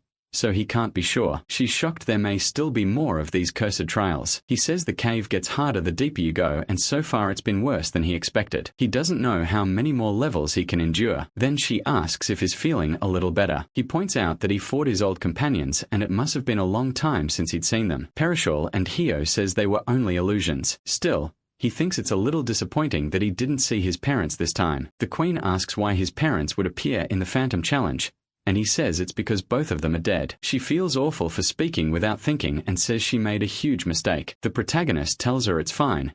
It didn't happen yesterday. Then she touches him and says she also lost her parents when she was 6. So she really understands how he feels. Perishall answers surprised by how kind she is and thinks soft-hearted people really do draw others in. After that they leave and close the restroom. When he returns to the trials, he says he wants to start the 4th room and they get ready. He's told the 4th level is the challenge of insomnia. A warning appears once it starts he won't be able to sleep for 10 days. Perishall goes ahead and 240 hours appear in front of him as the countdown starts. The challenge begins now. He's placed on top of a huge pillar of ice with nothing to do but wait. The Queen says about 20 hours have passed and asks if he can handle it. MC says for now, yes. She says he must be starving and tells him to at least eat something, but he says staying hungry helps keep him awake. She suggests cold water instead. After 60 hours it starts getting much harder. The Queen reminds him he can't fall asleep and Junyo agrees. He asks Frost to help keep him awake, so she presses an ice ball against his face. Then 98 hours pass. Junyo is already banging his head against the ice, thinking he just wants to sleep. She took a hot bath and lay down. Right now he'd be out instantly. His eyes start to droop, but the Queen calls out and asks if he's nodding off while he splashes water on his face. He says of course not, and she keeps watching him closely. So the time keeps passing and now only 24 hours are left. He stays seated, forcing himself to focus. Then he remembers how, back then, he complained about the reward for clearing the 9th level. Even though it was the A-rank hero's mind and a 10-point boost to all his stats, the rewards match the suffering. So this time, he has to reach at least level 9 again. He thinks about his friends and what he needs to do to save them. He promises himself he'll save everyone. And then the Queen suddenly starts shouting at him, snapping Junyo awake. He instantly asks if he fell asleep, but she says that's not it, and tells him to look. The challenge is finally over. Right away he falls back thinking he won. She agrees, but he says it was nothing. With that he clears the challenge of insomnia, and if he wants to continue, he should step forward. Junyo moves on even though he's tired. He thinks it's been a long road. After resting he entered the challenge of the senses. It tests taste, smell, sight, and hearing, and even touch. All of those effects stack up. The challenge of immobility led into the challenge of dreams and silence, and those original trials were fused together, which means there's a new combined challenge now. Junyo thinks he's endured every nasty trial so far, and no matter what is going to the end. But then he looks over and sees the mini queen tapping on the ground. She asks if he's going to eat, and he notices she's really enjoying Morse code ever since he taught her. Right after that he remembers the next trial is the void, and most players who challenge the cave quit there, because that place is pure nothingness, a basic fear most people can't handle, and humans grow weak when they lose their 5 senses. If your mind is weak you can lose yourself in the void. In the past he ran from it too, and that's how he clears the challenge of immobility. Then he's told challenge 9, the void, and challenge 10, time, will happen at the same time. Junyo is shocked. The system even tells him to please give up if he doesn't think he can endure it, because his very existence could disappear. The void is already dangerous, but adding time on top of it means he'll be trapped alone, unable to feel anything, not even time passing. Even so he speaks to the Queen and Morse and tells her he'll come back. In this portal you have to bet everything if you want to win. She wishes him luck and tells him not to worry, she'll be there waiting for him. Junyo tells himself he can do it, and steps into both challenges at once. The moment he accepts, he's thrown into an empty space with nothing there, and he realizes he can't feel anything. He can't even feel the Ice Queen anymore, or his own magic. Still he keeps reminding himself who he is. Say Junyo, the Spectre, the one who always wins. He tells himself he'll beat this too, even as he starts wondering how long he's been trapped there. Time means nothing, and even his own existence feels like it's fading. He can't understand how it got this bad. He needed to master low skills fast, but now he wonders if he reached too far. For a moment he asks himself if he's going to run again, just like last time when he gave up on the Void trial. But no, he already made his choice. He wanted power, even if it meant risking his life. He chose this because he truly believed he could clear the trials, and he refuses to die in a place like this. He keeps thinking I'm the Spectre, I'm CO Junyo. That resolve is enough to carry him through the trial. Then he wakes up once again. The mini queen is there to welcome him back. Junyo asks how much time passed and she tells him 10 days.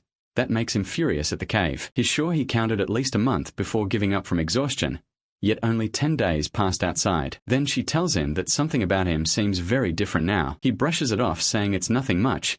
He just shed his old skin. Still, his body does feel lighter than before, so he checks himself, and when he sees what changed he's stunned. His magic loss rate is now 0. Even as the Spectre, it was still 3. That puts him on the same level as Skya, who is blessed by magic itself, perfect control, which means he can now make even better weapons. And when he tests one, the power is insane. A huge blast rips through the cave, leaving a massive hole in the wall. Junyo just stares at the damage from a single swing of his hand. The Queen says his aura sword feels stronger than before. That catches him off guard. He thought it was already perfect. Then the system announces that he cleared the time trial and starts calculating his rewards. He figures his long-awaited rewards are finally here, but nothing shows up. He complains that the system is slower than usual, and even taps the status screen. The screen tells him not to rush. The rewards are still being processed. She gets annoyed at him, and Junyo quiets down. The Queen says the reward must be amazing, if even the administrator had to step in. So they wait and count through everything he earned. He gets 20 points in every stat. Keen Senses rises from B to A, and Hero's Mentality jumps from A to S. Junyo is shocked. 2 skills ranked up on top of all his stats, way more than he got before, but then he notices something else. He remembers that the cave's rewards match how much the challenger suffered, so Gray must have known this would happen. He even gets a new title, given to those who conquer the Cave of Trials. Every time he levels up, one random stat will rise by 1 point. The title is a Limade Breaker. Junyo turns to Frost and asks her to pinch him. She actually does it, and he realizes this is real. An extra stat point every level sounds simple, but by level 130, he'll have gained 100 bonus points. Later on, the gap between him and everyone else will only keep growing. He could end up standing above them all.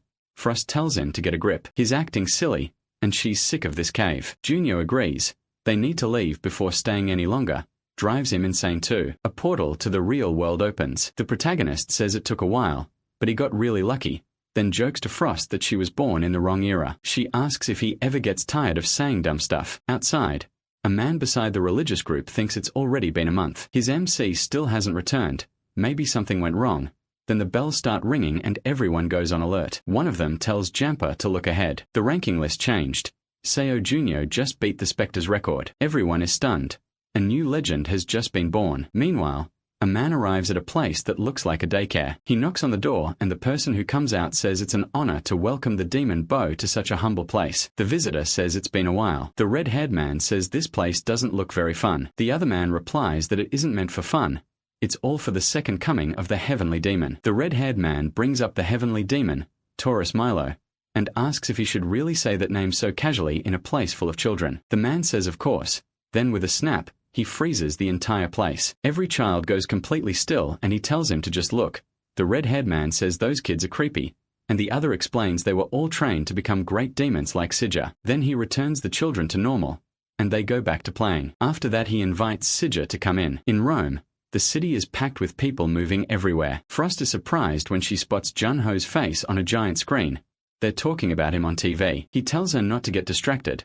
They came to find paradise and destroy it. First they need to locate the urban area where Torres was seen. Frost complains that they came all the way to another country and still have to do grunt work, but it's the only way to track Torres. He says they have no other choice. A few days earlier when Shum arrived he was all excited and even called Jun-Ho his lucky charm. The protagonist thought that was gross, but Shum explained that ever since he came out of the Cave of Trials, donations had been pouring in. To them he was basically a rabbit's foot. MC tells him to forget that and asks why he called. Shum gets straight to it. He says he looked into the orphanage he found while in Paris, and that instantly brings his anger back. The man who attacked the auction, Arma, the skeleton mage, was raised in that horrible place to become a demon, along with many others. Shum says he still doesn't know the exact location, but he may have found a lead. He shows Jun-Ho everything he uncovered. The man's name is Torres Milo. He used to be a famous player on the second floor, but now he's retired. That alone is strange. Others at the top usually don't suddenly lose confidence and quit, but after retiring Torres started acting even more suspiciously. Shum tells him to look at the next photo. Torres is with 2 children. Jun-Ho is surprised, and Shum says an investigator took that picture. Based on witness reports over the last few years, Torres has visited Rome often, but no one knows where he lives or what he does. He's only been seen in the city with children, and it's always different children. The protagonist thinks that's seriously suspicious. If he's really tied to the orphanage, why show up in crowded places like that? Shum says that bothered him too, so he checked Rome's crime records. He points out that every time Torres was seen, a missing person report was filed within a week. MC knows he has to look into this. Shum says Torres shows up about every 2 months, so he should appear again next week. Finding Torres becomes his top priority in Rome, but by afternoon he admits they still found nothing. Frost tells him it's only the first day, they can call it there and head back to the hotel. He's about to agree, but on the way back, a child bumps into Jun-ho, says sorry, and tries to pass by. The protagonist immediately grabs the boy's arm. The kid is shocked that he got caught so easily. He asks what MC is doing, clearly scared. Then he drops the watch he stole from Jun-ho onto the ground. The boy acts tough, saying he thought he was an easy mark and asking what he's staring at. Does he want an apology or something? He says no. He says he's just deciding whether to take him to the police or let it slide. That instantly scares the boy. The protagonist realizes he only meant to scare him a little, but the kid looks truly terrified. So he leans in and asks if the boy belongs to some kind of family group. The kid snaps back, asking what it matters. Jun-ho says that's actually good. Then he asks if the boy knows the area well. The kid asks what he wants. MC decides to bribe him with food, so he'll help. While the boy eats, he watches closely. The kid introduced himself as Marco, and he tells him to slow down or he'll get a stomachache. He even offers more, but Marco says no, he's full. Then Jun-ho notices something. Marco is the only one eating. The protagonist immediately calls over the waiter and asks for more food to take away. Then he asks how many kids are in Marco's family. The answer is 16, so MC orders 16 meals. He then asks if Marco has parents or anywhere to live, and the boy says no. They're all in the same situation, living together in a warehouse. The Pratada asks if no one helps them like an orphanage. Marco says a few priests visit once a month. The Pratada immediately gets suspicious and the boy adds they're probably from the Vatican. According to them, if the kids confess and repent, they'll be taken to paradise. That name makes the Pratada pay close attention. Marco says they promise school, clean clothes, and 3 meals a day there. Even so, he doesn't want to go. Those priests give him a bad feeling. The Pratada takes that seriously. Some people can sense evil, especially around demons. Marco seems to get it, then says he can help him find them. The Pratada asks him to take him there and offers to pay. Marco agrees right away. Meanwhile, at the Vatican, the halls are empty and the current pope is walking through them when he notices an unexpected visitor in the middle of the night. He calls out, asking who's there. It's the Prada, waiting for him in the dark. The Pope is shocked to see Spectro. He says he thought he was still recovering, but the Prada replies that he got tired of lying around and it's good to see him again after 25 years. Francio says he's happy too. He never thought they'd meet again, but it seems his prayers were answered. Then he admits he feels ashamed that they've lived so peacefully because others gave their lives. The Prada tells him there's nothing to be ashamed of. That's exactly why they did it. Still, he says there's something he wants to ask, and Francio asks what it is. The Prada asks if he's ever heard of an orphanage called Paradise. The Pope says no. That makes the Prada remember Marco saying the priests were probably from the Vatican, and he figures it must be a cover. Whoever they are, they're bold enough to pose as Vatican priests while kidnapping children. That all but confirms they're demons, so the Prada lets it go, and the Pope apologizes for not being able to help. Before leaving,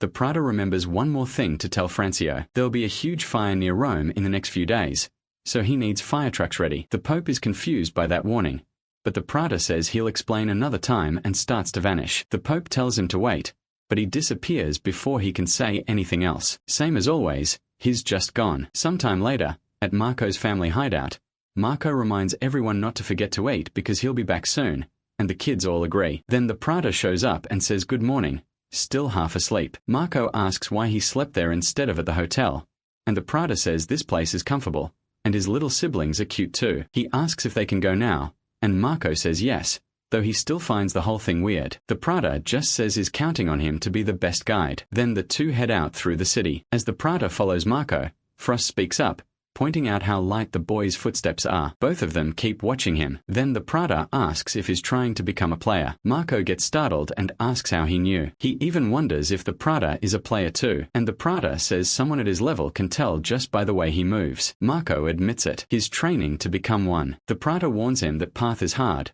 but Marco says they don't have parents to rely on or even a real home. If he wants to protect his family, this is his best shot. He adds that the priest said Paradise has a player training program and they'd help him. That lie instantly catches the Prada's attention. He thinks it over and Frost agrees. It's an easy way to lure talented kids in. Marco says when the priest returns he plans to go to Paradise, learn there, get his license, enter a portal, make money, and one day become a great player like Spectro. He's talking about his hero without knowing the man is right in front of him, so the Prada jokes that he's not dead and shouldn't be talked about like someone he'll never see again. Marco shrugs it off, saying it doesn't matter since Spectro is on the other side of the world anyway. Only the Prada knows how wrong that is. Marco keeps leading him around and says that way leads to the cathedral, where the priests stay. Then he spots Torres Milo with a girl and recognizes her. It's Anna. The Prada asks who she is and Marco says she's part of his family. She went to Paradise about 2 months ago. The Prada immediately dislikes this, remembering that every time Torres appears a missing person report follows within a week. At least now he's finally found the criminal he was after, and he watches Anna closely. Torres asks if she knows Marco, and she says he was the leader of the family she used to live with. Torres quietly pressures her to speak carefully. She obeys and shifts back into the way she used to act before leaving with Torres, greeting Marco emotionally and saying it's been a long time. He asks how she's been. Then Torres turns to Marco and says he's heard a lot about him. He mentions that Marco left his siblings at home, while the Prada thinks he's finally got him. To keep up the act, he scolds Marco for not saying where he was going, and says he thought he'd lost him. Torres looks at the Prada and asks who he is, especially with the glasses and mask, like he's hiding his face on purpose. The Prada introduces himself as a tourist named Sonny, and says Marco is guiding him. Torres accepts that and introduces himself too. The Prada says it's a pleasure, and they shake hands, but the moment Torres touches him, he senses something and wonders what this guy is. He's strong. He asks if the Prada is a player, and the Prada acts casual, saying he's only level 27. Torres instantly gets irritated. In his head, this man isn't even worthy of touching him yet. Somehow he's getting under his skin. Then the Prada asks Marco if Torres is from Paradise, and that makes Torres freeze. Marco says yes. He saw him with the priest last time. Torres quickly tells him to wait, reminding the Prada that he said he was a tourist, then asks how he knows about Paradise. The Prada says the real reason he came here is to look for his younger brother, who vanished 15 years ago. The lie is so shameless, even Frost is tired of him. He adds that while searching he learned about Paradise, and asks if they can check their records. Torres says unfortunately, they don't have any children over 15. What he's really thinking is that if he lets this continue, Paradise might be exposed. So instead he says the Prada can come with him and look for himself. It'll be easier that way, and he'd be happy to help. Anna asks if Marco is coming too, and Marco wonders if he should, since he wants to see the others. The Prada thanks Torres and goes with him. When Marco sees the place, he asks if all of it belongs to Paradise, and Torres proudly says yes. A woman approaches the director as they pass each other, and Torres quietly orders her to check whether they were followed. She gets ready to do exactly that. Near another building, they ask if it's the dormitory. Torres says yes, and the classroom and cafeteria are there too. He also says the children who want to become players train in that hall. Marco looks inside and sees that they really are training, but something about their eyes feels wrong. Torres tells the Prada to go in, and a man beside him reports that no one followed them. Torres says he did well. Then he calls everyone over and says he has an idea, drawing attention to the Prada, who immediately stays on guard. Torres says that since he's an experienced player, maybe he should teach these trainees, pointing to 2 boys nearby. He introduces the Prada to all the children, saying he currently works as a player and can share some of his experience. The Prada feels something is off, and Torres adds that the teachers should watch too. The atmosphere suddenly turns tense. Then the teachers step in, all with swords in hand, standing on one side of the Prada and Marco. They're surrounded. Marco realizes something is very wrong, and the Prada says he caught on fast. Every child there is under control, just like the adults. Marco stares at their eyes and the Prada tells him to remember this. Red eyes are the mark of a demon. Torres says the Prada was careless too. He can't believe he brought up Paradise right to his face. The Prada asks if they gave demon blood to those children. Torres asks if that isn't obvious. How else would they become demons? Laughing, he says, they all resisted at first, but after he killed a few as an example, the rest drank quickly. Marco drops to the floor, asking what he's talking about. Then he thinks of Anna, Rin, Leo, Shu, everyone. He can't believe they never wanted this. Furious, Marco starts cursing Torres and rushes at him to throw a punch, but the red-haired woman jumps in front and asks how he dares. She drives a punch straight into the boy's stomach, nearly knocking him out, then throws him away. Torres just starts laughing and points at the kid. Marco is on the floor, shaking after that hit, and he glares at Torres, furious. He yells that the Spectre will come for them. Torres scoffs. He says maybe he would have believed that 25 years ago, but now the Spectre is probably hiding somewhere, trying to recover. And even if he did come back, no demon would fear him anymore. Then the protagonist walks over and stands by Marco. Marco looks up, Shocked, the protagonist tells him that being a player means pushing forward even when the people you love die right in front of you. And if he really wants to become a true player, then even against an enemy he can't beat, he still has to fight to the end.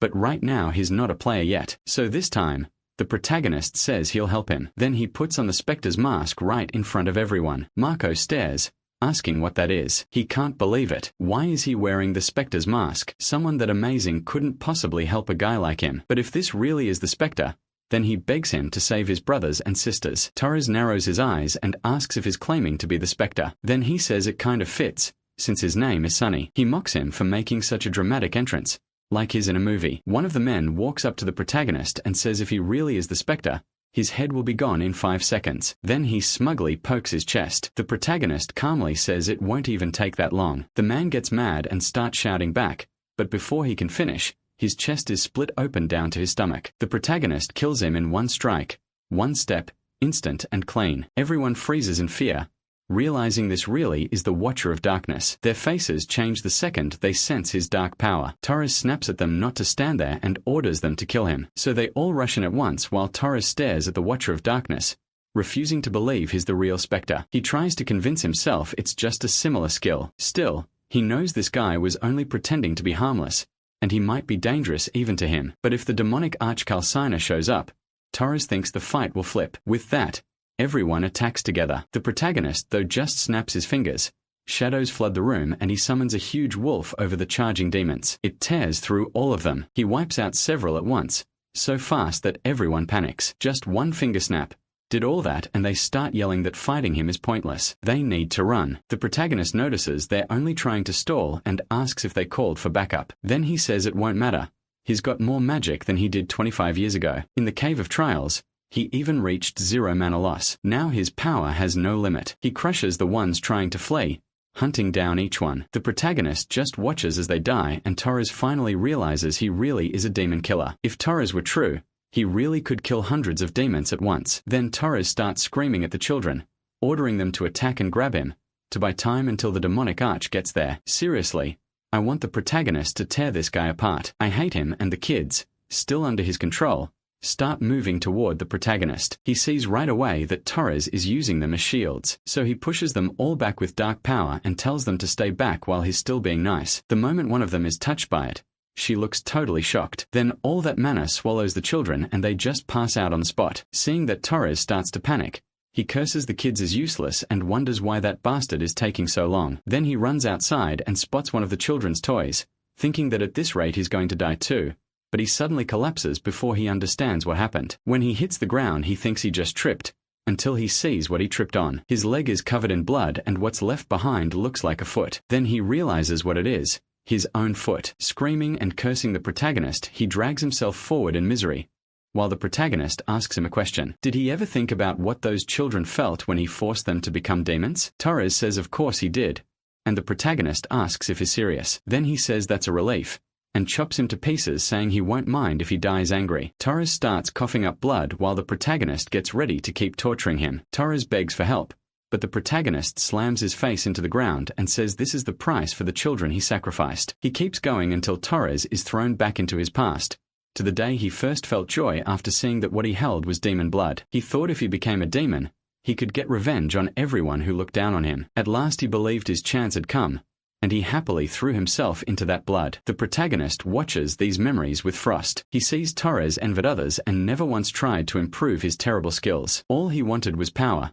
so becoming a demon was almost unavoidable. Frost asks if this is one of those dramas he mentioned, but the protagonist says no. It's a skill called Confession of the Dead. It lets him read a dead person's memories and gather information. Frost thinks that's a pretty amazing ability. Torres' past keeps playing, and one of the higher demons escorts him. The demon says he likes Torres' mind control skill, especially for the disappearances of the second floor players and the Ghost City incident. While he talks, all Torres can think is that the air itself feels crushing. Then the demon says his skill looks delicious. He tells Torres not to be afraid and introduces the boss, Rohan Agia, saying he'll only take a taste of the ability. Then he pulls some of Torres' power out, turns it into a ball of light, and swallows it. After tasting it, he says the flavor is unusual and wonders what ingredients he'd need to recreate it. He thinks he can probably do it with what he already has. Either way, He thanks Torres for giving him such a useful recipe and a great ingredient. As a reward, he'll explain why paradise was created. Good food needs fresh,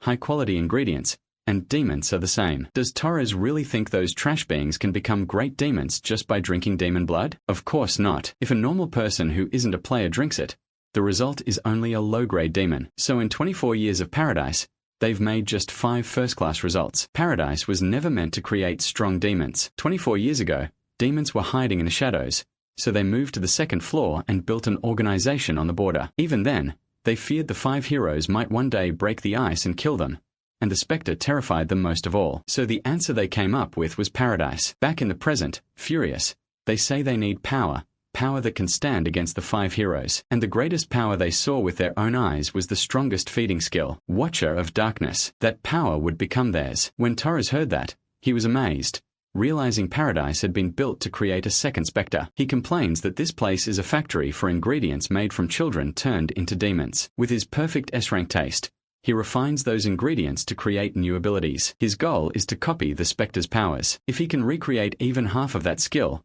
or even a quarter of it, they'll make the strongest demon of all. He says they already made a few rough copies, but they were all low-grade trash. Then he found a better method than paradise, and now they can use the real Watcher of Darkness. They plan to return to the second floor and wait for him to climb up. Wondering what he'll taste like, they say they can hardly wait. After learning all this, the protagonist realizes the reason they used children to make demons is him. They wanted to create a second spectre, and the truth leaves him stunned. He just stands there in shock, thinking about all those children and everything that happened. The reason thousands were forced to become demons was all because of him, and that makes him furious. He starts cursing and throws his mask away, but Frost tells him this isn't his fault. He says he knows. He really does, but he still can't stop feeling that way. Once a player becomes a demon, they can never be human again. No one knows that better than he does. He remembers the children falling in there, those children, and now he'll have to kill them with his own hands. Meanwhile, inside, Marco speaks to them all, trying to wake the boys up and asking why they're like this. Then the protagonist comes back and Marco talks to him. He says the children still won't wake up and asks if they just hit their heads. He says they need to get them to a hospital fast. He still thinks they just need to remove the demon blood, and if they do, everything will go back to normal. He asks the protagonist if that's possible, begging him to please save his little brothers and sisters. The protagonist's face turns completely dark. Then he gently comforts the boy and says he's sorry. He can't do that. He understands how Marco feels, but there's a reason demons are treated the way they are. When a normal person drinks demon blood, only 2 things can happen. They die because their body can't handle it, or they become a demon. Then the girl wakes up again and calls out to Marco, and he quickly asks Anna if she's okay. Then all the kids wake up at once. Seeing him there, he realizes they're starting to turn. Marco is relieved. He says he's so glad because he thought something bad had happened to them. But the girl tells Marco something feels wrong. She says she really likes him, but for some reason she suddenly wants to kill him. Her anger explodes and her nails grow sharp and long as she slashes for Marco's neck. The protagonist pulls him away just in time, stopping her from killing the boy. He explains that demons are violent by nature. In exchange for power, they gain an endless urge to kill. Anyone who drinks demon blood becomes the same way. Then the protagonist quietly apologizes and attacks the girl with everything he has. But then the system tells him it senses only a tiny amount of demonic energy in the target. The protagonist is confused, and the system says the Watcher of Darkness can absorb demonic energy. Marco shocks him. He thinks it must be like when he absorbed the icy energy from the syndrome, so he binds the girl with his dark power. He can hardly believe it since the Watcher of Darkness never had this kind of ability before. Then he remembers what that man said. If a normal person who isn't a player drinks demon blood, they only become a low-grade demon. That makes him realize he can extract the demonic energy, because these kids are normal people, not players. Just then Marco calls out to him. He tries to speak and the protagonist asks what it is. Marco begs him to end this. He says this happened because he sent them to paradise. The protagonist asks if he's serious, because he'll carry that guilt forever. But the boy answers that players have to keep going, no matter what they carry. Wasn't that his lesson? He says it through tears and the protagonist feels deeply proud of him. Even Frost is impressed, though Marco has no idea. The protagonist says not many players cry for other people. One day Marco will become a great player, but he shouldn't have to bear something this heavy at such a young age. Then he uses his power on the girl, forming a black orb right in front of her. A long time later, Cole wakes up and asks what time it is. He quickly figures out what happened. He was out for 17 hours. Thinking about Kim, He realizes he must have burned all his energy escaping. Cal swears he'll make him pay for that humiliation. Then he glances over and sees his watch. The message tells him to come to the training room, because someone has something to show him. Cal gets furious, cursing Tower for acting arrogant and daring to order him around. He says if this isn't important he'll kill him, and heads downstairs. But when he arrives, he's stunned. He demands to know what happened. What the hell is this? Workers are clearing everything out. Cal realizes paradise is being dismantled, and asks where all the demons went. Nothing is where it should be, and he can't understand what happened. A while later at the Vatican, everyone is shocked that the protagonist is there dressed as Spectre, with Marco beside him. Marco says everyone is staring. The protagonist tells him not to worry if he stays by his side. He'll have to get used to it. Then he adds that it's even worse than it was 25 years ago. A priest walks up and tells the protagonist the exams on all 217 rescued children are done, and the results confirm that none of them are demons. He thanks him for giving the nation another seed of hope, and the boy lights up with joy. A little later, the Pope comes to speak with the protagonist, and thanks him for saving hundreds of children. He asks if he may announce the incident publicly, and warn people about the danger of demons. The protagonist tells him to do as he wishes, but since the Pope is so grateful, he asks for a favor. When the Pope asks what it is, he brings up the children he rescued. He says they're all orphans, and that's why they were targeted. This happened in the Holy City because the church failed to protect them. Does the Pope understand that? The Pope says he does. So the church will take responsibility and provide homes and schooling for every child involved. Marco asks if he's serious, nearly crying. The protagonist tells him he heard right. If he studies at the Holy Church, he won't need part-time jobs anymore, and the boy is stunned. Then the protagonist teases him, asking if he's crying again. Marco insists he's not. There's dust in his eye, and the tears are only because it burns. The two adults just watch their exchange, and Marco says from now on he'll work hard, become a capable player and serve under him. He says he'll repay him, but the protagonist apologizes and says he doesn't want subordinates. The boy looks crushed, but the protagonist explains he doesn't accept subordinates. He accepts comrades. His standards are high, so if Marco wants to stand beside him, he has to work hard from now on. That gives Marco hope again, and he agrees right away. Soon the news reports that in Rome an orphanage was secretly being used to raise demons, and the victims from Paradise were rescued safely. It also says the people behind Paradise were wiped out by one of the 5 heroes, Spectre. Cal is furious, realizing that Bastard ruined his plans again. He thinks if he'd been awake he could have dealt with Spectre just like Jun-Ho. Instead they slip away like rats. He tells the protagonist to wait. He lost this time, but after he handles him, Spectre is next. Yeah, if you can handle one, maybe you can handle the other, but honestly it's hard to believe you'll beat either of them. Back at the Korean Player Association, the protagonist arrives and someone greets him. He says that man did a good job, then looks to the side and asks what that chaos is outside. When he walks to the window and looks down, he sees everyone thanking Spectre. It's a huge celebration, with people cheering for his return, and everyone is thrilled. They truly believe it's Spectre. The protagonist can barely believe what he's seeing. Shim says the police estimate nearly 500,000 people are in the crowd, and the protagonist asks what this is. Shim asks if he still doesn't get it. He says they all gathered to see him, to thank him for coming back. At last the protagonist understands. Then another man arrives and says he'll escort the protagonist into the association, thanking him for returning. Everyone else does the same. As he walks he thinks that one day he wants to show this to his frozen friends. Shim adds that he prepared the conference just like requested, but guesses he won't only announce cooperation with the association. He asks what the protagonist is really planning. The protagonist removes his mask and asks Shim if he remembers when he had just woken up. Shim doesn't quite follow, so he explains that when he first woke he looked outside and thought the world had finally become peaceful, just like they wanted, but when he looked closer, that wasn't true. Without the 5 heroes, demons thrived and the weak suffered badly. 25 years ago demons could never grow this much. Shim says that's because the 5 heroes were there to keep them in check, but if he's going to take that role now, it won't be easy. The protagonist says he knows he's not as strong as before, and he thought that would still be enough to gain the power needed to revive his friends, but it isn't. Right now no one can stop the demons like before. That's why all of this is happening. They need someone like him. They need someone to hold the demons back. Shim is shocked and asks if he's really coming back as Spectre.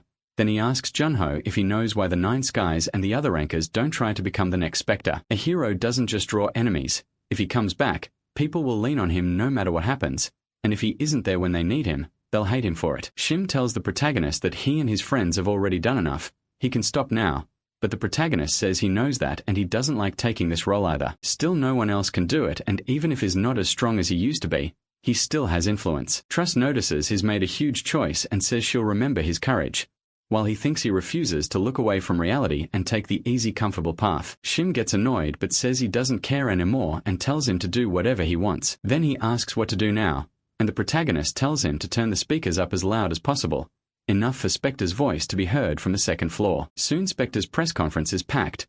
Everyone just waits for him to walk in, and the whole place is tense. Hazza says that as expected, all the vice guildmasters and team leaders from the 6 great guilds are there, along with many top rankers. He thinks this is going to turn into a recruitment war, but when he looks at the princess, something feels off. She starts smiling and says she can't believe she'll get to see Spectre with her own eyes. Hazza tells her to calm down. They announce that Spectre and Shimda Alquid will be there soon and thank everyone for waiting. Then Jun-Ho finally walks in, cameras start flashing, and everyone gets ready to record every word. Shimda Alquid then grabs the mic and says the press conference will begin right away, with only a few questions allowed. The first reporter raises a hand and asks that since Spectre was frozen for 25 years, all kinds of theories have spread, so can he prove he really is the true Spectre here and now? That question shocks the room, and some even wonder if the guy is crazy for asking it. Jun-Ho answers yes. He lifts a hand and says, if that's what they want, he can prove it. Then he draws his sword and releases dark energy,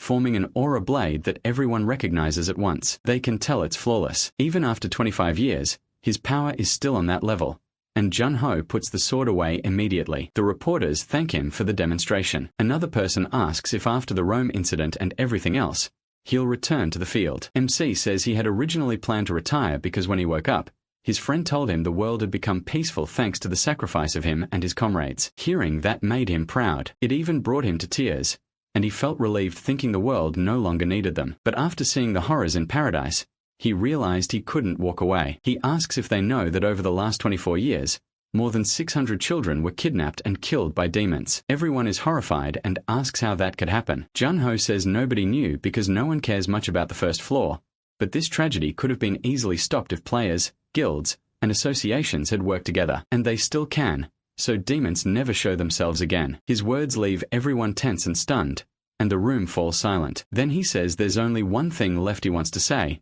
and it's for the demons. Clear as day, he declares that he's back. Later, in Shim-Di Oku's office, Jun-Ho lies back comfortably, reading the news. One article says Spectre praised him as a promising rookie. Another says that after Spectre's statement, people call for guilds, associations, and players to unite. The whole internet is talking about it, and the protagonist thinks that's perfect. He's getting attention. Then Frost suddenly yells for him, and he asks what's wrong. She says she finished Season 1 and excitedly tells him to put on Season 2. Jun-Ho says he'll teach her how to use the remote so she can do it herself, instead of shouting every time. But Frost says she's thirsty and orders him to make tea, treating him like a servant. He calls her out on it. She keeps insisting, saying her wish is in order. While he goes to get it, he asks if she really thinks she'll get away with this. Now it's his turn, and he hands her what humans drink when they're thirsty. Frost stares at the cup in surprise and asks what it is, because it smells fresh. Jun-Ho just waits to see what happens when she drinks it. He watches quietly,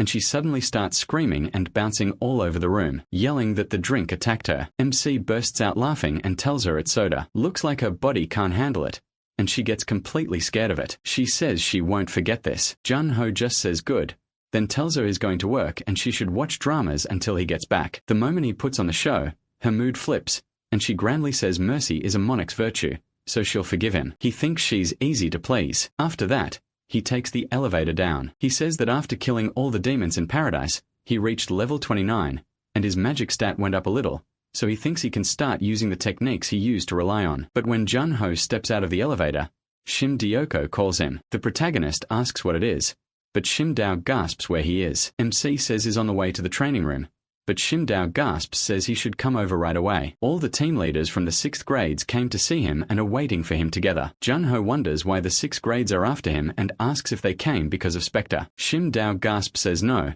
they came for him. That surprises him. They wanted him, not Spectre. Thinking about it, the press conference was arranged suddenly, yet the team leaders still showed up fast, and it didn't even look like they were in a rush. Maybe they were already on the first floor to recruit Seo, the protagonist, in the first place. He says it looks like he couldn't send them away, and Shim-Dioko agrees. He says they can get rough, and if they can't have something, they might destroy it. That gives Jun-Ho a great idea. While they wait, he arrives and greets them, asking what brings the 6th grade's team leaders here. One girl says it's obvious they want to recruit him after he took first place in the Cave of Trials. Junho asks about the others and they say they're here for the same reason, but he apologizes and says he can't join another organization because of personal reasons. One of them says if he's worried about the contract penalty, he doesn't need to be their guild will pay it for him. The protagonist responds by placing a sword on the table and says there's no need. The man notices it's the demon sword, the same weapon Spectre used in Antarctica. Junho says they probably know what that means. Spectre gave it to him as a sign of trust, and since declaring war on the demons, he's been gathering allies on the 2nd floor. MC was chosen as the official representative and everyone is shaken. They can't believe Spectre is building his own army. The princess says she had no idea Snakehead was close enough to Spectre to be picked as his representative. If they join Spectre and help wipe out the demons, they'll earn a lot of public support. Thinking that, she decides he has to join her guild. He then lays out 3 conditions. First, to avoid conflict between guilds, he will stay affiliated with the association. Second, any guild that accepts will gain major influence and information on the 2nd floor. Third, those guilds must give Spectre any information he wants without hiding anything. In return, once he gets that information, Spectre will publicly announce that guild's contribution. The girl thinks it honestly doesn't matter what he asks. Right now, the 6th grades have no choice but to accept if they want his approval. Since the press conference, guilds have been criticized for doing nothing about the demons and only caring about making money. With Junyo controlling the situation,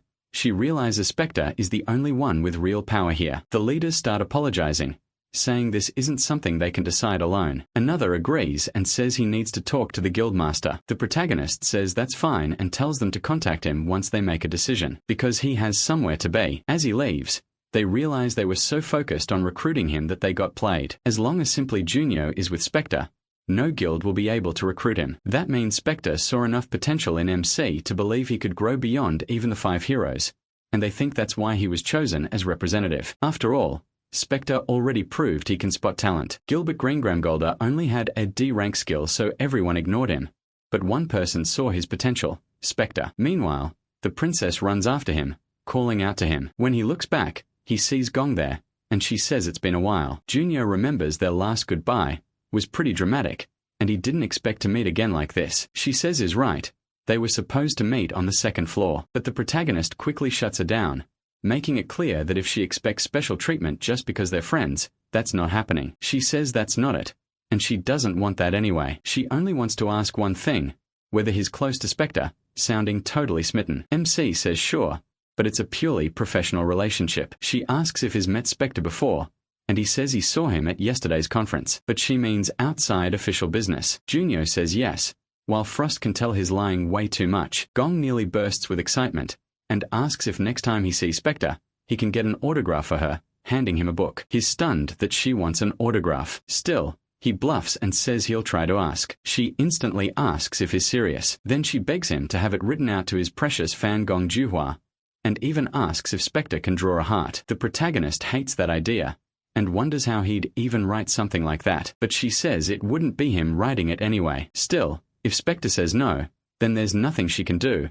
and she gets disappointed. Juhua only says he'll ask, and she thanks him, saying it'll become a family heirloom. After finally getting away from her, MC is shocked to see his own photo among major Korean figures, and then at the training room, he checks his status window. With this, he thinks he can get his old stats back. On the 2nd floor, he'll be reset to 0, so even if he has to use the Spectre's name, he needs info on the 6 great guilds. To clear the 2nd floor, he also has to rebuild his old techniques. His current magic use is efficient, but because he rushed his mana control, his power and speed are still lacking, and there's only one fix for that: the amplifier. Then Frost shows up. Tongho asks for 10 level 100 training dolls. She asks what kind of training this is, and he says he needs to make sure he can use the same skills he had before going to the 2nd floor. Those are the abilities he used in the past. The dolls start closing in around him, but he slips away fast.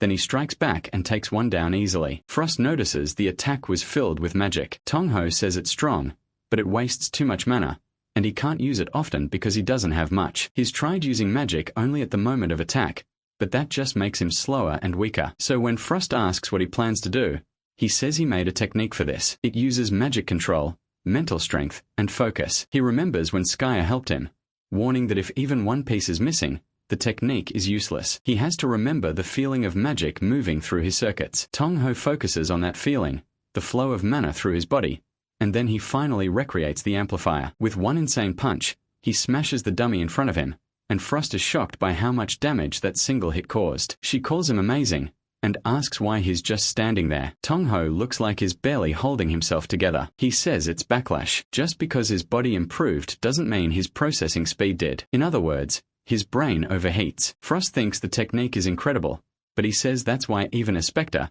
he could only use the amplifier for 10 minutes. Right now, he has to train until he can use it in real combat. The dolls regenerate, and he says he'll master it before facing the Winter Castle portal. Sometime later, he repeats that he has to keep training until he can use it in battle. Frost tells him his body temperature is getting dangerously high. Even so, he keeps trying no matter what. She reminds him he told her to use ice magic to lower his temperature, asking if he forgot. Tongho says he already tried. The amplifier is hard enough on its own, and if he adds ice magic too, his brain will fry. He gets frustrated that he's still winning with nothing but a punch, saying it's way too hard to control. In the end, he says he'll need at least a few months before he can use this in a real fight. But Frost asks if he's sure. He really doesn't like the sound of that. When he asks if she knows something, she says of course she does, but she won't tell him. As his contractor, she says he should be able to figure it out himself. He answers that he doesn't need her help. Even so, he decides he should be able to use it on the battlefield by now. So he calls Secretary Cham and says he needs a teleporter. She agrees and asks when and where. He says tomorrow,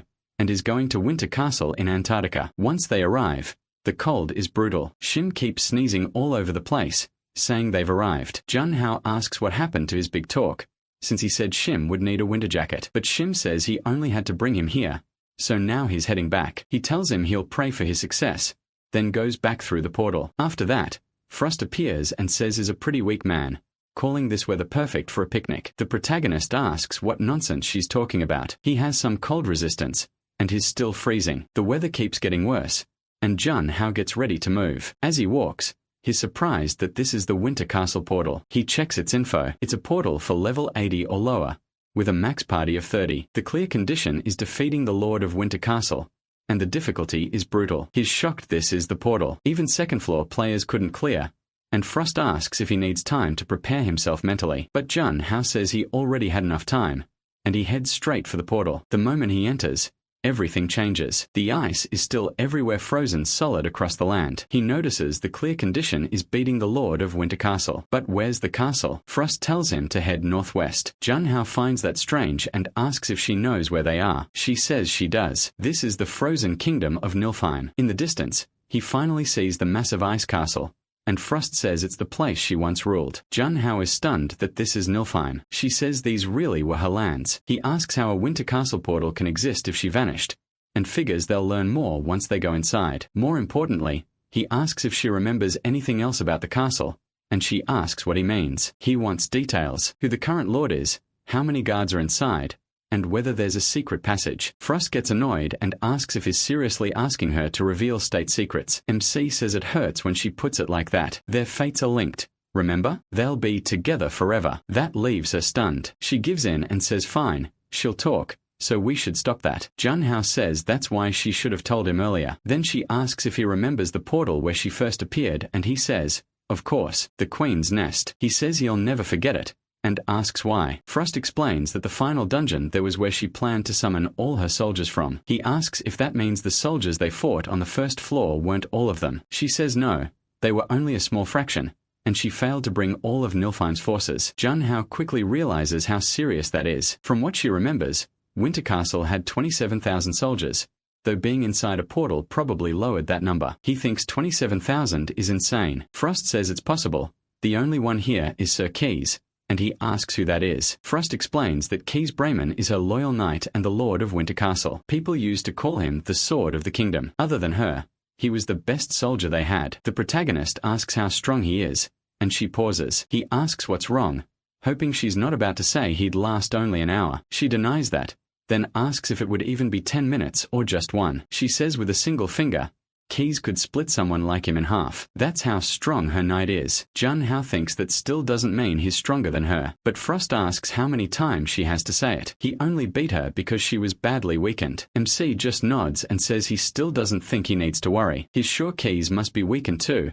just like she was, and he keeps moving forward. Soon he notices what looks like a throne room and asks if red isn't usually the color of royalty. Frost says that depends on the nation. In her kingdom, white was the royal color. This place is called the Knight's Path, ruled by the strongest knight in Winter Castle, Sir Keys Brayman. The castle was considered sacred among knights. It was said that anyone who walked that red carpet would become a great knight. Those who wanted to prove themselves came to the Winter Palace, and Jun Hao asks what kind of test that was. She says it was called the Trial of Chivalry. Behind that door is a long hall where 100 warriors wait. He'll have to duel each of them and prove his strength. He asks why she's only telling him this now, wondering if this is how he has to clear the portal. But Frost tells him to relax. He still has to go in first. He says again that she should have told him sooner. She replies that she doesn't even know how many knights are still inside, but during the trial, he'll fight them one at a time. They won't all attack together. That calms him down. There's no point panicking before he even starts. All he has to do is beat 100 knights. Frost says that's not quite right. After he beats the knights of Winter Castle and their commander,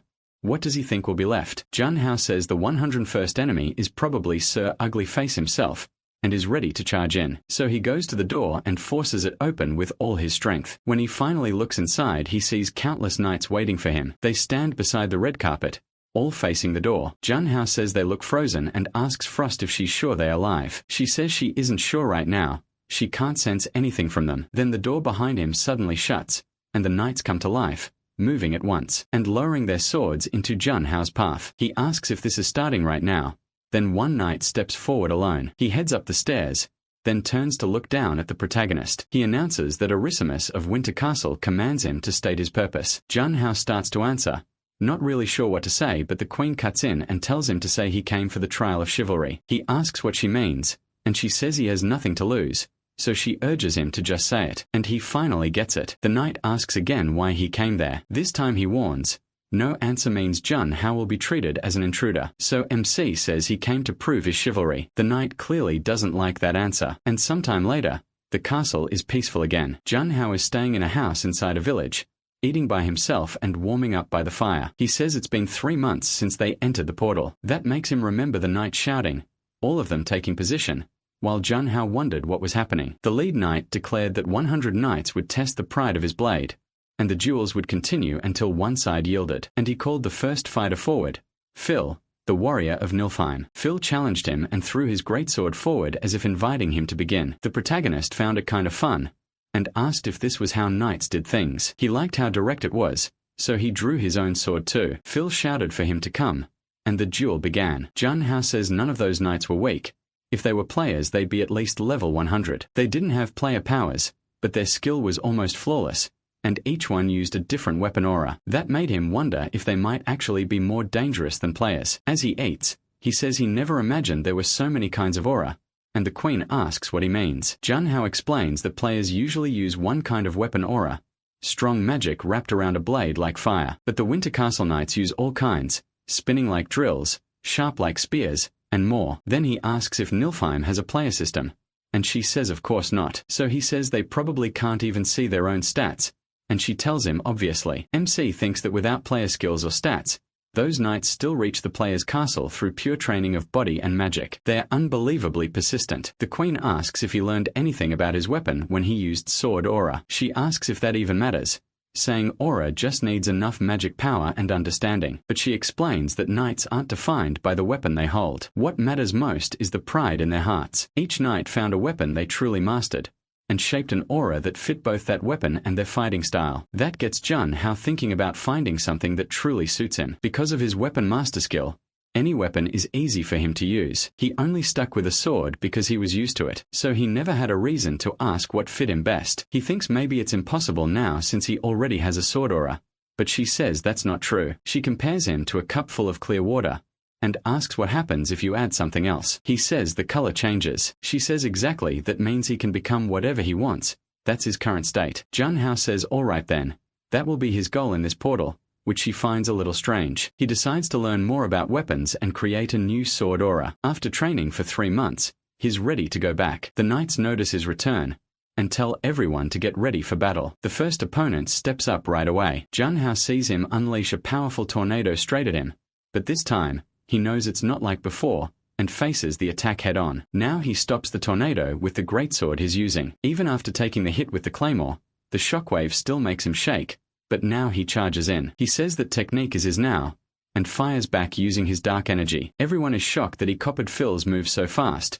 Then Junhao tells them all to come at him, saying good things should be shared. After that he keeps winning again and again, until he reaches the lead knight, who tells him he has truly proven himself. He asks for Junhao's name and holds out his hand. The protagonist shakes it and gives his name. The man looks surprised, then hands him something. Junhao asks what it is, and he says it's a medal of honor. It's proof that he passed the trial of chivalry. Anyone who passes earns a private audience with the Lord. MC thinks he can finally move forward. The knights wish him luck and say their goodbyes, since by now he's become friends with all of them. Then he finally enters the Lord's Hall. The mood changes instantly. It feels like something is pressing down on his body. He realizes he's looking at Kesraman, the lord of the castle, and farther ahead someone is seated on the throne. Frost immediately grows tense and mentions the strongest knight in Nilfheim who is staring at Junhao. She remembers that he isn't just the strongest, he's her knight. When he stands face to face with him, the situation changes at once. Seeing what's in front of him, the protagonist admits the man really is as strong as she said. The moment the knight raises his sword,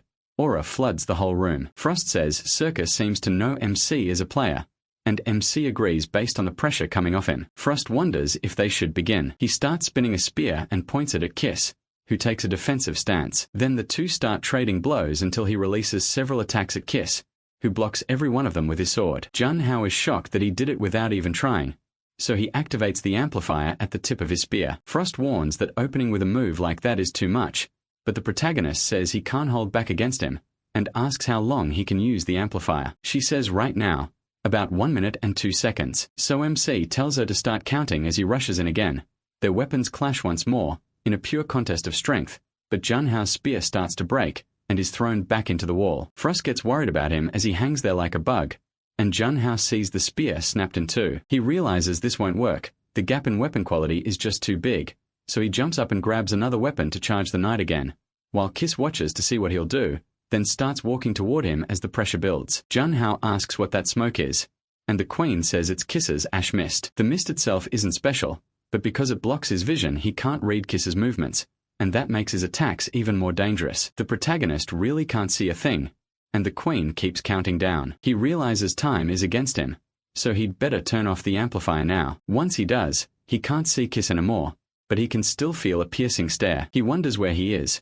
Then Kiss appears right behind him and nearly lands a fatal hit. Junhao is caught off guard, and jumps away to keep his head from getting cut off. He says he won't miss this time, and charges again. The two trade more blows, but then the knight suddenly grabs him, locking a hand around Junhao's neck and nearly killing him, making him spit up blood. Kiss slams him into the wall and pulls back for another punch at MC's face, but MC shifts his head at the last second. The knight is surprised, and Frost tries to save him with her ice, pushing Kiss back and dropping Junhao to the floor. As Kiss looks at him, he knows he can't let the knight keep attacking, so he gets back up and uses his shadow magic. The queen asks if he can't just ambush him, but Junhao says no, someone that's strong is too hard to fool. He throws back some potion to heal, and thinks this is the worst setup possible. He can't even think clearly because he overused the amplifier.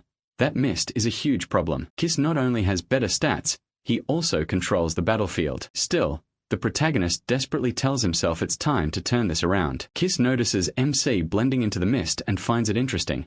He says he's starting to feel Junhao's magic power, and realizes he's close. Then he spots a silhouette in the smoke, says he found him, and cuts straight through it. But there's no resistance at all. He realizes it's basically nothing, just ice. Then he understands it was a trap, but a trick like that won't be enough. But the protagonist stops him and asks if he knows how fog forms. It's just thick water vapor, so if the temperature drops enough, that vapor turns to ice. With that, he creates ice all through the mist. Kiss realizes he needs to pull back, but Junhao tells him it's too late. He sends all that ice at the knight and traps him in place. Even his sword gets caught. In seconds, he's frozen solid. The protagonist then thinks of Kiss Brumang of Nilfheim and gets ready to strike. Beside him, the Frost Queen just watches. Then he drives his sword into the knight and ends the fight, but once the ice starts to melt from the blood, he can't believe it. Kiss is still alive, and now he looks even angrier. Then he asks the queen for forgiveness. The protagonist says Kiss is calling to her and asks why she won't show herself. She says she doesn't deserve to. A monarch should protect her people,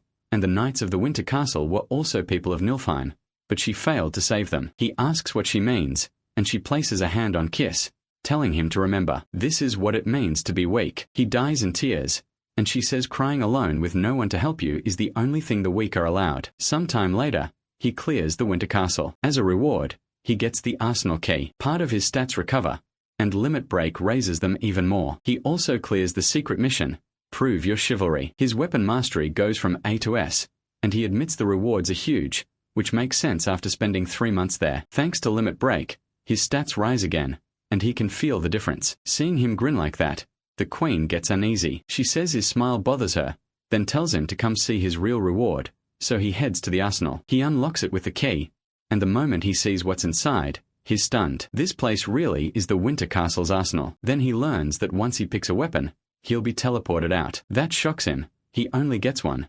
Frost wonders if Grey had the same reaction. It seems the administrator is still watching, and the protagonist says that obsession is making him uncomfortable, so he starts wondering which of these weapons is the best choice. Then one catches his eye, a halberd called the Unique Grawl, Cruel Executor. It causes bleeding, makes wounds bleed even more than normal, and it's enchanted to feel much lighter than it should. It also has Blood Pact. Whenever an enemy's blood touches the weapon, the user's stamina recovers. He didn't expect effects like that. Frost asks if that's the one calling to him, and he says of course. With Blood Pact, even if he's fighting a whole group, he can keep getting stamina back. She says that's enough for her. What matters is that he likes it. Then they decide to leave, and he agrees. But on the way out, he notices a painting he hadn't seen before. When he looks at it, he says it's beautiful. Then he spots the clothes and hair, and they seem familiar. Frost explains that it's the frozen kingdom of Nilfheim, her domain. Then it finally clicks, and he asks if that's her in the painting. He starts to think it is, and tells her to take off that strange blindfold. She turns bright red and refuses,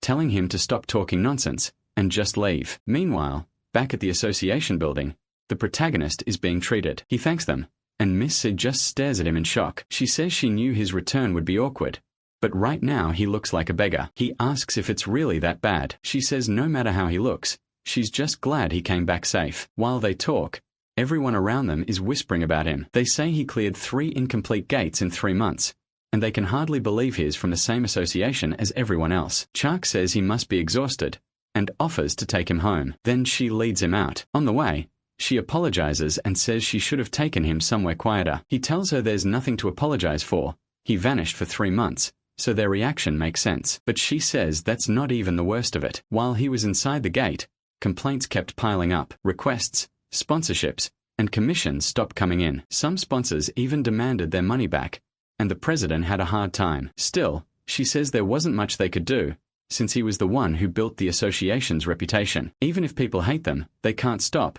But the protagonist tells CHA that it doesn't matter whether their reputation is good or bad.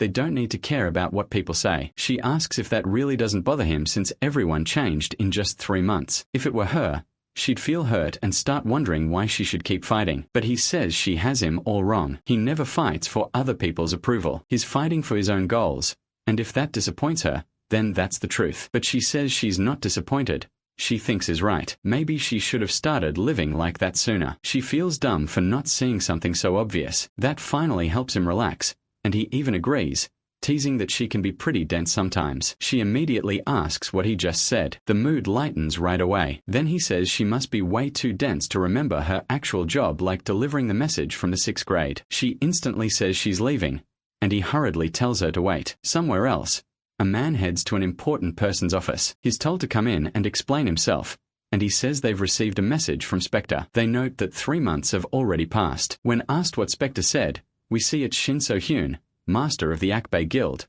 and the assistant explains that Spectre wants them to gather information on demons and send it within 30 minutes. Shen orders every report below the mid-level to be sent, but then asks if that will really be enough, since Spectre probably made the same request to the other guilds. He also saw messengers from the other 6th grades in the dimensional elevator. Shen realizes Spectre is making the guilds compete. He must have guessed they had already agreed on how much information to give him, and now he plans to ignore the ones who hold back. In other words, he has them in his hand. Even so, Shen orders them to send everything that isn't marked ultra-secret, and his subordinate agrees. Shen says they need to show Spectre their value, so the Akbei Guild will be the only one working with him. Back in his room, the protagonist remembers telling them to send everything within 30 minutes. He had already made a bet with the 6th grades, and now he's using the guildmaster's own tactics against them. Soon enough, he actually gets an email. Just as expected, big corporations are always on time. He says he didn't even need to wait the full 30 minutes. The message says all the major groups have replied to his offer. Then he says the problem with smart people is that they think too much. While he was in the Winter Castle for 3 months, the 6 grades must have agreed on how much information to share with him. They had plenty of time to plan, but if he pushes them into competing, they'll each try to offer better intel to win his favor. Because of that, he gets information money can't buy. Even the so-called 6th grades still have a lot to learn. Then he says he'll enter the 2nd floor of the frontier in 10 days. Before that, he and the Frost Queen need to prepare. First, he has to memorize all the information they sent, but he wonders why it feels like he's the only one working, while the Queen is just watching TV. She asks what his problem is, and he says she's having fun while he's stuck working like a slave. She claims she's studying culture, but he says she's obviously just playing around. He figures it'll take at least 4 days to memorize that whole stack of papers. He reads that the Great Ruben Empire is the only empire in the entire frontier. In other words, most of the 2nd floor is under Ruben's control. And for the last 25 years, the 6th grades have been spreading themselves all across it. Now there are 3 main factions. First are First Touch and Silent Moon, both tied to the imperial family. They focus on gaining power inside the palace and have the most nobles on their side. Next is the aristocratic faction, Labyrinth and Sky Soul, which focus on taking control of other regions. And the third faction is the Church. Silver Constellation controls the Church of the Sun, the Empire's main religion. On top of that, Howley Guild found a new mercenary guild that's separate from all 3 factions, and right now they cover the largest area of activity. The frontier is a world he's never experienced before, and he starts wondering what kind of place it really is. Sometime later, someone goes to see Shimdaioku. When she walks in, he's surprised. Tsujiase came to speak with him, and he asks why she's there. She says she has something to tell him. Then she hands over a letter and says it's her resignation. He says she must have thought long and hard before deciding this, then asks if he can know why. She asks if he remembers the first time he came there, and he says of course. Years ago in Shoma on the 2nd floor there was a gifted healer, people called a saint. She spent her whole life helping others, but when she fell into a crisis, no one helped her, no one except one person. She says she respects both him and the Spectre, because he was the only one who helped when she was suffering. She wanted to keep working there as long as she could, but after talking with Junho, she started to remember the passion that once drove her, so he congratulates her, saying she finally found her own path. She thanks him and asks if she can return the sealing ring on the day she leaves. He says of course, and welcomes her back. Player Chokamage. A little later, Shimdiarak takes another hit to the heart when he learns Junho made the 6 grades compete with each other. He says yes, that's all the information he got from them. Shimdiarak jokes that he could probably sell heat in the desert. Then he stops to think for a moment, looking over everything, and says he thought they might at least catch up, but the association still has a long way to go. Dronzer says that's not much of a motivation speech, and Shimdiao quickly answers that they'll reach that level someday. The protagonist asks what the association has been doing on the 2nd floor, and Shimdiao Kuo explains that they've been recruiting players, rebuilding their intel network and slowly expanding their influence across the frontier. Still, getting close to groups that have been there for 25 years is hard. They already control the best areas, the rest are just scraps, and that's frustrating. MC asks if a major contribution could change that. Shim Donoghue thinks he's making it sound easy, but he says you never know, and tells him he's heading to the 2nd floor in a week. Shim Donoghue is stunned, but nods anyway. He says he feels ashamed because if he had expanded their influence more they could have helped him better on the 2nd floor. Junho tells him he's already done more than enough. Thanks to Shimdiao Kuo he already has a new identity, got his player license easily and received gear, a place to stay and plenty more. He says he couldn't ask for anything else, and Shimdiao Kuo gets emotional as the protagonist thanks him from the bottom of his heart. Honestly, their friendship is great, and now I really want to see how this Annie helps MC, because he's finally got a healer on the team. When at a zoo in India, everyone is having a good time. A little boy runs off yelling about a lion and his father warns Isha not to run or he'll trip. While the others enjoy themselves, one girl watches from a distance. The woman beside her, Nisha, asks why she won't come take a look. The girl says she's fine where she is, holding a necklace with a photo of her and her father. That leaves her looking down, and Nisha gently says her grandmother knows her father is always with them even if they can't see him. The girl almost cries and her grandmother says she knows he's watching her right now and that he wants her to be happy. Hearing that, the girl speaks up too, saying she thinks her dad would want that as well. That makes the grandmother remember her son's girl. She agrees with her, then invites her to go look together. Somewhere else, at the association building, Junho is surprised by Chaki, who suddenly appears in his path. She comes over to talk and he asks what she's doing there so late. Chaki says she was helping the president with some documents. The protagonist asks why he's making her do that and says he'll have a word with him later. She gets awkward, and Junho tells her it's late, so she should head home. She agrees, says goodnight,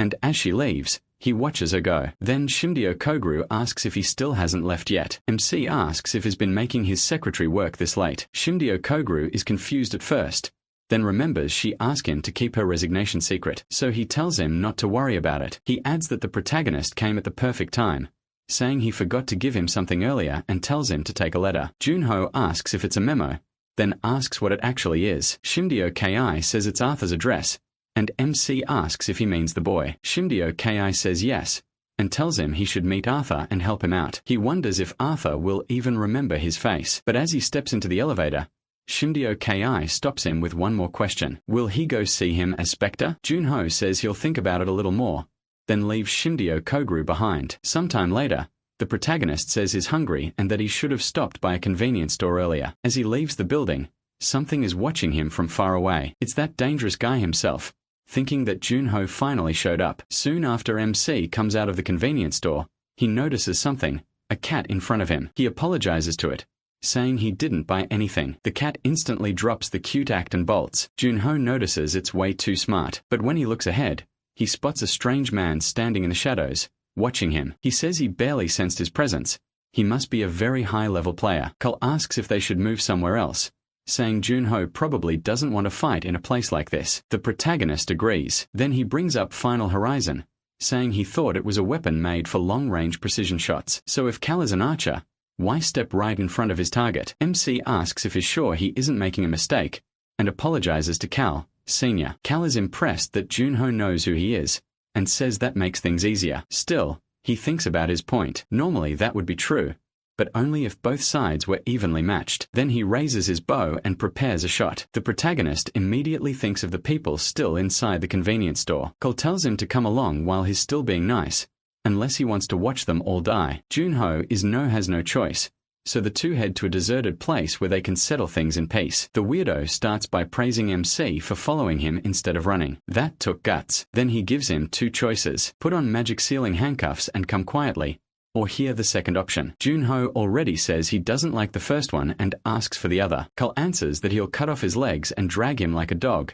grinning like a madman. The protagonist says it's hard to believe Cal is putting out this much pressure just by releasing his magic. This is Cal Sr., a level 100 ranker. MC says he chooses a third option and Cal thinks is insane. Junho says the mountain air is nice, so he figured this would be a good place to bury him. Cal snaps in rage and curses at him, then draws his bow and fires 3 arrows at once. He sends them straight at Junho, but he cuts down every one of them. Cal Sr. is genuinely shocked to him that should be impossible. How could a rookie who's been active for less than a year deflect every arrow from his demonic bow? The protagonist says he must be confused. A player who isn't even level 30 just knocked away a level 100 ranker's arrows. But plenty of things in this world make no sense, and here's one of them. Cal admits he made a mistake by underestimating someone who cleared a 1-star gate alone. Junho has already reached the point where no one on the first floor can match him, and Cal is sure he'll rise fast on the second floor too. If he's even more talented than expected, then before long MC might even be able to stand against the 9 heavens. Cal draws his bow again and says it's a real shame that a talent like this has to die here. Then he orders his hunting arrows to devour him and launches a whole barrage at Junho. Each arrow targets a different part of his body. He realizes Cal is changing their paths in midair and wonders if he's controlling every arrow with magic. Cal welcomes him to his hunting ground. The arrows explode near Junho with insane force, and he realizes even one arrow with that kind of power is dangerous. Cal isn't just steering the arrows,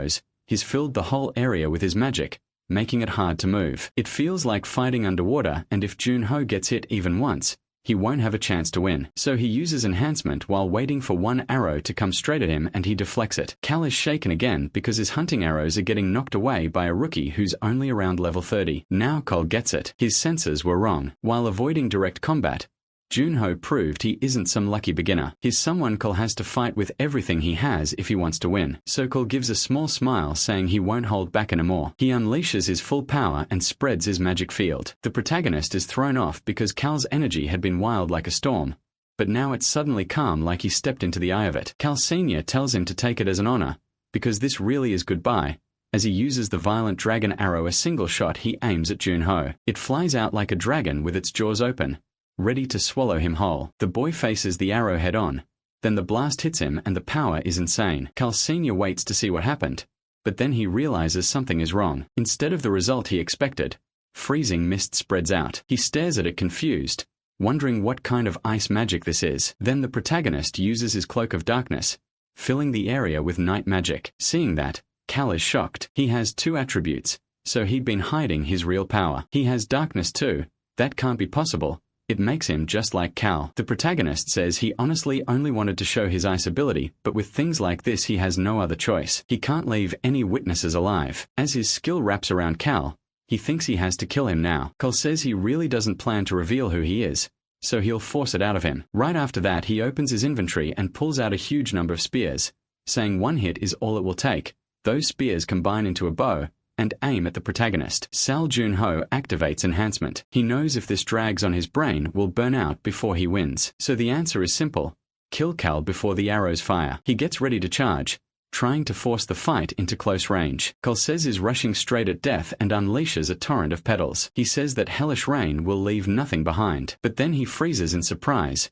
The protagonist is charging straight into the arrows. Cal can't figure out why the kid is smiling, and Junho says he'd been waiting for this. For the moment Cal would relax and think it was over. At that instant, he uses shadow teleport and appears behind Cal, nearly cutting him down. But Cal jerks back at the last second. Junho clicks his tongue, thinking Cal really is fast. Then Cal strikes back with claw-like attacks from his hands and blasts MC away. He gets irritated by that cursed regeneration. Even after his hand was cut, it healed right up. Cal explains that to become a demon, you have to drink demon blood. Since humans usually can't handle that power, most dilute it with water first. Even so, every now and then some lunatic wants overwhelming power and drinks the blood pure. The few who survive become demons with the powers of the demon whose blood they drank. Cal adds that the skill letting Junho vanish must have activation conditions, otherwise he would have used it from the start. Then Cal walks toward him and promises that this time he'll send him to hell. The protagonist can't believe Cal figured out the weakness that fast. Then he mocks him,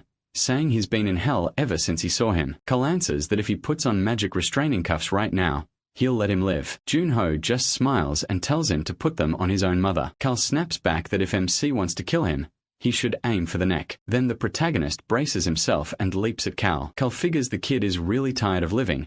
Junho feels like his head is on fire, but he keeps moving. A few arrows hit him as he runs, yet he keeps pushing forward and forces himself to focus. More arrows come and he keeps advancing. He pushes his concentration to the limit, and Cal notices he's cutting down every arrow. It's obvious Junho is at his limit, so Cal can't understand how he's still going. Cal does everything he can to kill him quickly, but then he locks eyes with him and closes the distance fast. At the very last moment, just when he thinks he's reached Cal suddenly lifts the boy by the throat, choking him in the air until Junho coughs up blood. Cal starts laughing. Sure, he finally caught him, but it was only the protagonist's shadow clone. The real one says the one who got caught was Cal. In one strike, he drives through Calcena's chest. Junho doesn't even get to finish cleanly, and Cal staggers away. Calcena asks how he did that, but MC orders his shadow to devour him and calls out the guard dog. At that Cal says he understands now. Junho is the enemy of all demons, the Spectre himself. He calls him a coward for lying to everyone, and asks why he's hiding his identity. He says that's not something a dead man needs to know. Then he unleashes his skill on Cal, swallowing him whole and finishing that demon for good. While all that was happening, the Queen was back home, watching TV and eating popcorn, enjoying the show until she starts to feel that something is wrong. She tosses the popcorn aside and calls for her contractor, asking if he didn't say he'd be back before the episode ended, and where he is. Meanwhile, the protagonist is still finishing things with Calcena, throwing him fully into his skill. After that he thinks about that bastard. While the raid was chasing him, he came down to the first floor to kill someone like him. Junho wonders if this whole mess happened just because Cal was being hunted. Still, since he managed to pull some things from Cal's memories, it wasn't a total loss. The Demon Association is in the Shuma region on the second floor, and what he learned matches the info he got from the Akabi Guild. So if that's true, this information should be very useful on the second floor. Then a system message appears. His skill rank went up from repeated use, and Confession of the Dead rose from C to B. Junho is surprised,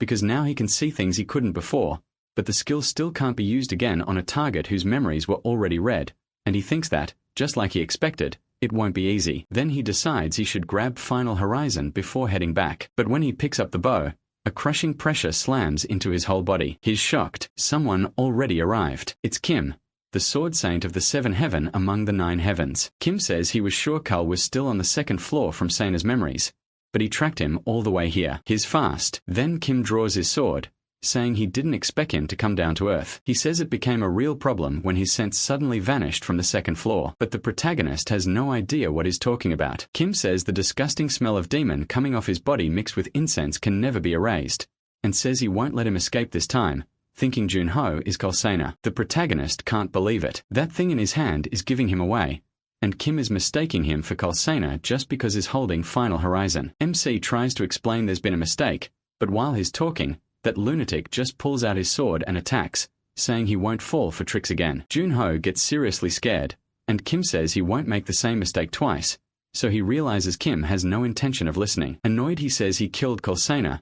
Kim thinks that's another trick, but the protagonist says he can prove it. Then he pulls out his smartwatch and starts calling someone. When the call connects, Kim asks who it is, and after a bit, everything gets cleared up. Junho notices nothing was left untouched, and Kim tells Shim that he'll visit next time he gets the chance, settling things with Shim. Seeing that, MC finally relaxes a little, and Kim apologizes, saying he completely misunderstood him. Junho says it's fine, he would have done the same thing. Even so, Kim says he still wants to make up for the trouble, and asks him to lift his face. Then he applies something to the wound on his cheek. He says it's an elixir, and that it will help heal his injuries. The protagonist says using a legendary elixir on a cut like that is too much, but Kim tells him not to worry. He just wants to take responsibility for his mistake, and Junho is surprised a truly honorable player like him still exists, but Kim says there's still something he wants to know. He knows all about MC's abilities. He cleared several gates and even fought Spectre. That's in his Cave of Trials record. Even then, he can't believe a level 30 player beat the demonic Bosina alone. Junho says he can explain how he beat the demonic bow, but only if Kim agrees to one request. Kim asks what it is, and he says he wants Kim to announce that Kim was the one who defeated Cal, hiding the fact that he did it himself. He also wants Kim to never tell anyone about his abilities. And one more thing, he wants Kim's help someday in the future. Kim says helping him wouldn't be a problem, but if his power truly goes against the path of humans, he can't ignore it. The protagonist says that won't be a problem now or later. Then he shows him by summoning ice under his feet, saying he'll reveal his secrets, since they reached an agreement. The area starts freezing over as he says he'll show him everything, and Kim finally understands, saying that power really could bring down the demonic bow. It even compares to most S-rank attribute skills, until he figures this must be the association's way of calming people down on the 3rd floor. That surprises Junho even more. He didn't expect him to figure it out so fast. Kim says he can make sure this never reaches the demons, so MC agrees. Kim draws his sword and shatters the ice. He says he understands everything now. In just a moment, the whole frozen area is gone after a few swings. Kim tells him not to worry. He did kill Seina here an hour ago after all. He says that sounds fair, but was Cal really that strong? Even at his peak, the protagonist doubts it would have been an easy fight. When he finally gets home, he says all he wants is a shower and bed, but the moment he arrives the Ice Queen is already mad at her contractor. Junho says she scared him, and she asks if he even knows what time it is. He answers 1 in the morning. She reminds him he said he'd only be gone for a minute to see a friend. He admits it but says things happened. She tells him to come back earlier next time, and he just agrees. As she starts to leave, she notices how filthy he is, and asks what happened. Junho says it was something big. She doesn't get it, so he tells her he dealt with Seina today. When she doesn't know the name, she asks who that is, and MC explains that he was a demon. Not just any demon, a lot stronger than the ones he fought before. That catches her off guard. She asks if he wasn't supposed to be meeting a friend, and he says he ran into Carl on the way back from the convenience store after that. Then Junho tells the Ice Queen the world is bigger than he thought. There are people far stronger than he ever imagined. After waking from the ice, he rushed to find his old companions. But only after meeting Kim and John did he truly realize how strong players had become over the last 25 years. Especially the monsters on the 2nd floor. That's when he understood why the 9 heavens were compared to the heavens. Now that he's seen it with his own eyes, he even thinks Kim seems like a decent guy. But Junho is still shaken. So she asks why he suddenly stopped in the middle of the story, saying he's making her curious. He brushes it off. He just says he feels like he needs to work even harder. There are 8 people in this world on the same level as Kim and John, and one of them is clearly his enemy. Speaking of the dead, Nazat Hello, a weapon master, skeleton mage, and the demon who ordered Calciner to capture him. He already understood the first floor, so that was fine. But the second floor is full of things he doesn't know. The Ice Queen tells Junho he'll be fine, and gently pats his head. That catches him off guard, and she says he'd been doing well until now. He complains, asking what that was for, since he never expected comfort from her. She says it's because he looked like a lost puppy in the rain. He answers that of course he'll do fine.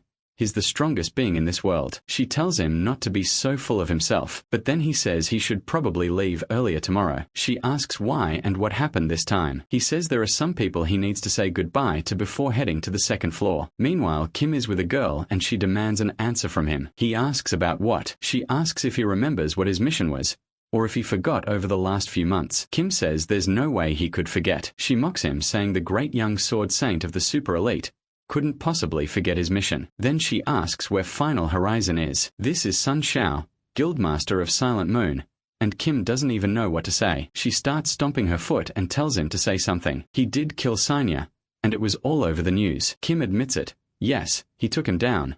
But she asks why he didn't bring back the bow, which was the real mission. She can't believe Sanya was stronger than he expected. That annoys him and he thinks that wasn't the issue at all. If he wanted, he could have killed him with one hand and forced any secret out of him too. But before he could get there, a rookie player, Jung Ho, a rising newcomer, defeated Carl Sanya. When the protagonist beat Carl alone, it was only fair that he took the reward. Kim adds that he also made a deal with the boy and accidentally killed Sanya before he could draw his bow. She's shocked that the famed sword saint Kim Yu-jun, born to be perfect, could make a mistake, and she loses it. She asks how that even makes sense, even wondering if he got hit in the head during the fight. Kim says he's perfectly fine. That finally calms her down. She says it's a shame about the mission, but there's nothing they can do and she'll report it to Doki herself. Kim apologizes, but she tells him to stop doing that. When she asks for the real reason and warns him not to try some trash lie, he admits she already knows he can't fool her. She says she hasn't seen him smile in a long time. Kim says he may not have gotten Final Horizon,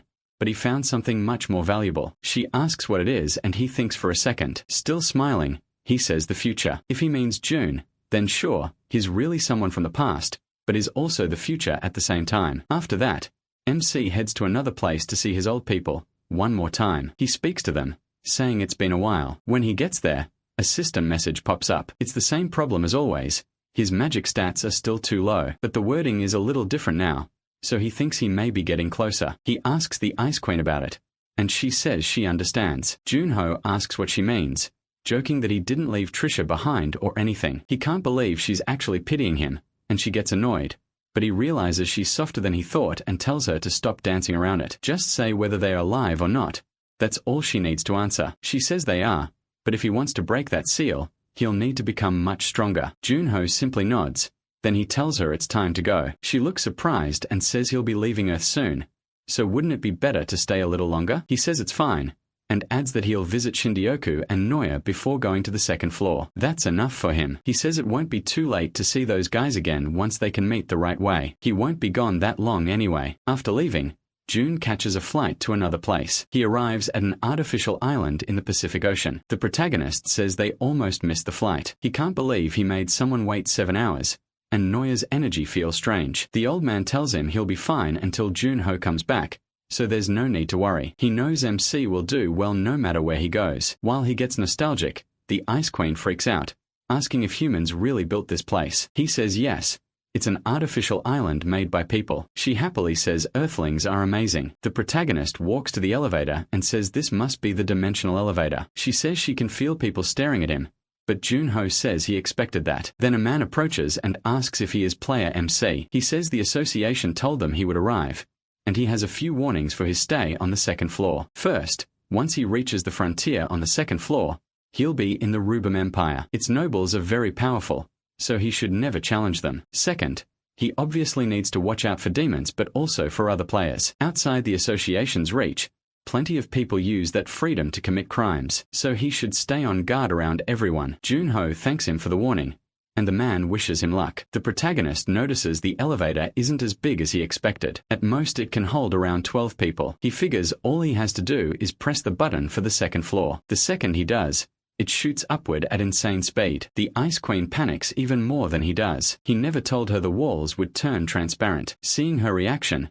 Junho can hardly believe it. He tells the Ice Queen to look and she asks why. He spots several other elevators nearby and she's shocked there are so many. MC realizes this must be how the demons reach the second floor without the association noticing. Then the elevator jolts so hard she almost rips his hair out. At last they arrive on the second floor. There he steps into the frontier and gets a notice. Bearer of Spring has activated, boosting all stats by 30. Junho realizes his title effect is now active all the time too. Then he sees the Rubim Empire and it's nothing like Earth. It feels like stepping into a fantasy game. On top of that, the air is packed with way more magic power than Earth. He's left amazed as he steps out and everyone nearby stares at him like, what is this guy doing? From the way he acts they figure he's a rookie who just reached the second floor, not someone worth recruiting. One guy wonders why Junho is talking to himself, and another walks up saying too much is going on. The guy in green notices his senpai is back. The other says yeah, but asks why Gerald's group is gathering there. He has no idea. Then one of them realizes who it is. It's Sekio and he quickly sees everyone there belongs to a guild.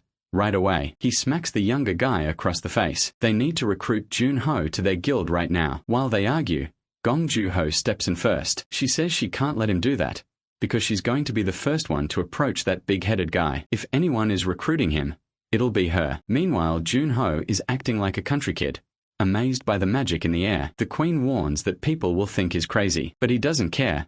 He's just trying to get used to this place. She begs him to stop embarrassing himself in public, but then the protagonist spots Gong Juha and says he's seen her before. He calls out to team leader Gong, getting her attention. Once she finally sees him, he says he was waiting for her. She laughs and says that was close. If he'd been a few days later, she would have won the bet. Junho apologizes but says he doesn't like losing. Then she asks if he had any trouble with the language, saying Vida should be translating. He says no, she's the first person he's talked to. She tells him to come with her. There are a few things he should know, and she asks if he likes coffee. They head to a cafe, and she explains that only nobles are allowed in there, so it's a good place to talk in peace. Junho asks if she's a noble.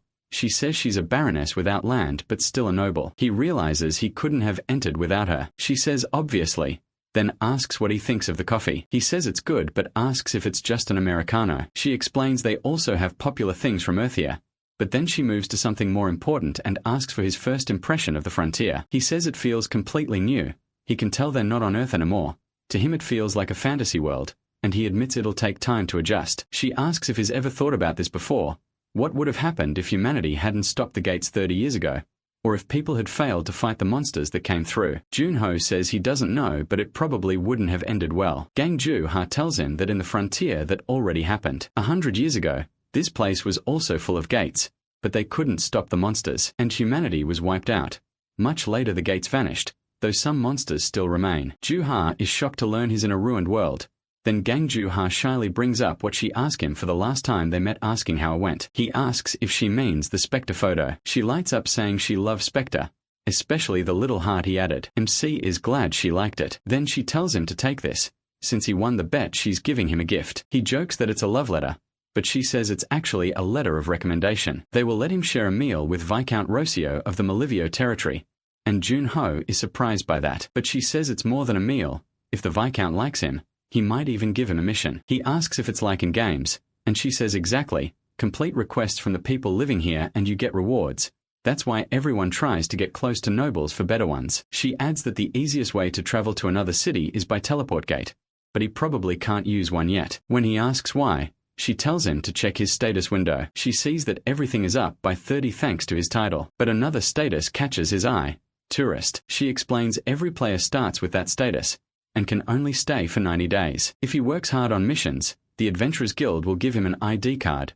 Junho gets it, and she says if he's done here, she should get going. Before leaving, she warns him to be careful around other players. The protagonist says he's not going to get tricked that easily. She doesn't look fully convinced, then gives him a map of the Empire and a guide normally only given to members of her guild. She says she's making an exception because she's his senpai. MC asks if she's really allowed to hand that over. Her answer is simple. Get stronger. Next time she expects a gift from him. The queen says Gong Juha is fun, like a fox, and Juho says she's still way too cute. Still, he doesn't think she's a fox, more like a cat or a dog. The queen can't believe how clueless he is about women. She asks what his plan is now. He wonders if this place is Gillian, then says they'll stay here for a while and look for somewhere to settle. The queen suggests Shangri-La nearby, saying she's been eyeing the building since they arrived.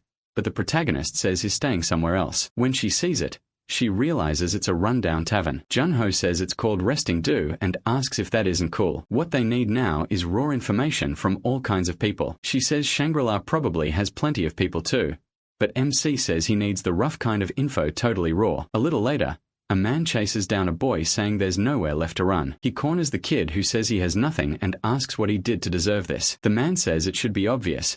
He came to the frontier with no skill at all and caught Ply's attention. The boy asks who Ply is. The man says that's his name, then starts beating him. Other men stand nearby, keeping watch. Ply says he's sweating like crazy and now wants to see how much the kid has. The boy only has 30 gold, and Ply tells the others it was worth coming after him. Players are easy money. When Jun-ho walks into the tavern, it looks pretty much like any game tavern. The queen complains that it's noisy and he says it really does feel like a game inn. Earth players are mixed in with this world's adventurers. The easiest way to tell them apart is that only the players have Vita. The queen asks how he plans to get information there, and Jun-ho says he has a plan. Then a waiter asks what he wants to order, and the protagonist asks for the best dish, alcohol, and a cup of tea. The waiter suggests lamb, beer, royal tea, and black tea. MC says that sounds fine. The man says it'll be 51 copper, paid up front. Remembering that 1 copper is about $1, he is shocked by the price. He asks if the money he tosses on the table is enough,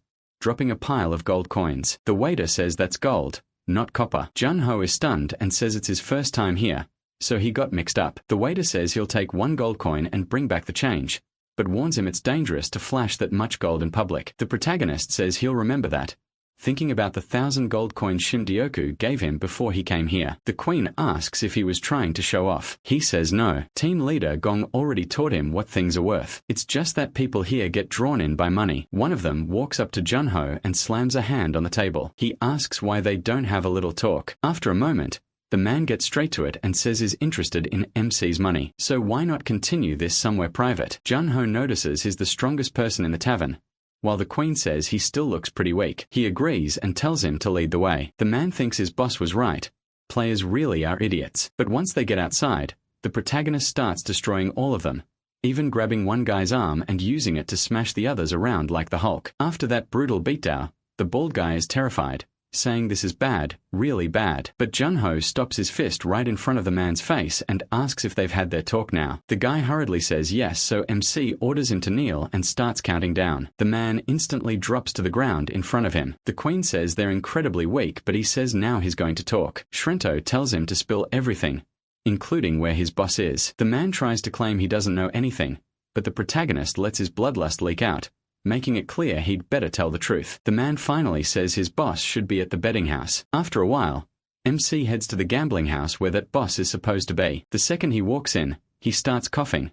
The place feels more like a drug den than a casino. He remembers the thug saying the boss's name is Ply, a big name in Gilliam, who controls gambling, bars, and all kinds of entertainment. He also works with nobles, so he knows far more than most people. Right away, Shrento can tell this place feels nothing like the tavern. Still, he walks up and asks if he can join a table. One man says he's never seen him before and he explains he just got to Gilliam. The man laughs, saying it's crazy that his first stop was a gambling house. Then he warns him the bets here are huge and asks if the kid can even afford them. Shrento says he'll be fine and starts playing. As the game goes on, that guy gets more and more annoyed. He can't believe it, because he thought the protagonist was a newbie. But an hour later, he's still holding his own. This is Fiverr, the so-called gambling genius, and now he's down to 350 chips. He starts wondering if Shrento is some pro gambler from somewhere else. Meanwhile, MC keeps cheating with Arma's help as she tells him the other man's cards. So he keeps raising the stakes and winning. Watching from nearby,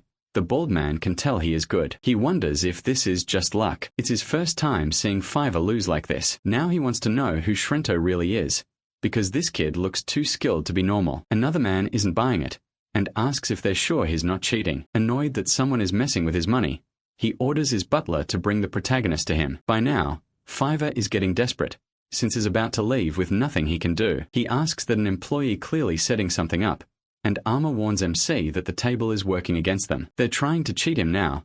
Even the table is rigged. Shrento says he expected that. They lasted longer than he thought, but he's done here. Fiverr asks if he's serious and tries to get him to keep playing. He says he's already won plenty, and if he stays he might lose it all. Fiverr keeps pushing, but a man walks over to the protagonist and MC is surprised when the message is for him. The man says his host wants to share a drink and asks him to follow. Armor points out that this host must be that man's boss, so Shrento tells him to lead the way. When they arrive, the bald man says this is the VIP room, usually reserved for nobles. Armor notices how dark it is and tells him to be careful. The bald man welcomes him and says gamblers who come here often use special skills to cheat.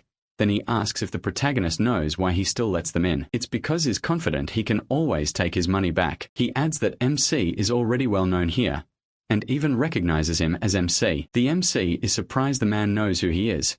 Then the bald man sits with two others nearby and says he is a respected player among the people from Earth. He's famous, and the protagonist says it sounds like the man did his homework. The bald man says other players told him everything when he asked, which is exactly why Jun-ho should have behaved himself. He repeats that players come in using skills to cheat, then asks again why he still allows it, because he's sure of his own power. He runs every kind of entertainment in the city, and of course has ties to the nobles. No matter how strong players are, they're still outsiders, and in the end they won't fight the nobles. He asks if he's wrong, and MC says he's right. Then Jun-ho makes an offer, tossing several chips onto the table. He'll give back everything he won if the man sells him information about the nobles. The bald man is confused and asks if he seriously wants to buy intel with the money he stole. He says the kid clearly doesn't understand his position.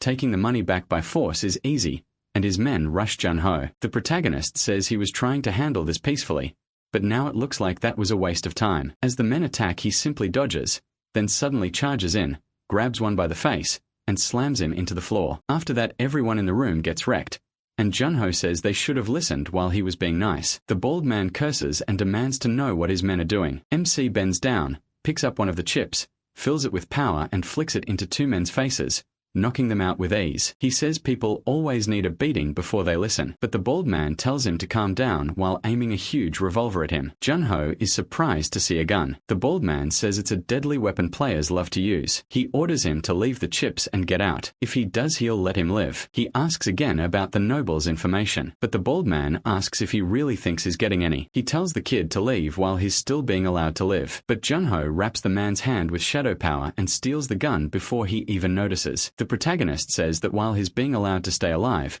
the bald man better start talking. The man panics, wondering when that happened and if MC is really only level 30. Then he tells him to think carefully, starting to insult him before stopping himself. He calls him the protagonist, and warns that pulling the trigger will bring huge trouble for both of them. Jun-ho doesn't care at all. The bald man realizes he might really shoot. Is Ply actually going to die like this? MC says his nerve is stronger than he expected. At that, Ply quickly says he'll talk. He'll tell him everything, and begs Jun-ho not to do it. But right after he fires, he stops the bullet just before it hits Ply's face, and says he should have said that from the start. Ply shakes all over and he asks why they don't talk now. After a long talk, the next day the protagonist says everyone worked hard this week, and thanks to them, he got a lot of information about the second floor. Then he says they can go now. Ply can't even tell if he's joking, but Jun-ho tells him not to make him repeat himself, and they all run out fast. Armor thinks thank goodness they're finally gone. She was sick of them. MC then says it's time to use that information. First, they're taking a mission. At the quest board, Jun-ho looks through the options,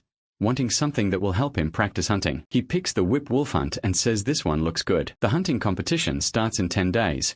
So he plans to raise his level to at least 50 before then. Armor tells him he's moving way too fast and asks if he can slow down. He says she can just fly alongside him. She says she'll try to endure it for now since she doesn't want to waste energy. While the protagonist bickers with her, some men watch him from a distance. They say there's no easier target than someone new to the second floor, and all of them decide to follow him. These idiots are about to get destroyed if they don't leave him alone. Once Jun-ho starts tracking the whip wolves, he notices from the tracks that they must be big. He wonders how strong Armor thinks they are, hoping they'll be fun to fight. She tells him that if he wants to see anything, he needs to get out of the fog first. He realizes she's right. He can't even tell where their territory starts. Still, she points out that even while saying that, he sounds excited. Jun-ho says Earth doesn't have monsters like these, so this is a great chance to test the power of frontier monsters. Even so, Armor warns him not to let his guard down. He agrees, then catches a sound. The whip wolves have finally appeared, and they're called the Cruel Executioner for a reason. MC studies them and sees their tails really do look like whips. Armor says they live up to their name. Jun-ho rushes in to test them,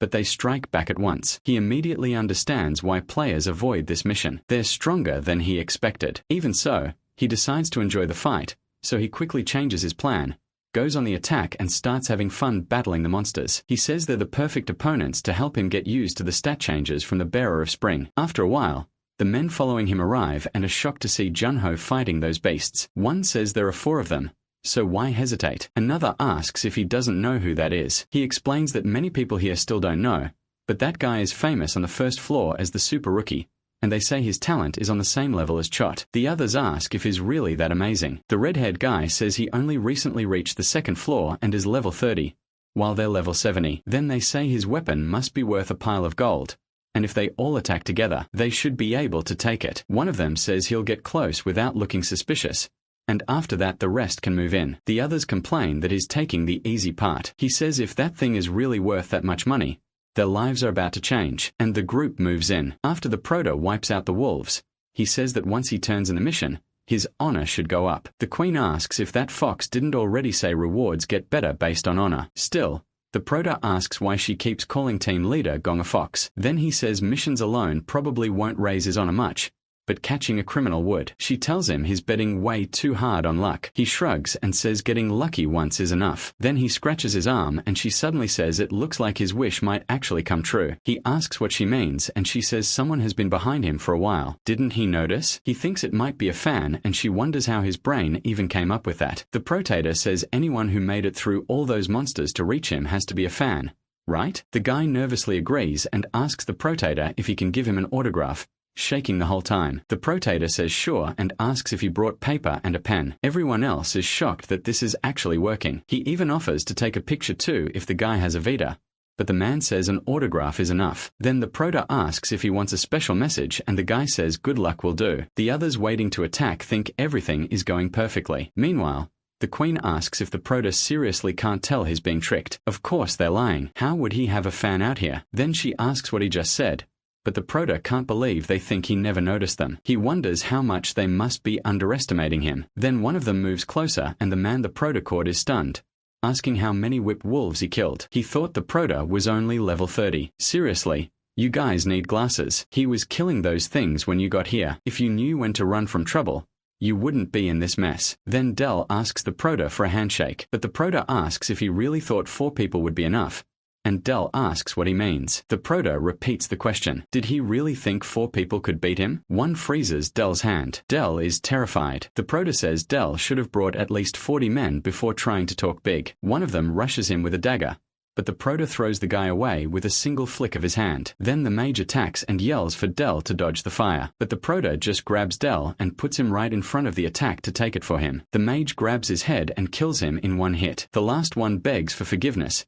saying he never wanted this and was telling the truth. But the Proto kills him too, driving a cluster of ice stalactites through him. The Queen asks if dragging them back will be a pain after this mess, but the Proto says they had it coming. He says they deserved it. He's sure as honor will jump a lot if he hands these guys over to the guards, and she agrees. It should go up by a good amount. When the Proto gets back to the guild, the clerk asks if he isn't the one who left that morning after taking a mission. The Proto says yes. So the clerk asks why he's already back and the Proto drops the proof onto the desk. Their whip wolf hides in great condition and the clerk says they could only come off like that if he killed them in one strike. Then he asks the Proto's name, and he introduces himself as Seo Jun-ho. The clerk realizes he's also the one who caught the criminals from the missing persons case. He calls him amazing, the savior of Gillingham. The Proto is surprised the rumor spread so fast, and the clerk says from now on he'll prepare missions worthy of someone at his level. After the Proto leaves, the system says he gained 555 more honor. He realizes that with this much honor he may not need the mission board anymore. Then she asks what he thought of the frontline fights. He says it was fun.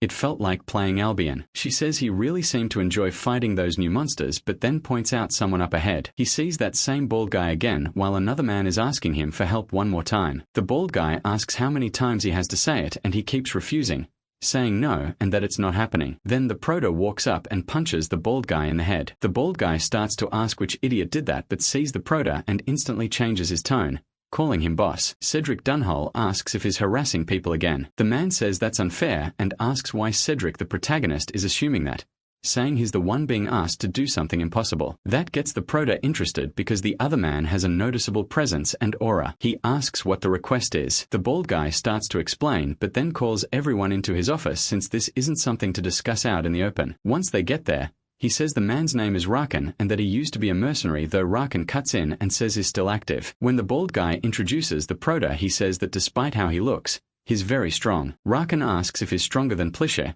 and the bald guy says the gap between them is about 3 sheets of paper. Then the Prota gets straight to it and asks Rakan about the request. Rakan says yes, he needs help with something. The bald guy explains that Rakan is trying to enter a dungeon even though he's retired and asked him to come along. He refused and asked why he'd do that. The Prota notices the dungeon materials are valuable, so he asks Rakan if he has any information on it. Rakan says it's the tomb of Sharafin, the phantom thief. He explains that 10 years ago he and his wife were mercenaries and tried clearing a dungeon together. Inside they found ancient writings. Those writings spoke of a 5-colored goddess statue that could keep its owner healthy. From that day on they started searching for it and planned one last adventure before retiring. But last year his wife got sick. It turns out a tumor had been growing for years and there was no way to treat it without surgery. Now that statue is something he has to find no matter what, even if he has to go alone. He says he later learned the statue might be in Sharafin's tomb, but when he tried going by himself, he couldn't handle the monsters. The bald guy gets uneasy thinking it's a rough situation and even he can't do it. Rakan agrees and says he can't force anyone into something this dangerous that he understands, but the Prota says he'll help. He says they'll leave at dawn. Rakan is shocked he agreed so fast. He says that means he just needs to find someone to watch his wife while he's gone. But Pli tells him not to worry, he'll find someone. The Prota thinks that honestly honor matters more to him than dungeon rewards. Things are worth a lot more than dungeon loot, but he still can't ignore this. So the next day, they stand in front of Sharafin's tomb and he says the last time he came here it was full of kobolds. The Prota is fully geared up to head inside. He asks what level they were and Rakan says around 60. The deeper ones should be even higher, with blood-red fur and bodies twice the size of normal kobolds. The Prota realizes they're blood kobolds and Rakan says they're the kind that charge in without caring about injuries. Then he tells the boy to stay quiet, sets down his lantern and fires at a kobold coming their way, hitting its chest and head. The monster freezes up and starts moving slowly, and the Prota notices how good his aim is. Rakan says of course it is, he's been doing this for 30 years. It's a good start, but they need to hurry because he can feel them. The Prota notices this isn't really a tomb, just a cave, and thinks it might be easier than he expected. But like always, that thought brings trouble. The whole place starts shaking. So Rakan looks shocked, and the Prota says he doesn't think it's an earthquake. It has to be them, and judging by the tremors there are more than 10. The Prota says it doesn't matter how many there are, he'll handle them all, and calls his halberd. When the monsters leap in, they are surrounded. Rakan realizes there are at least 50, and asks if they were waiting for them. The Prota says kobolds have sharp senses, so they probably remembered Rakan's smell. Rakan thinks that if this keeps up, he'll never see his wife again. He tells himself they can't win, and tells Seo Junho to run. He says to come back later with trusted people, find the goddess statue and deliver it to his wife Sophia. Telling it selfish, he says it's his last request, but the Prota says he won't accept that. He tells Rakan to deliver it himself. His wife will be much happier that way. Then he starts cutting down the monsters, dropping one easily and handling the others that rush in. He keeps attacking everything in his path. Rakan is stunned by what Seo Junho is doing. The Prota tears through the monsters ahead with his halberd and ice, and says he already told him no matter how many there are he'll kill them all. MC still thinks quests are better for farming, but with this many monsters the XP might be even better. Either way he gets ready to take them all on. He spots 2 straight ahead and 1 on the left. Then he charges the pair in front first, and cuts down the 3 on the right too. Just like that he starts stacking kills with ease. He pushes through the pack, wiping out monsters so fast that Rakan is stunned. Even Frost notices it took only a second, and Junho says the training paid off. Rakan is blown away. In 30 years as a mercenary, he's never seen anyone this strong. To him he fights like a level 80 player. He admits this cave would have been his grave without the kid. Calling him amazing, Rakan keeps going, but the protagonist jokes that he sounds a little too lively for someone talking about dying. Then Junho praises Rakan's crossbow skills, and says they should keep going together. Rakan agrees, and they head deeper in. As they move on, MC clears out wave after wave of monsters. Rakan notices the fear is gone, and says that after this job he'll retire and spend the rest of his life with Sophia. He cuts him off and tells him to save that line until they clear the dungeon. People never get back safely after saying stuff like that. Rakan laughs and tells him to ignore it. But while they walk, the protagonist steps on a trap, and Rakan quickly warns him to watch out. Junho nearly drops into a spike trap that has already killed 2 people, and Rakan points at it, saying that being strong also makes it easier to get careless around traps. MC settles down, while Rakan reminds him that you can never lower your guard in a dungeon. Junho admits he'd be in trouble without him, and Rakan says at least he's not dead weight. Then Frost warns him again. There's another trap by his foot. He almost steps on it, and grumbles that whoever built this tomb must have been really annoying, because there are traps everywhere. Rakan says it's a good thing trap setting and disarming is his specialty. He asks if the protagonist wants to learn, and the protagonist says yes if he's willing to teach. Rakan says he'll do his best and tells him to remember what he's about to do. He explains that if it's done this way, the pin stays in place even if the rope gets cut. Only then does Junho notice the huge axe overhead, ready to take someone's head off. He's shocked, and Rakan shows him the trap is really disabled. MC asks if setting it back up just means doing the reverse. Rakan says that's right, and MC figures that could work well with his ice skills. After a while they pass through a door, and Rakan realizes they finally found the 5-colored statue. He says they actually made it. Junho congratulates him, but Rakan says the credit belongs to him. He only hopes the rumors are true. The protagonist, though, feels it can't be this easy. Something is off. While Rakan walks up with tears in his eyes, he thinks about Sophia and wishes she were there with him. He says he'll grab it and go right back to her. But Junho suddenly notices something and calls out to Rakan, telling him to get away now, but a monster appears behind him. MC rushes in, saves him, and knocks the creature away. The monster jumps back, and now they're face to face with a blood kobold champion, demon-infused level 83. Junho can't believe it's using dormant energy. It's obvious this thing was made on purpose, so he calls it out and goes in. At the same time, he wonders if the demon association is behind this again. The monster charges him for real, and he lands a full power hit. But even after taking it, the beast grabs his halberd and keeps coming. Then the system says bleeding and blood pact have activated. Its stamina, magic power, and regen speed all jump by 600. But Junho just switches gears and opens fire, trying to push it back. After a barrage of shots, he riddles the monster with holes, but it still keeps attacking. So Junho uses his skill to get away. He's surprised the thing still wants to fight, then shrugs. If that's what it wants, fine. The protagonist drives a huge punch right into its jaw, sending it flying, then follows with a kick to finish it off. When the monster crashes to the ground, MC says it's tougher than it looks, but he still drops a meteor shower on top of it to make sure it dies, crushing it with pure force. He wants to see how much more it can take, but after that solid hit, the monster finally stops moving. Then Junho starts to fall back, and Rakan asks if he's okay. Lying on the ground, he says that demon energy or not, it was still just a monster, but Rakan says his body is burning up, and asks what happened. He brushes it off, saying this happens all the time, while Frost cools him down a little. At the same time, his level jumps several times. Rakan gives the boy some water, and the protagonist thanks him. He says beating one strong enemy really does give more than killing a bunch of weak ones, and all his stats go up by 3. Now at level 43, Junho says Rakan should be able to take the goddess statue now, and tells him to go ahead. Rakan says he can't believe it's finally in his hands. He tells MC to keep all the other treasure too. He's done more than enough to earn it, but he says that's a bit much, and tries to argue with Rakan, but then he spots a crystal, and asks what it is. He checks the item info, and the system says it's a spirit crystal. A snack spirits like that boost their power. Junho likes that idea and says he'll give it to Frost when they get back, telling her to try it. She refuses, and the protagonist says spirits are supposed to like this stuff, plus it might make her stronger. Frost says she's a queen, even if she is a spirit. How is she supposed to eat a rock? She says she's fine with her tea, while Rakan asks if they're ready to head back. MC keeps staring at the spirit snack, wondering how he's even supposed to give it to her. Sometime later, Rakan returns to his wife. When he places the statue on Sophia, it starts to shine, and she says she can't believe the 5-colored statue is real. It even has all 5 colors, just like the legend said. Rakan tells Sophia she should start getting better soon, and she thanks her husband. Junho then talks with Play, saying he heard he spent money on Sophia, which catches him off guard. He mentions the 2 caretakers and the expensive medicine,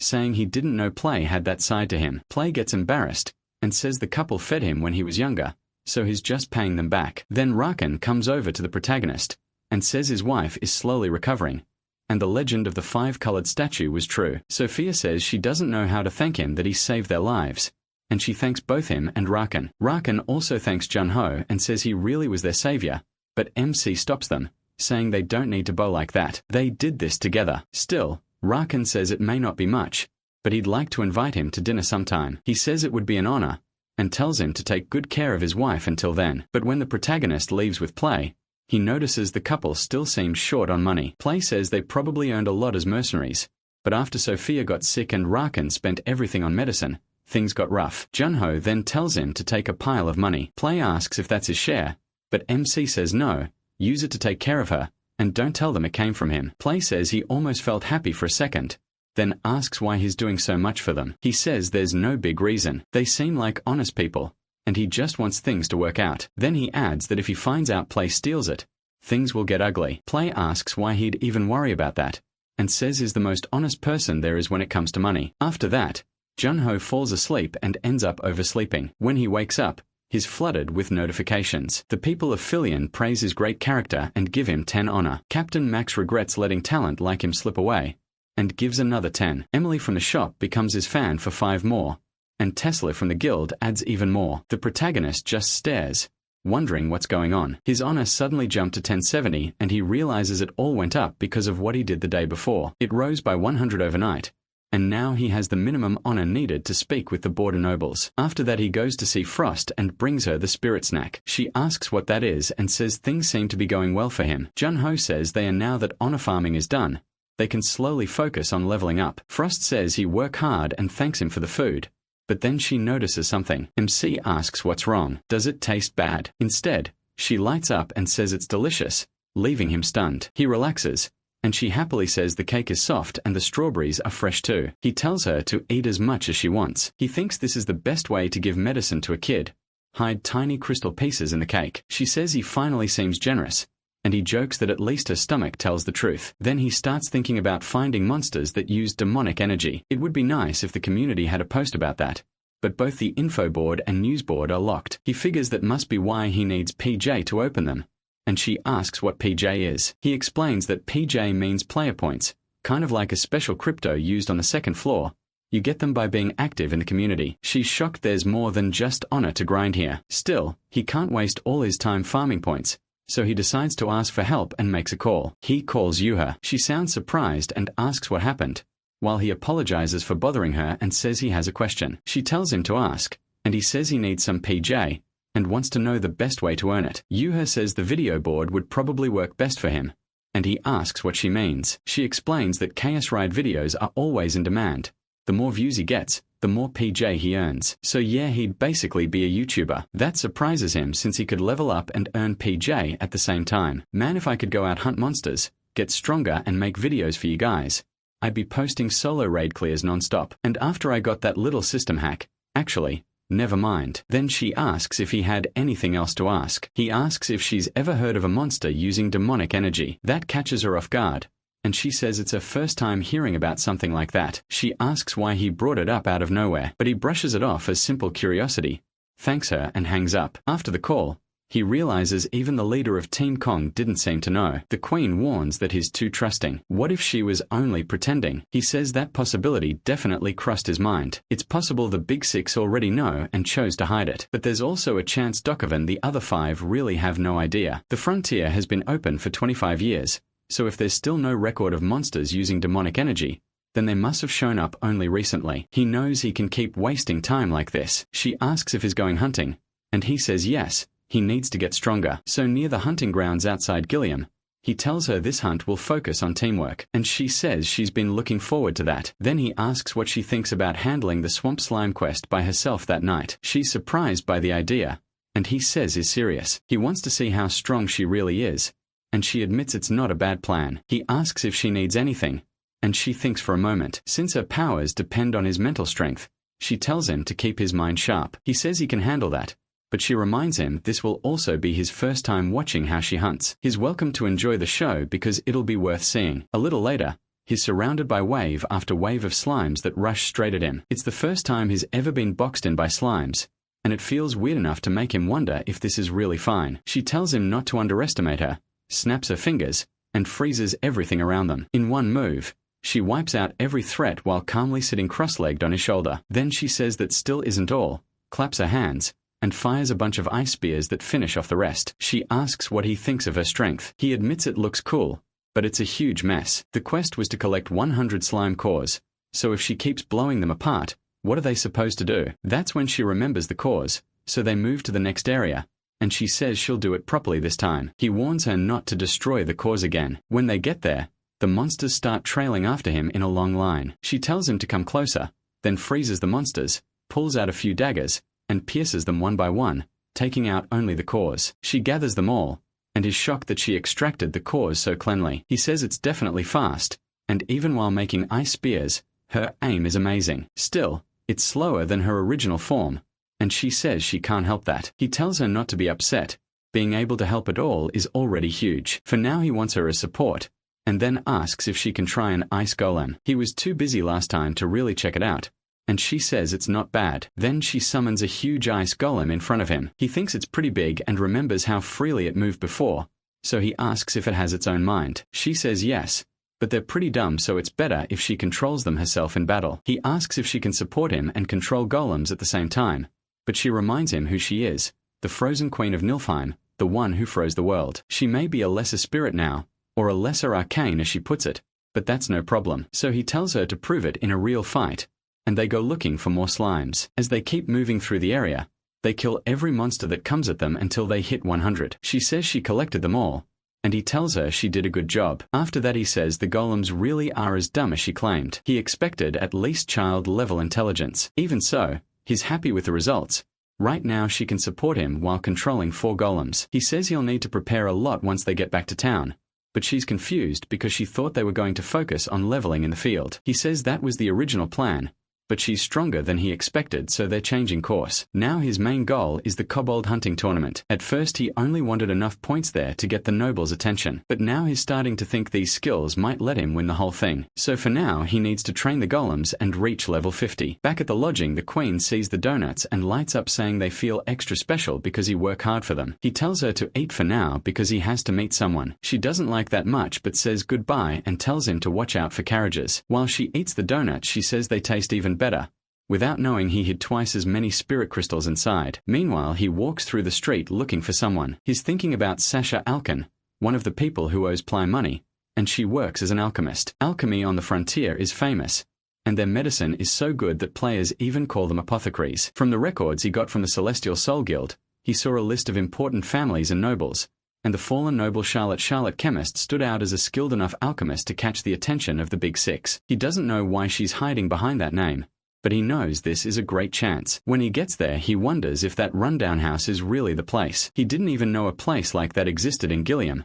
It looks like people would call it haunted. When he tries the bell, he notices even that has been left broken, and he calls out asking if she's home. He raises his voice for the woman, and she peeks out from inside. He says he knew she was there, but she gives him a nasty look. Still, she comes over, opens the door, and asks who he is and why he's calling for her. That alchemist, though, the author really drew her well. He says he came because of Ply, and she immediately realizes it's about that cursed debt. She lets him in, but says she doesn't even have enough money to cover the interest. He tells her he's not there to collect, and actually he's the one who can pay off all her debts. As he steps inside and speaks to Charlotte, he says he came because he has a favor to ask. He heard she knows a lot about alchemy. She says sorry, but she won't take the job. She's too tired. He asks if she's really refusing before even hearing what he wants, but she says it's obvious he's going to ask for some kind of medicine. Some old insults aren't just potion makers, they're artists who create things. But when he shows her the ash fox core, her eyes go wide. He says it's a difficult material, but take the time to lower yourself if you want a Devune target. Thinner than rocks, much higher than you've ever been given. And not just anyone can use it, but the light and the climate ideology. It becomes and already exists this time. He says it's a difficult material, and not just anyone really can use it. He wants her to use that core to make an elixir for her. He adds that if it's beyond her, maybe they have no choice. That clearly gets to her, and she says she normally doesn't fall for cheap provocation like that. Still, once she sees something like that, there's no way she can sit still. She asks what he wants her to do with it, and he says he wants an elixir, one that strengthens his mind. When he asks if it can be done, Charlotte answers that she never said it was impossible, but she warns him to bring plenty of money. It won't be cheap. He offers to pay off all her debt to Ply plus 50 extra gold coins, and she admits that's a pretty good deal. Taking the course, she tells him to come back in 5 days. Juangho is surprised that's more than enough time for him to hit level 50. After leaving, he heads straight to the queen, who's asleep in her room, and tells her to get up. She takes away her pillow and blanket, and she complains that she's exhausted. Juangho teases her, saying she'll turn into a fat spirit if all she does is eat junk and sleep, but she tells him to quit bothering her. Then he says it's time to go hunting, and that catches her off guard. She asks what he plans to hunt this late at night, and he says it's obviously thunder bears, those monsters with electricity running through their fur. He tells her to listen closely because they have 3 goals to finish in the next few days. First, they need to reach level 50. Second, they have to get better at fighting together. So she asks about the last goal. Juangho says they're going to record videos and earn PJ by building up their name in the community, which shocks her. She asks if it's really okay to show her ice skill on video,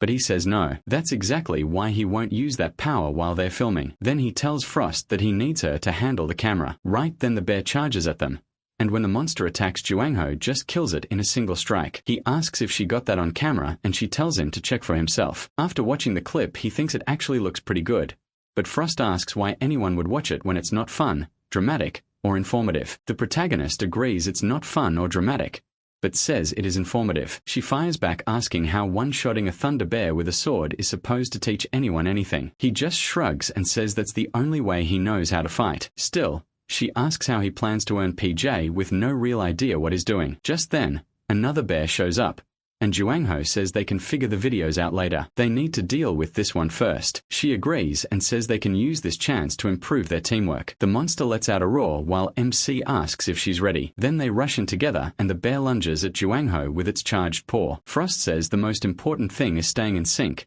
and he dodges the blow while slashing it with his sword. Even then the bear stays alive, but Frost quickly summons an ice shield to block the next hit for him. The impact still puts heavy pressure on her, and as the bear roars, she fires ice spears into it, killing it. The monster drops stiff to the ground, and she gets excited that it worked. They didn't even need magic power, and she says this is actually pretty fun. Juangho says a stronger monster would make an even better video, but she asks how he can know that when he hasn't even watched other people's videos to learn from them. He realizes that's a great point, but just like he expected, all the boards are closed. Then the system tells him that as long as he's in the same field, he can connect to the regional channel. He notices the only places he can enter are the video board and that channel. And right then someone calls out asking if anyone is there. They're being chased by a group of thunderbears and need help. A flare goes up, and Juangho spots it the moment he looks into the sky. He wonders if it's really a rescue request or a trap, but she says this is their big chance, sounding totally excited. Meanwhile, a group of adventurers is running from those electric bears, and they can tell the monsters are getting closer and refusing to give up. One of the men tells them to fire signal flares because they need help, but the girl asks if anyone would really come at a time like this. He says David's group planned to hunt all night, and they also left a help request in the regional channel, so all they can do is pray someone answers. At that same moment, Juangho sees the call. One of the men keeps running and jumps down a ledge when a voice calls out to him asking if Pompey can hear them. He realizes it's David. David says he checked the message as soon as he saw the flare, but they're still pretty far away. The bears are much closer though, and he says it'll take about 15 minutes to reach them. Pompey panics, saying they won't survive even 5 more minutes. Then he says they'll meet halfway and asks if David remembers where they handed out the supplies, but the bears keep gaining on them. Pompey says they can make it there in 7 minutes and tells everyone to hang on. Then one of the bears lands a hit on David's shield before he can keep running. Even though he blocks it, the monster's electricity still runs through his body, starting to paralyze him. He yells for the others to get past him and run while he holds it off, but before the bear can finish him, someone says they sped him up, and with that he gets enough strength to strike the monster back. The hit barely does anything though. It's nowhere near enough to kill it. He gets struck again and sent flying, even through his defense while the shock tears through him. The others shout to Pompey, who's still down on the ground, as several bears start to surround him. Their situation gets worse by the second. Pompey keeps getting hammered by the bears even while trying to block, crushed into the ground. Pompey says they should just run, but his teammates are ready to die with him. As one of the bears prepares its last attack, the finishing blow, Junio arrives saying he found some players where the flare landed, but they looked like they were in trouble. Everyone is stunned when he shows up and drops one bear in a single hit. Even the monsters freeze for a second, and the protagonist says he'll help them first. The queen, who's recording everything, says that was one heck of an entrance. A little earlier she told Junio they should save them if they rescue people in real danger. The video will get tons of views and bring in plenty of PJ. Still, MC wonders if someone really got in over their head while hunting at night, or if this could just be a setup by player hunters. She says that only makes it better, because if the distress call is fake,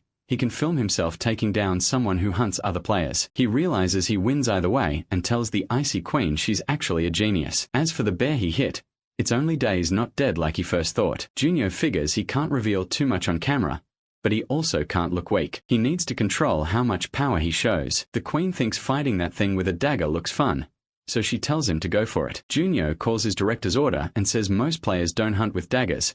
There usually isn't enough reward to match that much risk, so if he can beat a thunder bear with just a dagger, no one will think he's weak. As the monster attacks, Junyo slips aside and while dodging, he counters at the same time, hitting the beast over and over, carving it up with a chain of quick hits until it finally drops. The queen says the other bears seem to understand what just happened, but Junyo says he'll finish them too. The bears that were threatening the others turn toward him, ready to attack, while Pompey and his group stare, wondering who this guy is. The protagonist thinks that now that they've seen his speed, it's time to show his strength. He charges the bear as it builds up another electric blow, swinging both paws at him. Junyo stops the attack with nothing but his dagger. He gets shocked too, but powers through it. He says one of his friends is absurdly strong, so stuff like this never bothered him. Then he slashes the bear's paw, cutting off several fingers. The bear stares at the wound, and Junyo sees his opening. Even though he's using a dagger, he still manages to decapitate that thunder bear. That cut was insanely clean. After Junyo pulls off something that ridiculous, everyone is left speechless. He wipes off the blood like it was nothing, and when the queen points out that 2 more are running off, MC says to let them go. They've already got enough. Then the girl walks up to Junyo and thanks him, and another man says he knows they asked for help but he never thought anyone would actually come. Then he asks if he's the player Seigo him. He says yes, and the man says it's an honor to meet him. He's read the protagonist's articles and always rooted for him. Another one congratulates him for taking first place in the Cave of Trials. Then the girl remembers something and says there's no way they can let him leave without a reward after saving their lives. She says they'll pull their PJ together for him, and Junyo is shocked when she gives him 100 PJ. After that, everyone starts donating the PJ they have to him, all of it going straight to MC. One of them says the hardest part of reaching the second floor was earning PP. He wishes he could give more, but promises to boost his post when he uploads it to the community board. The protagonist says he didn't help them for a reward, but he still appreciates it. A little later, he says he never thought Queen would get PP as a gift. She says they really are good people, and Junyo stops recording. Then he says it's time to check her filming skills, and she wants to watch too. MC is honestly surprised. The video she made is really good. Queen reminds him to cut the part where he gets PP. Then she picks a better angle and starts editing the video. He says anyone watching would think she's a real director. She proudly says she'll even pick the title. Looking at his style, she suggests the return of the Black Knight. Junyo hates the idea right away, and she says she has better ones. Even so, he decides to keep that test video title. She asks why he'd do that. He says having her around feels less like being with a queen and more like babysitting a little kid. After some time, Junyo goes back to crushing Thunder Bear's head on, with Queen helping him finish them off. Afterward, he tells her she did a good job. She says she always does, but the protagonist points out that of their 3 goals, they've already cleared 2, their teamwork got better, and they reached level 50. Then Queen suddenly wonders when they're going to check the test video reactions. MC remembers and asks if she wants a snack first or wants to look now. She chooses the reactions. She's too curious. Junyo says he obviously didn't make the top search rankings, but once he sees the views, he has to admit the number is huge. Queen isn't sure though. Other videos had a few 100,000 views too. Still, he notices the amount of PP they earned is no joke. He also sees a ton of comments. People have figured out the Black Knight is him. They're saying he's insanely strong, and that getting first place in the Cave of Trials clearly wasn't luck. Some wonder what level he is, maybe around 50. Others say no way, he's killing Thunder Bears like they're goblins, so he has to be close to level 80. Then they start asking how he got that strong in less than a year. Of course, one guy starts hating on Junyo for absolutely no reason. Even the protagonist feels awkward reading it. The guy keeps going, saying it's all thanks to MC's gear that is just some rich brat wearing Noir Workshop armor, and that should be obvious. But someone fires back, asking if that complainer could do the same thing just by putting on Noir Workshop armor. He instantly claims it would be easy, like anyone could do it. Queen says people from Earth are always fighting over stuff like this, and it's really rude. Junyo tells her it looks like he'll have to prove himself again even on a kobold hunt so nobody can doubt him. Meanwhile, his video is being watched elsewhere, and the viewers are shocked. They admit he really is impressive, and now they get why Spectre uses him as his messenger. One of the girls says they probably can't keep calling him Snakehead anymore. Then she asks if Spectre trains Seo Junyo. Someone asks why she thinks that. She says she's watched all of Spectre's footage, and the protagonist's dagger style looks very similar. The other person says if MC learned anything from Spectre, it would have been swordsmanship, not dagger fighting. That actually makes sense to her. Still, she remembers that just a few days ago, he was asking how to earn PP. Now, He probably won't have to worry about that anymore. Meanwhile, with the demons, their leader Nazad meets with a man who reports that they found Seo Junyo's location. The man asks if they should bring him in, but Nazad says no, this isn't the right place, because there are too many eyes in the city. For now, they should only watch him and move after he shows himself. The man says he understands. He also watched the protagonist's video and says the kid's movements are impressive, so sending a level 90 should be enough. But just to be safe, he plans to go too, making Nazad furious.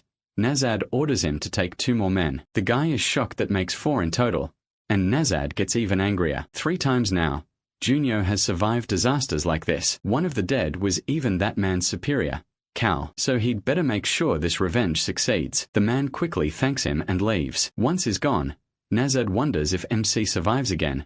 Who should move next? His answer is simple. He'll handle it himself. Nazad really is sending high-level enemies straight to Junyo. By the next morning, he looks at Queen and feels bad for her, because she's asleep wrapped up in toilet paper. He decides he needs to buy her a proper bed soon. Then after heading out, he goes to join the kobold hunt. When he arrives, the place is already packed. Someone recognizes him as the guy from the dagger video, the one who hit 3rd place in the trending search rankings. Soon everyone is staring, calling him the hottest rookie around. Junyo realizes there are way too many people there, and it's not just players, there are adventurers too. As expected, the info boards must have blown up with updates about this hunt. There are 76 people waiting to apply. The protagonist figures one-on-one trades are still better for deep info, but the boards are definitely useful now for small things like mission details. As he walks, a man spots him and asks if he's Siam MC. MC says yes, and the man lights up right away. He introduces himself as Max, captain of the guard, and says the knights have told him a lot about him. Everyone nearby watches the whole thing. Max says the protagonist's skills will be a big help on this hunt, so he tells him to stop wasting time and come along.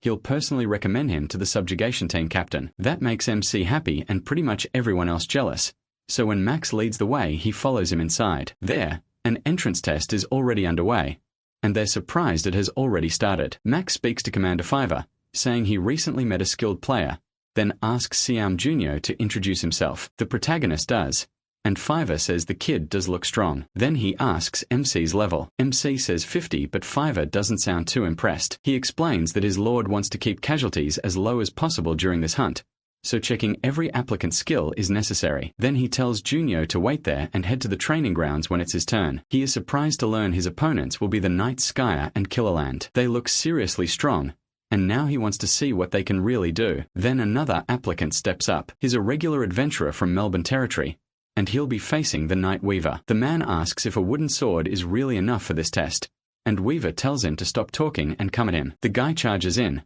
and even though he's using a real spear, Weaver dodges it and shuts him down, saying he's got spirit, but still disarms him and puts the wooden sword to his neck, declaring him failed. Everyone is stunned by how strict the standards are. Junyo figures maybe only 1 in 30 will pass, and starts wondering if this is the level of Frontiers Knights. Then something catches his attention. Another player steps up. It's Bak Kyung-woo, and he stands across from Weaver. People are shocked that the old man is still alive. Weaver points out that Kyung-woo's empty-handed and asks if he's really okay with that. Kyung-woo says he's fine.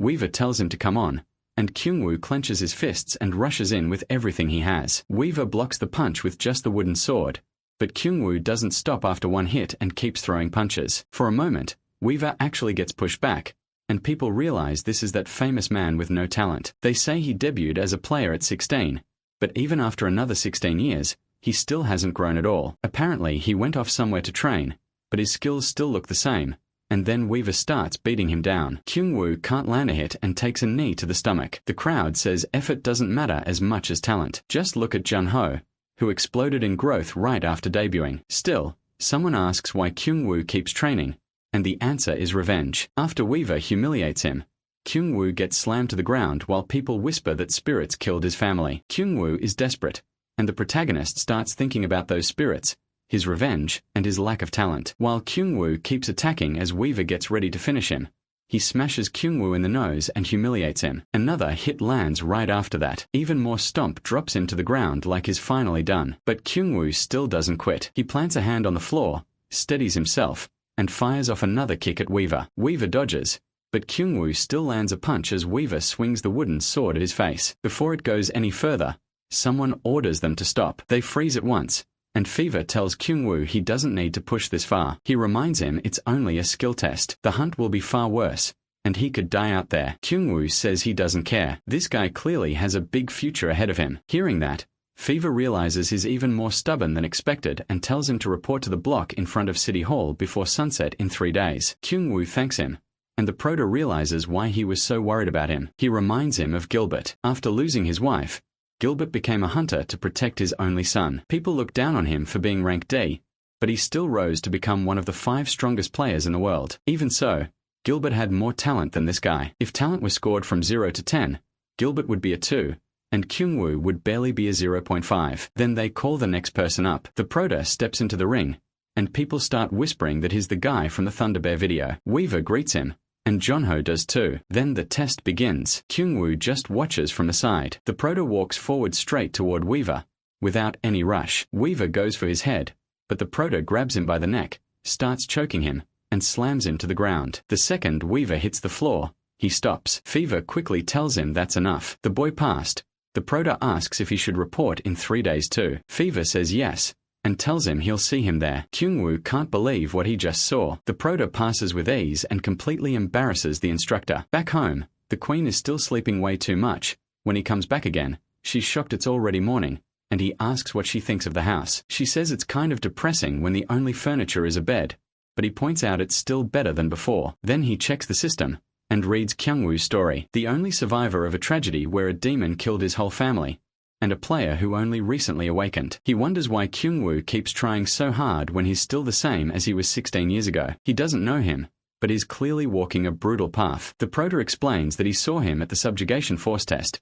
and she says people like that are often mocked, even though it's cruel to laugh at someone who's fighting that hard. He agrees. He also figures his stats have gone up a lot after all that non-stop hunting. Once his magic reaches 200, he thinks he might finally be able to free his friends and bring them to Sasha. She's surprised he finally showed up. He asks if everything's okay, since she looks worn out, and she says it was really tough, so he asks if she finished it. She says of course a genius alchemist handled it, and he can look forward to it. She explains that it boosts his magic, and she even managed to make it a unique rank potion. Still, the ingredients he gave her were so strong that the potion is hard to absorb, so if it feels like too much he should spit it out. If something goes wrong his brain could get fried. The Proto chugs it anyway. It tastes awful, and he instantly starts feeling sick, dropping the bottle. Sasha asks if he's okay and wonders why he drank the whole thing at once. Then he collapses with a burning fever, and she snaps that she warned him it was dangerous. The moment she touches him, she realizes his body is way too hot,